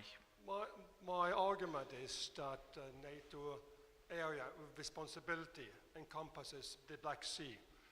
When it's not present in the Black Sea with naval forces is with reference to Montreux Convention and the Turkish interpretation of it, saying that non-Black Sea NATO countries will not be allowed to sail or enter the Black Sea. My concern is, as a NATO alliance, where we do collective defense starts by us doing crisis management. At the moment, we are not allowed to do crisis management in the Black Sea because NATO as an alliance is not allowed to enter. Mm-hmm. So the question is, what does it take for Turkey to change that policy? At this moment, we don't have any intention to change the policy because I mentioned it's a dangerous. For example, let's think about the NATO presence at Black Sea, and there will be some assault from the Russian Federation side to one of the NATO ships. What will happen? Then the NATO maybe needs to make counterattack to the Russian Federation, and this means that NATO versus Russian Federation, this will be another war. During the speeches today, one of our audience mentioned that actually Ukraine is waging with the Russian Federation, but the support the Russian Federation is waging with NATO countries. It's true, but when the presence of NATO ships at Black Sea, this will be a different phase for the NATO. We do understand, of course, your concerns. Ukraine, I cannot say that Ukraine won't mind about NATO joining the openly conflict, because we do understand that you support us, but we really would be glad to have you on the battlefield. But we do understand your concerns. Minister Minta, maybe you would like to comment on the NATO readiness Thank you. I mean, my understanding is that NATO is a defensive alliance, and as far as I'm aware, the Russian Federation has not attacked NATO yet. They've attacked Ukraine, and we are supporting Ukraine as hard as we possibly can to repel the aggressive invader. And until that changes, I don't think the situation arises. On my part, I will say also that Russia is not fighting with NATO. Russia is fighting with common values, with our democratic norms, with the rules-based international order. So Russia is fighting practically. NATO, EU, international community. So it's not a Russia-NATO conflict at all at this time. In relation with the Black Sea security and stability, Romania, from our part, we are an ally that we are fighting a lot at NATO table to have a more prominent NATO presence, be it on the ground, on the air, and on the naval side. And we are absolutely, advocating the need of a powerful deterrence and defense of NATO on the eastern flank. Of course, we are talking now about the battle groups, we are talking about major exercises, we are talking about multinational command and control structures, we are talking about air policing, and by the way, Turkey was conducting the air policing missions up to recently, and now UK is conducting air policing missions in Romania. And we are absolutely looking forward to have indeed a more viable NATO presence in the Black Sea when the times comes. With this, I think that we need to finalize our session. I would like to thank you so much. I would like, first of all, to thank Bulgaria for hosting this event. I do apologize. Sorry? If I may, I've been asking for... Unfortunately, we have no time. I'm so sorry. It is, I think, critical, the issue. It's more than comment, and I would appreciate the possibility to speak. We have the third panel, unfortunately. Now, we will have a chance now to speak also to the panelists on the ground. And I would like to thank everyone and say that, yes, we do believe in collective efforts. And thank you for being open. Thank you for speaking to audience. It's really important to explain on the views, because this is the democracy. We need to develop the best way of how to tackle those threats which we have. Thank you.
Dear participants, I would invite you to take your seats. We are going to start in 3 minutes, our last panel. So please take your teas, coffees, take your seats. And I would also encourage speakers to come closer to the stage because we are starting in 3 minutes. Thank you.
Dear participants, please take your seats. We're starting our last panel of today.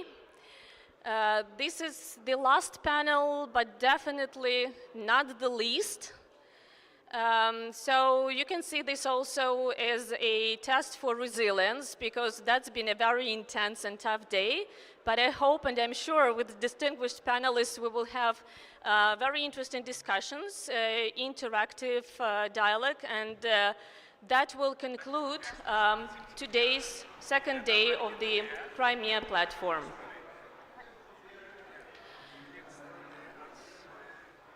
So obviously, the Russian war in Ukraine did not start in February 2022,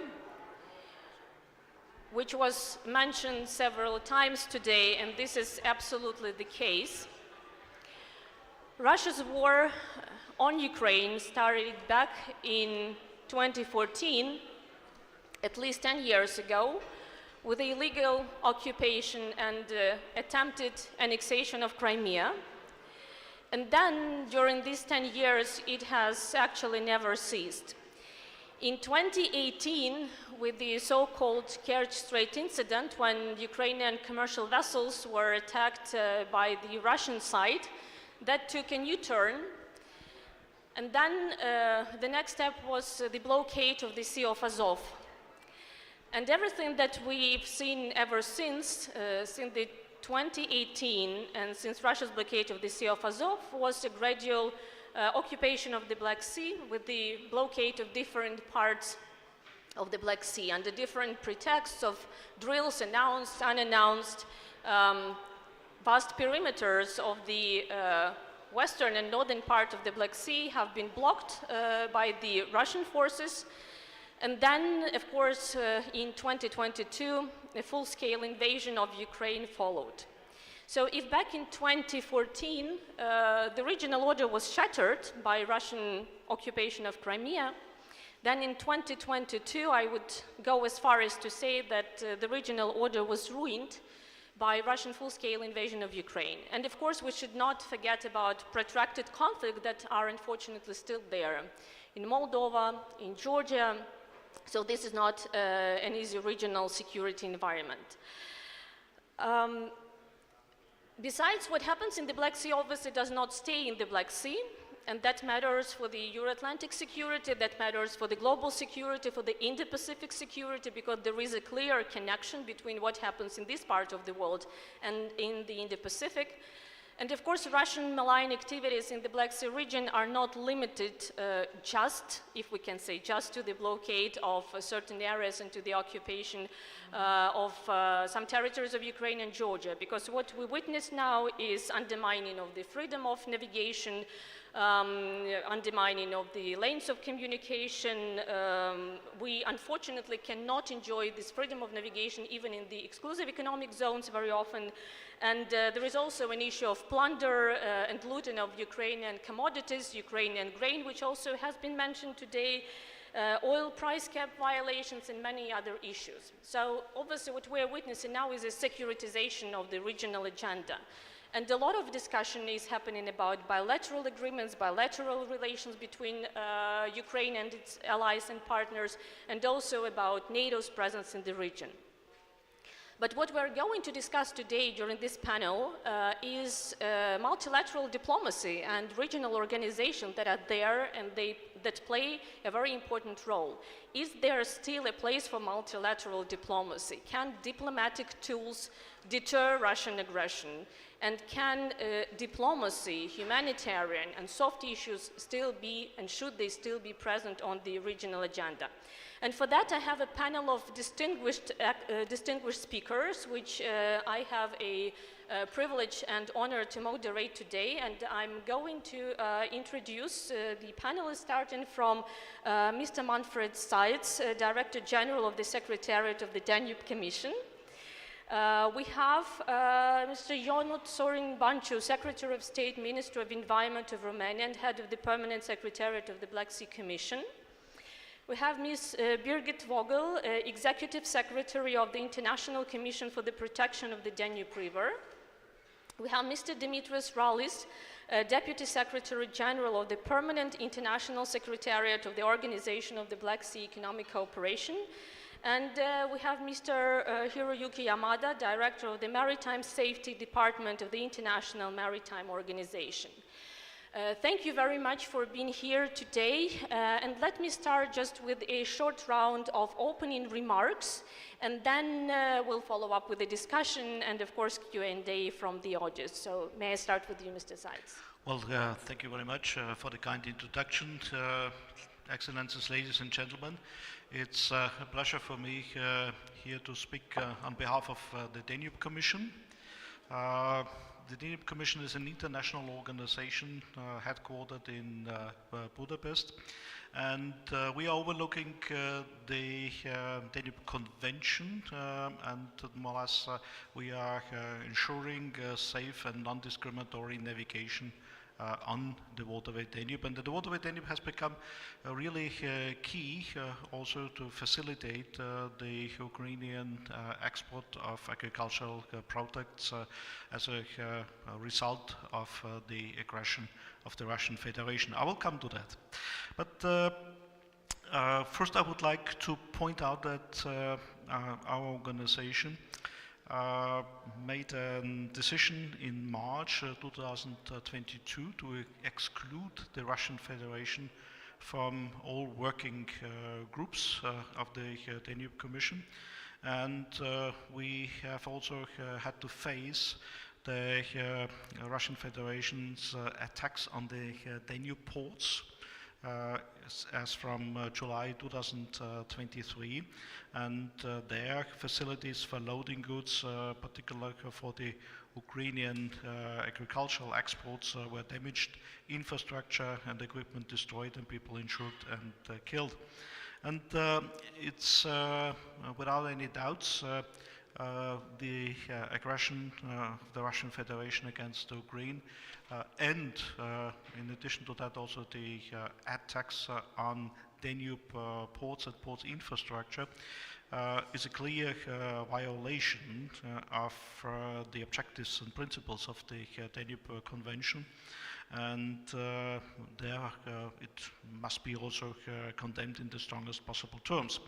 And that's why also the Danube Commission in its session on 15th of December last year has called on the Russian Federation to withdraw from the Belgrade Convention by 29th of February 2024. Otherwise, the Danube states will no longer consider themselves bound to their obligations to the Russian Federation under the convention. I think this is also a clear signal and a political message which I would like also to bring in here. Our organization works very closely with the European Commission. We support the European Commission in implementing the EU-Ukrainian Solidarity Lane Action Plan since May 2022. And with these solidarity lanes, I think this was also important to facilitate the Ukrainian grain exports via the Danube ports. And with the help of the Danube and also with the help in the end of inland barging system, and with the help of the port of Constanța becoming a major hub for these cargo flows. This is the result that due to the limited access of the Ukrainian seaports, which had in the pre-war period 150 million tons of export and imports to handle, whereas the Danube ports were on the sidelines. So that was in 2021 5 million tons of cargo were loaded and unloaded in the 3 Ukrainian Danube ports. We have seen then that when the maritime Ukrainian seaports became blocked, then a strong need was to export the agricultural products via the Danube ports, and out of the 135 million tons of agricultural products which the Ukraine has exported since the beginning of the war, until the end of March of this year, 36 million tons were handled in the Danube ports, which corresponds to 26%. It's an amazing figure, also considering the infrastructure conditions and also the access possibilities, infrastructure limitations in the access to these Danube ports. What is also important to mention that this was only possible with the good cooperation also across the border between the Ukrainian and Romanian administrations and authorities, which with our help and the help of the European Commission also adapted to the enormous cargo flows, because it's clear also these cargo flows require administrative processes, border control, customs, vessel inspections and security issues. So that it does not come from one day to another. It has to be organized, has to improve, it has to adjust it, that logistic chains that are then routed into this area and also become cost effective. one last word to these cargo flows and the importance of the Danube. The port of Constanza, as I said, also turned out to be a major hub. 40 million of tons of grains have been handled in port of Constanza last year, and from this 40 million tons, 8.5 million tons were coming by barge over the Danube and the Black Sea Canal. In addition, we had 2,900 maritime vessels using the Sulina Canal, and I think this is shows also that the Danube has become an important lifeline for the Ukrainian economy, because not only export of grains happen there and bring grains, greening grains to the world market and secure the global food supply, but there's also imports which are coming via these ports and the Danube into the Ukraine. And we have now, thanks to the opening of the maritime corridor by the Ukrainian Navy to the Greater Odessa, we have now roughly 2 million tons of cargo on the Danube ports, 1.2 million tons of grains. This seems to be little compared to the 2.5 million tons of grains export which we had last year when the Russian Federation boycotted the Black Sea Grain Initiative. So, however, these volumes of cargo which we have now in the Danube and the Danube ports, I think this is adequate to the existing infrastructure, adequate also to the human resources, the institutional capacity which is governing also the infrastructure on both sides in Ukraine and also in Romania. What is important to understand is that the Danube route and the Danube Solidarity Lane is also an important factor when we are aware that the Russian Federation is constantly trying also to disrupt the Ukrainian maritime corridor through strikes of the ports of Greater Odessa, and as we have seen also in the last days, the connecting rail infrastructure, but also road infrastructure, and therefore maintaining the full functionality of this Danube corridor, even with reduced volumes which are adequate, once again, adequate to the what can be handled in this corridor with this infrastructure and the resources, without squeezing out, without massive crowding out effects in the entire logistics systems in the Danube region, is really crucial. And we hopefully will not see that the Danube corridor has to take over again much higher volumes as we had in the past, 2.5 million tons of grains as we had in August last year. That was too much for the existing capacity. I think I make here a short stop, because what also is important to say that the Danube will play an important role also in the rehabilitation of the infrastructure in the Ukraine once the war comes to an end, and for this I think we also have already some measures and plans which we try to prepare together with the European Commission and our partners in Ukraine and in Romania. Thank you. Thank you, Mr. Seitz, for bringing up all those important points to our discussion, and of course for mentioning food security, which remains a major part of the whole solution to the Russian war in Ukraine. And as we know, food security, grain supplies, everything is being weaponized, so this is really very important. Solidarity lanes, increasing infrastructural capacity for the functioning in this new reality, and of course Ukraine very much appreciates the support that we get there. So to proceed maybe with this topic, let me now give the floor to Ms. Vogel to talk about priorities of your organization now and how it's changed, the activities changed after the full-scale invasion. Thank you so much for the kind introduction, Excellencies, distinguished delegates, ladies and gentlemen. It's really an honor for me to address this esteemed audience at the second Black Sea Security Conference. Your presence here today reflects a collective commitment to address the pressing challenges that confront our region, our shared region, the repercussions of which are already felt beyond. I want to relate to international organizations that do play an important role across borders under the multilateral agreements that actually shape their stakes, roles, and initiatives. This offers really, and we speak about diplomacy, this offers a widespread platform and framework to promote Black Sea security.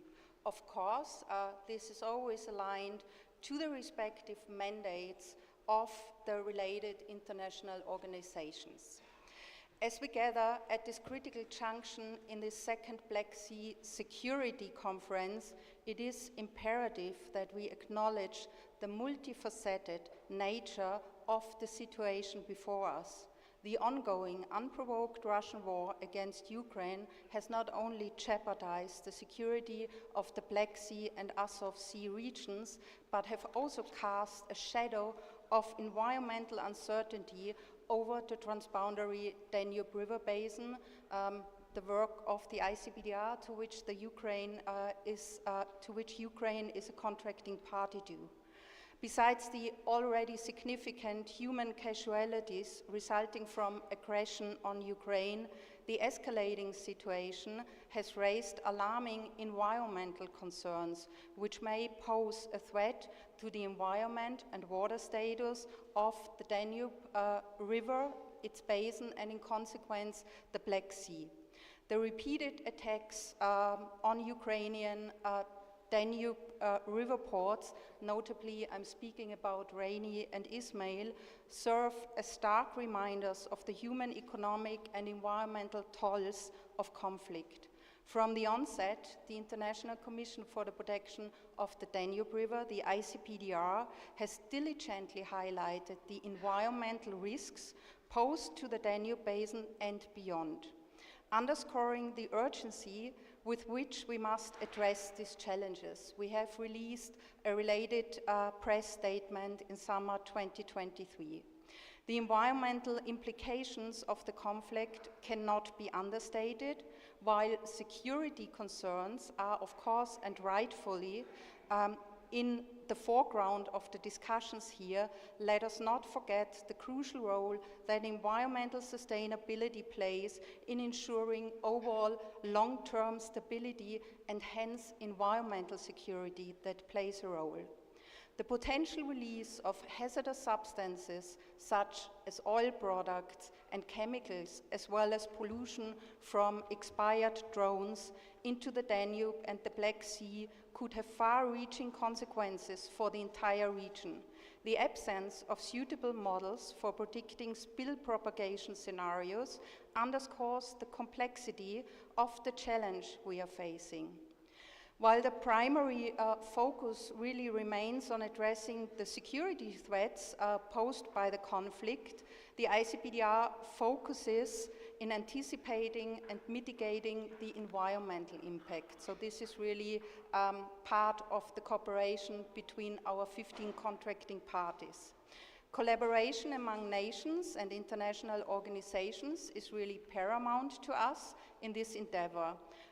The assessments conducted by our partners, including the OSCE, UNEP, also the Danube Commission, and Romania, are invaluable in understanding the extent of the environmental risks we confront. The environmental ramifications of the war also demand our utmost attention and concerted actions. We cannot afford to neglect the interconnected challenges between security and our core business, which is the protection of water resources in our transboundary Danube River basin. The connection between the Danube's water and environment and status and the Black Sea status is really very direct and significant. Any pollutants, contaminants, or changes in ecological water characteristics carried by the Danube River can impact on the environmental balance and quality of the Black Sea ecosystem. As we engage in concrete discussions, I would like, on behalf of the ICPDR, to reaffirm our collective commitment to upholding environmental stewardship. Almost 30 years ago, here in Sofia, we signed the Danube River Protection Convention between, at these days, 11 contracting parties with the aim to protect surface waters and groundwaters in the Danube River basin. And 30 years after signing of our convention, we are not less determined to deliver our promise to future generations to continue what has become our mission to make the Danube River basin, and in that sense also the Black Sea, cleaner, healthier and safer. So we have a unique responsibility to focus on the protection of water resources and environmental sustainability by addressing these issues alongside with our counterparts in defense and foreign affairs. We contribute to a comprehensive approach that secures not only the safety of our region, but also its ecological health and the environmental security for the future. Thank you very much to the organizers and of course the audience.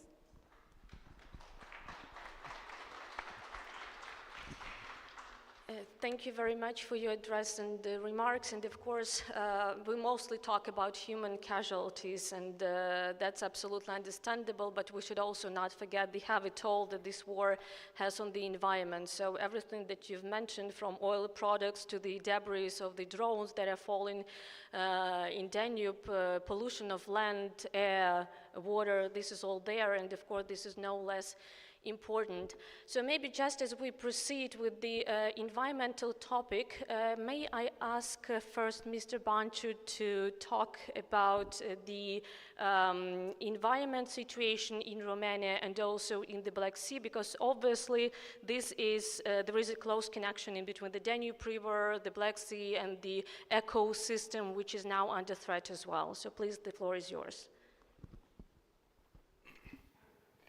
Thank you very much. I hope I can be heard. I would like to thank the organizers for convening this meeting. It is very, very important, especially at this crucial time. And I thank all of you for being among us today. Well, the Black Sea, I speak on behalf of the Black Sea Economic Cooperation, an regional economic cooperation whose aim is exactly that, how to promote and the cooperation between its member states, and how to advance peace and stability in the region. Well, concerns about security in the Black Sea region have never been greater than since 24 February 2022.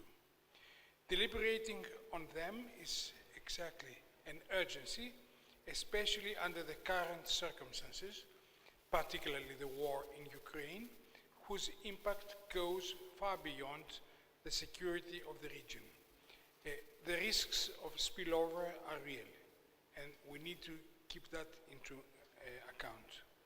It is understandable, of course, that the debate so far has been and continues to be concentrated on the hard dimension of security and deriving therefrom on what needs to be done to prevent spillovers or new armed conflicts in the future on the European continent. Searching for negotiated solutions is extremely important for strengthening security, and therefore should be given highest priority, while having in mind that the only viable and lasting solutions are those fully compliant with the principles and rules of the international law as enshrined in the UN Charter. Having said that, I would like to also underline that there is a very important economic dimension of security. Besides economic development and cooperation, it includes trade and security of trade flows and routes, freedom of navigation, energy and security of energy supply, food security, or migration, as the latter one remains mainly of an economic nature. To provide for all the above, cooperation, both bilateral and regional, is needed.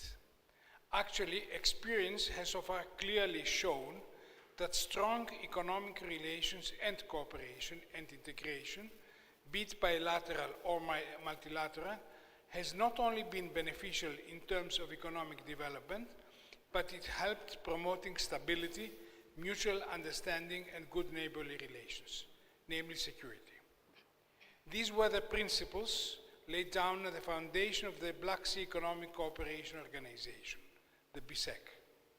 That is, in fact, the raison d'etre of this organization, which I represent today. Consisting of 13 member states with very different cultural and political background, experiences and sensitivities, to say the least, BSEC is covering an area of paramount geostrategic importance. It actually forms the bridge between Europe and Asia, while at the same time it is a significant energy hub and a vital transportation crossroads between north, south, and east-west. For more than 30 years, BSEC gathers and continues to gather around the table, many times during a year, representatives from all its member states in order to discuss and promote projects of benefit of all, to all. So, apart from a vehicle promoting dialogue and understanding, BSEC can also be viewed as a very useful and necessary first-level confidence-building mechanism. Certainly, our activity as well was seriously affected by the war in Ukraine. Especially in 2022, meetings of several BSEC bodies could not be held or needed to be deferred. While difficulties still persist, we have striven, and thanks to efforts towards constructiveness and search for compromise by the member states, BSEC has been able to resume its activity almost in full and even adopt by the end of last year, with the support of all its 13 member states, particularly important decisions, primarily the approval of the updated BSEC economic agenda and the enhancement of BSEC's project-oriented dimension. A solid base to continue this, to build upon, has thus been created for the years to come. Well, I see all that as the expression of the awareness by all BSEC member states about the importance and the value added BSEC brings to the region, and I think, in fact, my appeal is that every effort deserves to be made by all of us to enable it to work without hindrances for the benefit of fulfillment of the objectives set forth by BSEC founding principles. Thank you very much. Thank you very much, Deputy Secretary General, and we'll definitely go back to discussion about the current activities of BSEC and how they have been influenced by the war and the project that could have been implemented but now cannot while the Russian aggression in Ukraine is going on. And before we get to the global security and maritime security, let me give the floor to Secretary of State Ionuț Cirin-Banciu to ask about your views on the current situation, including environmental situation in the Black Sea, and how the Black Sea Commission is dealing with the challenges. Please. That's not me. I'm Henrik Hansen's World Food Program. I'm sorry. Yes, I'm sorry for that. Then, I'm sorry. So Mr. Henrik Hansen, sorry for the confusion, proceeding with the food program and with the food security was mentioned today, and which is obviously one of the most important issues and part of this war. We've heard a lot about the effort that have been done for the solidarity lanes and for the restructuring of the logistic and supply chains, but how is this challenge handled by the United Nations, and where do you see now the way forward from this situation where we're now? Thank you very much, and sorry I came in very late because I was on vacation, so I was just called in for this one as well. So we as a program has been supporting Ukraine and of course the new initiative of the Black Sea corridor. Since it opened, we have been shipping grains out of Black Sea ports. We have shipped about 8 vessels during this initiative. And we continue to purchase also in Ukraine and support the Ukrainian economy in that way. So over the last period, we have been shipping out around 1 million tons, or purchased 1 million tons in Ukraine. So our support continues to that, and it's also one of the, let's say, bigger area, sourcing area for World Food Program in terms of grains. Also prior to the war, we were exporting around 1.2, 1.5 million tons out of Ukraine. So it remains crucial for us that this corridor stays open, and of course, as everybody's been talking about today, the safety, and of course also the safety of seafarers. I think IMO will talk about that later on. Yeah, absolutely.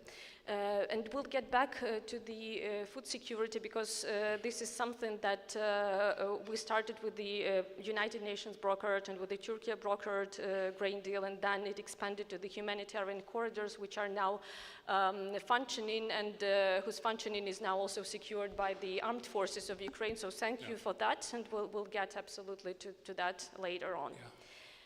And now, last but definitely not least, Director Yamada, please tell us about the International Maritime Security Organization's recent initiatives, and how do you see, where are the priorities now, and what can be done before we get into specific questions?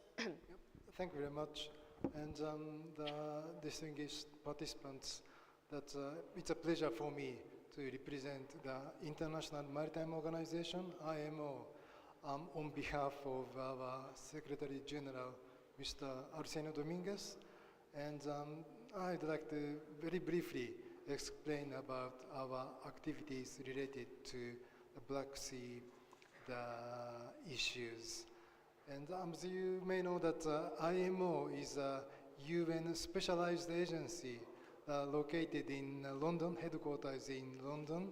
We have now 176 member states, and of course we have many NGOs and IGOs participate in our meetings. And basically, IMO is responsible for international shipping in terms of safety and security and the protection of marine environment. And in this sense that we have now the 75. We have more than 75 years of the history after our adoption of the IMO Convention, and we are basically the kind of a regulatory body, which means that we are making regulations, international regulations for commercial shipping. And we have more than 50 international instruments, that means conventions and protocols. One of the main convention is the Safety of Life at Sea Convention. This basically originally comes from the Titanic the tragedy in 1912. And we call the SOLAS, is still the main pillar of our convention. And in the SOLAS convention, requires that the ship's design, the construction and equipment, and also the navigational safety issues, and of course for seafarers issues. And under this SOLAS, after the 2001 the terrorist attack in the USA, we adopted another mandatory code. It's called ISPS code, International the Ship and Port Security the Code. Under this code, we have also included many measures for ships to be protected for such the terrorist attacks, including the piracy attacks. And we have also have many more other instruments, such as that search and rescue convention, and also the prevention of collision regulation. So there are many, and particularly after the conflict started, we have the conflicts is one of the main issue at IMO, and IMO has cooperated with our member states and the UN, the entities, and also the industry, the organizations. And in this sense, we have our website dedicated to the Black Sea, the issues. If you can see www.imo.org, there is a hot topics, and the Black Sea is one of the topics. And if you can see the comprehensive information that the IMO has done to tackle with the Black Sea problem. And of course, one of the major initiatives was the Black Sea grain initiatives. It's of course the UN and Turkey and others. And IMO was also involved. So therefore, from the beginning, we dispatched our senior staff members to Istanbul in the joint, JCC, it's a joint, I think, what is the abbreviation?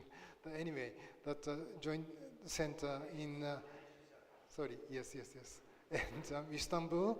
And after the stopping of that, the initiative, we know that the Ukraine actually continued or established its special maritime corridors to transit or the transport the goods, the necessary goods.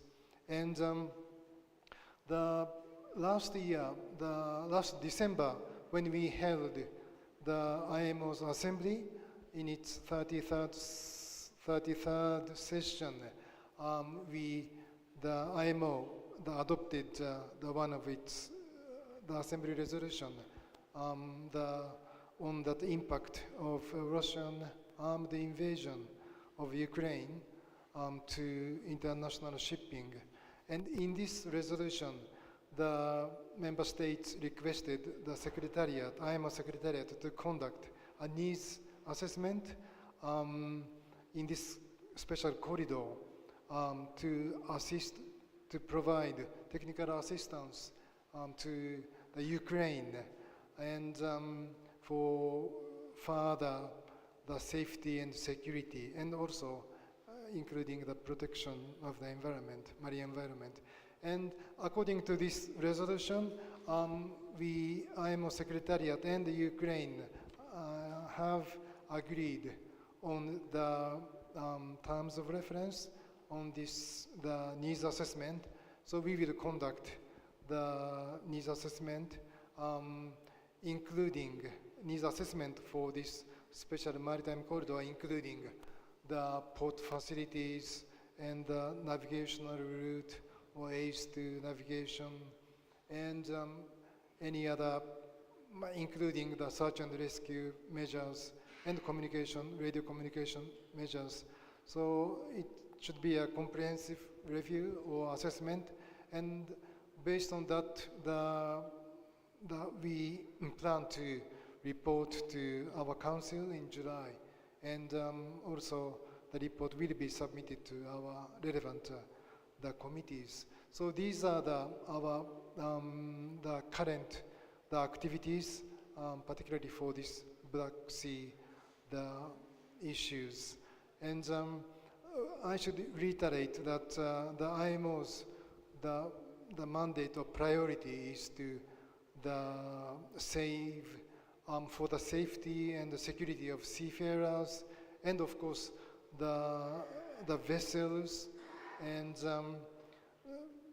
the freedom of navigation is of course the most important, the principle at IMO, and we really want to want the trades, international global trades should continue, including this Black Sea area. Thank you very much.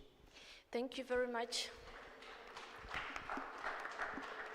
And maybe just one follow-up question to you, because I think this fits into both questions of the freedom of navigation, maritime security, and also food security. One of the tactics that Russia is using now in the Black Sea is spoofing, so actually showing very different location from where the real ships are, which also enables Russia to ship vessels with looted grain from Ukraine, different commodities from the occupied territories of Ukraine, including coal from the Donetsk, Luhansk regions, etc., etc. So sometimes what Ukrainian experts are half-jokingly saying is that you can see actually Russian ships somewhere in Sheremetyevo airport in Moscow, in Russia, if you look at the map, but then of course physically that's all about violation of the norms and rules of the international maritime law and also malign activities on sea. One of the expert recommendations that we have in the booklets that you also have here today is to increase situational awareness and monitoring capacities on the Black Sea to prevent this.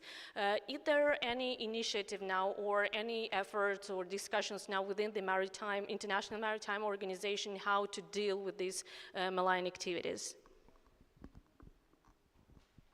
Thank you very much. So, as I mentioned, that after the stopping of that Black Sea grain initiative, Ukraine's special maritime corridor to keep or improve that corridor is the main issue at IMO from the safety and security point of view. Of course, also to protect the marine environment. So for that purpose, we are doing that, as I said,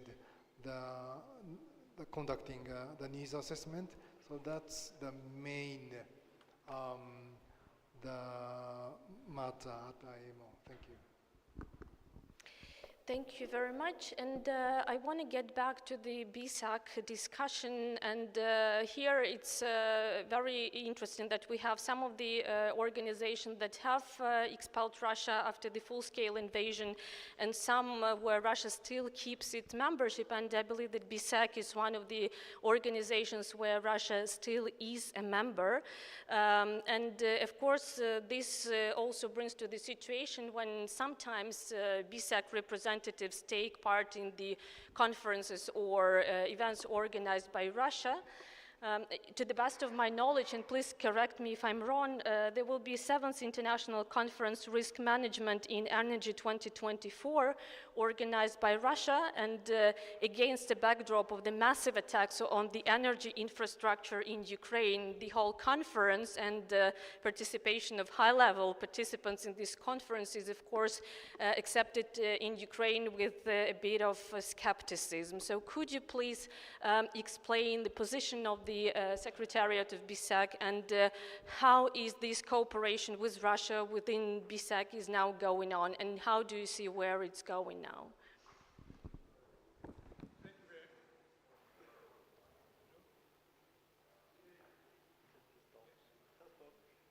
Hello? Yes. Well, this is a very pertinent question, and it is it's very important because it's connected with the very functioning of BSAC. Our effort, first of all, our aim is to promote and use as much as possible the regional economic diplomacy and economic cooperation. With that in mind, and with the fact that Russia, exactly as Ukraine, are participating in all in our organization, we try to promote to the extent possible a cooperation, and our participation is judged ad hoc on the merits of each case. So we try to use every opportunity to promote the close economic cooperation, with this in mind, we judge on the merit of each case where we participate. Meanwhile, in all our BSEC organs and bodies, all 13 member states participate actively. Thank you. Thank you very much, and I have many questions. Maybe last one before I turn for questions to the audience, and that would be again coming back to the environmental side of the Russian warfare. And very often the term which is used in Ukraine and by many experts is ecocide, because this is what Russia is committing now with all the damage caused to the national parks, to the ecosystem of the Danube River, lower Danube.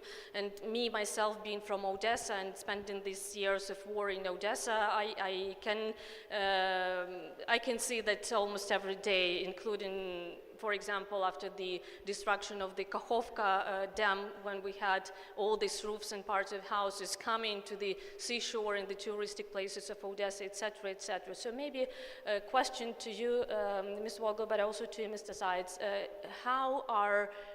What are the next measures to be taken, and how do you see the concrete steps that can be taken to mitigate this risk, and also maybe to take Russia responsible for the damage caused, because now I believe it's more than $50 billion only the damage caused to the environment. Yeah, thank you for this question. So our next steps are actually also our current steps to keep the cooperation dialogue ongoing. So we do have an exchange with Ukraine where we do receive updates on the environmental situation. Of course, we are mainly referring to the Danube. I mentioned the harbors of Reni and Ismail, so we are observing the situation, also exchanging with the Danube Commission on that. And I think it's very important to be prepared, and there are two aspects to being prepared.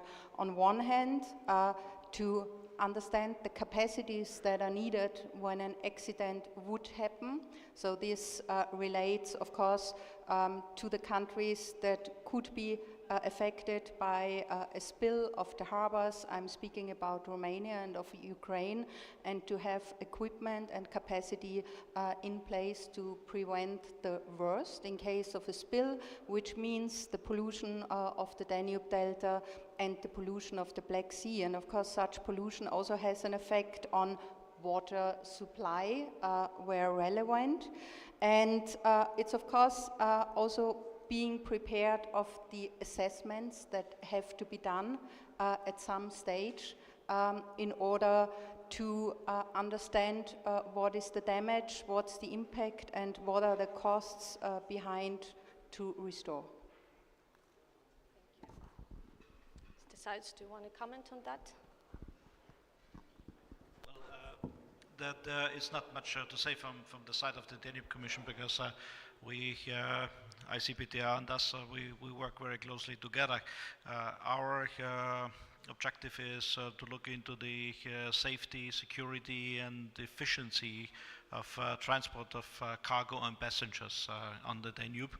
We should not forget passengers, so we have 190 river cruise vessels transporting more than 1.5 million passengers a year, so on the Danube. And the Danube Commission is the working platform, as I say, from the 10 Danube riparian states with regard to waterway administrations, navigation authorities and port administrations. There's one element which I would like to comment also in relation what you tried also to figure out, to get out of us, I think, as international organizations. How do you deal with the Russian Federation? Yeah? I think it's clear. I said that our commission has excluded the Russian Federation from all the working groups. It's a matter of fact that the Danube Commission, we cannot exclude the Russian Federation from the Danube Convention. So, because simply this is not foreseen. Yeah? And I think we are in a bit better situation than our friends from the Black Sea, BSCC, because geography works in our favor. Yeah? So the Russian Federation is not a Danube riparian state. Yeah? And the initial convention of the 1948, which governs us, has foreseen that only Danube riparian states are member states. So what is it, what's now going on, that the Danube riparian states now are working on a new convention, which really brings back also the initial intention of that the Danube, those countries which have a shore on the Danube, yeah, they are more or less the members of the new convention. This is work in progress. Geography, as I said, works in favor for our organization. But what I would like also to say as a final word with regard to the economic dimension of the Danube, and tried to come up with some figures also in my first intervention, how important the Danube corridor proved. When the Russian aggression led to the closure of the Ukrainian seaports, I think this is something where we have to be aware that the Danube as a transport system, so that the Ukrainian Danube ports, the waterway, the Sulina Canal, but also reaching Port of Constanza as a deep sea port,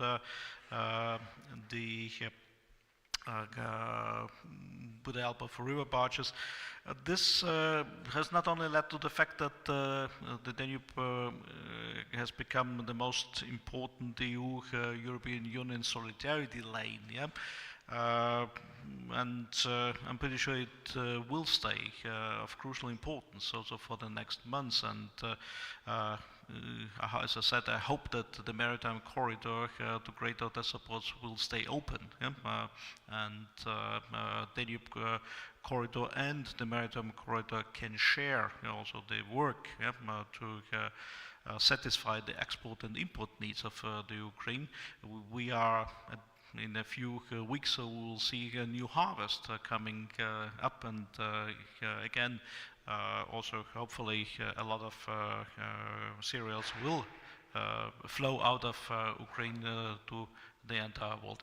But I think it's also important that we have to understand that the Danube will play an important role in the reconstruction phase of the Ukrainian economy, and also in the economic development of the Ukrainian, Romanian, Moldovan border region once the war is over. And I think this aspect I would like to mention as my last part, because I think this region, the Danube, lower Danube region, if we call it like this, and the hinterland also of Odessa towards Romania and Moldova, has a great potential for the production of green energy, such as green hydrogen, because this is the region, also one of those regions in Europe which has the highest potential for solar and wind energy. And it also has a lot of freshwater resources. So that's why also this region was really earmarked and key in the hydrogen plans of the Ukraine. And I'm pretty much convinced also that production of hydrogen and also hydrogen carriers like ammonia or green methanol in the future will come from this region, can come from this region, and the region also can become a major source for Europe's green transition based on hydrogen and its carriers. I think that is also what we have to prepare already, and that's how we have to look into this Danube solidarity lane. And therefore, Danube Commission is also promoting, also with the European Commission, that the Danube logistics system as it is now has been established, with all the work under the solidarity lane, that this makes the next step forward, and also that this corridor becomes the first fully digital European Union Ukrainian transport corridor. Because one lesson learned also is that all the control processes, border control, customs, navigation control, everything is paper-based, and all these has a huge potential for optimization, speeding up the procedures, reducing the waiting times, and also digitalization is a major tool and a really important tool also to fight corruption prevention. And that's why I think once the war is over, once also there will be a lot of cargo inflow into the Ukraine for rebuilding the destroyed energy and infrastructure networks, we need really highly efficient cross-border points, and the Danube can be, should be, and we also work together with our Ukrainian friends on the waterway into these directions. For example, we supported also the Ukrainian Port Administration and organizations in setting up and connecting to the European Union River Information Services, just to name one concrete example. Thank you. Thank you for that. And maybe just a very short last question, which I cannot but ask to Mr. Hansen about, again, food security. And you know that food security is obviously one of the points of the 10 points peace formula of President Zelensky, because this is how actually what happens in the Black Sea matters for the countries in Africa, in the Middle East, in Latin America, etc. So can you please update us on the situation in these countries? Which of these countries are in the most dire situation now, and how efficient maybe the program Grain from Ukraine has been, and do you think that including food security into the peace formula, which is to be discussed in June in Switzerland, can help mitigate this dire situation? Thank you. Oh, thanks for that question. With the initiative Grain from Ukraine, we managed to feed 8 million people in dire situations in Ethiopia, Sudan, Yemen, and so forth. We are, as an organization, going through also a funding crunch right now, so we are seeing a dip in funding, generally speaking. So for us, having Ukraine as a source for wheat is very important for us, because it kind of leveraged the world market prices as well, because what we saw in the beginning of the war was that the prices soared by 38 to 40%, right? Plus it had an impact also on shipping rates and so forth. So for us it's extremely important that we can keep this corridor open, and that we can keep on sourcing from Ukraine. And I'm fully comfortable with the situation right now, also with the humanitarian corridor.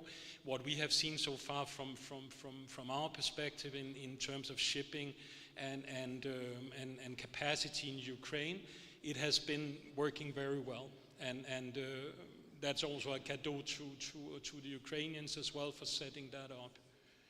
So I hope that answers a bit of your question. Yep, thank you. Thank you very much for your great comments and remarks. We have roughly 5-7 minutes for questions from the audience, so I suggest that we collect a couple of them, and then maybe combine with kind of closing remarks as well. So please raise your hand, introduce yourself, and ask your question or make your comment.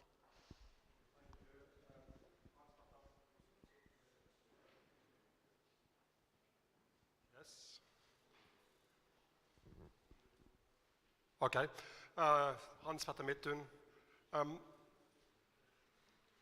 The Montreux Convention has just in part stopped the inflow of Russian warships to Black Sea, only in part.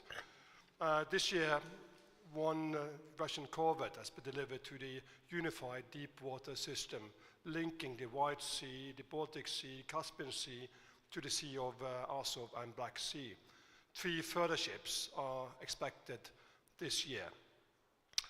The question is to the Danube Commission, can we see that the Danube being linked to the North Sea can be delivered in such a manner that the Danube river can be used to transport and support the Ukrainian Navy and transport military warships into the Black Sea? Thank you. Thank you very much for that question. Yes, please, we have a question from...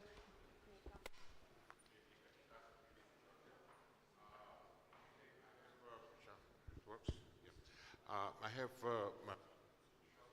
comment and question, yes, related to the possibility of elimination of Russia from the different international organizations, because Russia was eliminated from the Council of Europe. At the same time, we know here that it was it has been stopped the activity of Russia. It's a Commission of Human Rights within the United Nations. And taking into consideration, I think, maritime security and environmental security, I think that international community should make additional steps to somehow to force Russia to eliminate Russia from such organizations as UNEP, United Nations Environmental Program, from, in my point of view, International Maritime Organization, taking into consideration that Russia violated and still violates principles of international maritime law, having been adopted in 1982, related to the right of the state for the territorial water principle, 12 miles, and exclusive economic zone, 200 miles. And also, with regard to environment, Helsinki rules of 1977 by the damaging environment. For example, it was mentioned here about the Kakhovka damage of the Kakhovka hydro power station. In my point of view, because it's no sense to continue dialogue with Russia within the international organizations. I think, of course, your organizations, they do very important role for the development of cooperation, but from the other side, Russia tried and tries, whether it's military aggression, also to hamper the normal functioning of your very important organizations, which work, of course, fruitfully in favor of international community. But unfortunately, I think that because of this, Russia's place is not at such organizations. And we know here Russia also was eliminated temporarily from FIFA and UEFA and has no right related to the sporting activities, International Olympic Committee. I think that environment and food security also, I think, one of the most important issue, and international community, in my point of view, of course, should take into consideration this fact. It's just my private opinion. It's more comments than question. Sorry, but thank you very much for your interesting presentation, of course. Thank you very much, Nika. Do we have any other questions in the room? If not, then I would suggest starting from you, Mr. Zaitz, and then just going for the last round of comments, responses, and closing remarks. Well, I was talking already quite a lot. I think more than my minutes most likely would have foreseen my time budget. There's one thing which I would like to stress at the end. And this is also related to what I said before, that the Danube proved to be capable to facilitate major cargo flows for 2.5 million of tons per month over the Danube ports and the system, canal system, and the Danube itself. This is a major volume, and as I said, if now we see grain flows like water into the direction where the least resistance is. That was a grain trader once telling me. So wherever you have the least costs, so there I think this logistic chain will be used most and preferred. However, as we see also, we have other commodities which also has to be handled. And once again, even if the war stops, I think we will need transport transshipment capacity for unbelievable volumes of goods. As I said, rebuilding the economy of the Ukraine means a lot of transport, means a lot of import also, machinery, heavy equipment, and that's also what the Danube is very good for. And I think also knowing that the Danube system is a partner to the maritime link to the Greater Odessa ports. I don't like to say it's also a backup for temporary disturbance there due to the military actions of the Russian Federation. But we also have to be aware that due to this importance of the current and, as I said, also the future flows of goods through the Danube ports, every effort must be made to maintain unhindered access to these ports, and also to provide the greatest possible security for the transport operations in the Danube ports, and also to the vessel operators and truck operators, rail operators, which are serving these ports. Also, always we should not forget putting their lives at risk. Thank you very much. Thank you very much for that. I will keep myself short. Two points. One I mentioned beforehand. For the ICBDR, it's important to monitor the environmental and water situation as needed, and to be prepared and think of precautionary measures within our cooperation framework. Second point is that historically the Danube has always been a connector, also in very difficult times. And within the mandate of the International Commission for the Protection of the Danube River, so addressing the environment, we will for sure support and not leave a single country behind. So we will continue in that sense that the Danube stays a connector also in difficult times.